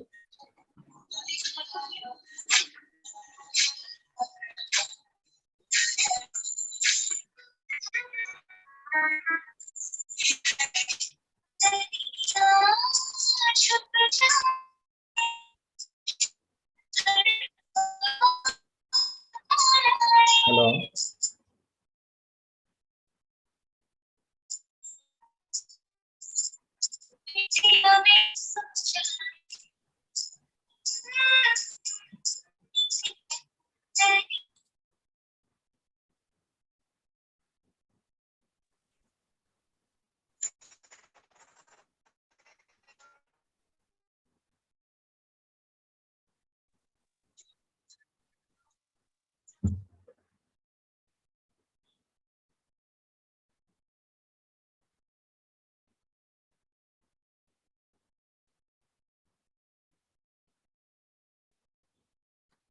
നിങ്ങളുടെ സംശയങ്ങൾ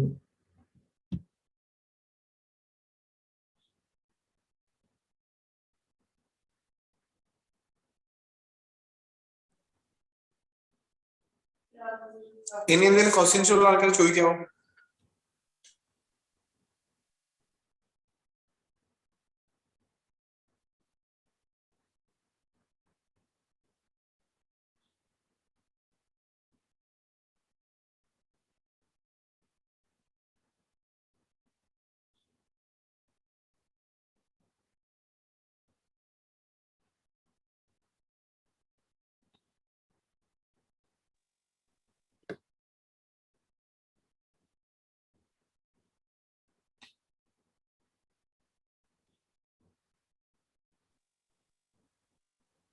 ഹലോ ബിനു സർ, കേൾക്കുന്നുണ്ടോ? കേൾക്കുന്നുണ്ട് sir.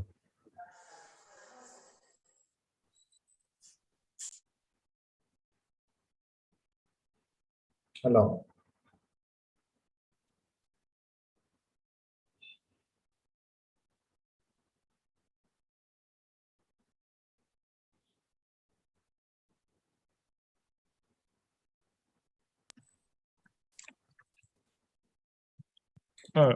Dr. Binu, I think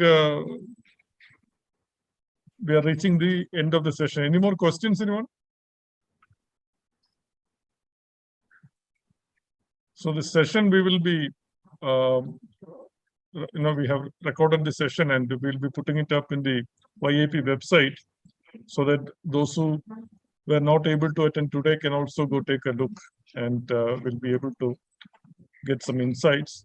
So I would like to, on behalf of YIP, KDISC and all the participants here, to thank Dr. Binu Varghese for the session, for the time he has spent with us. Very insightful and for addressing the questions. And hopefully the ideators will get newer ideas based on this, and they will brainstorm and come up with good solutions for YIP. Thank you very much, sir. Thank you all the participants. Thank you, sir, for this opportunity. Bye. Thank you. Bye.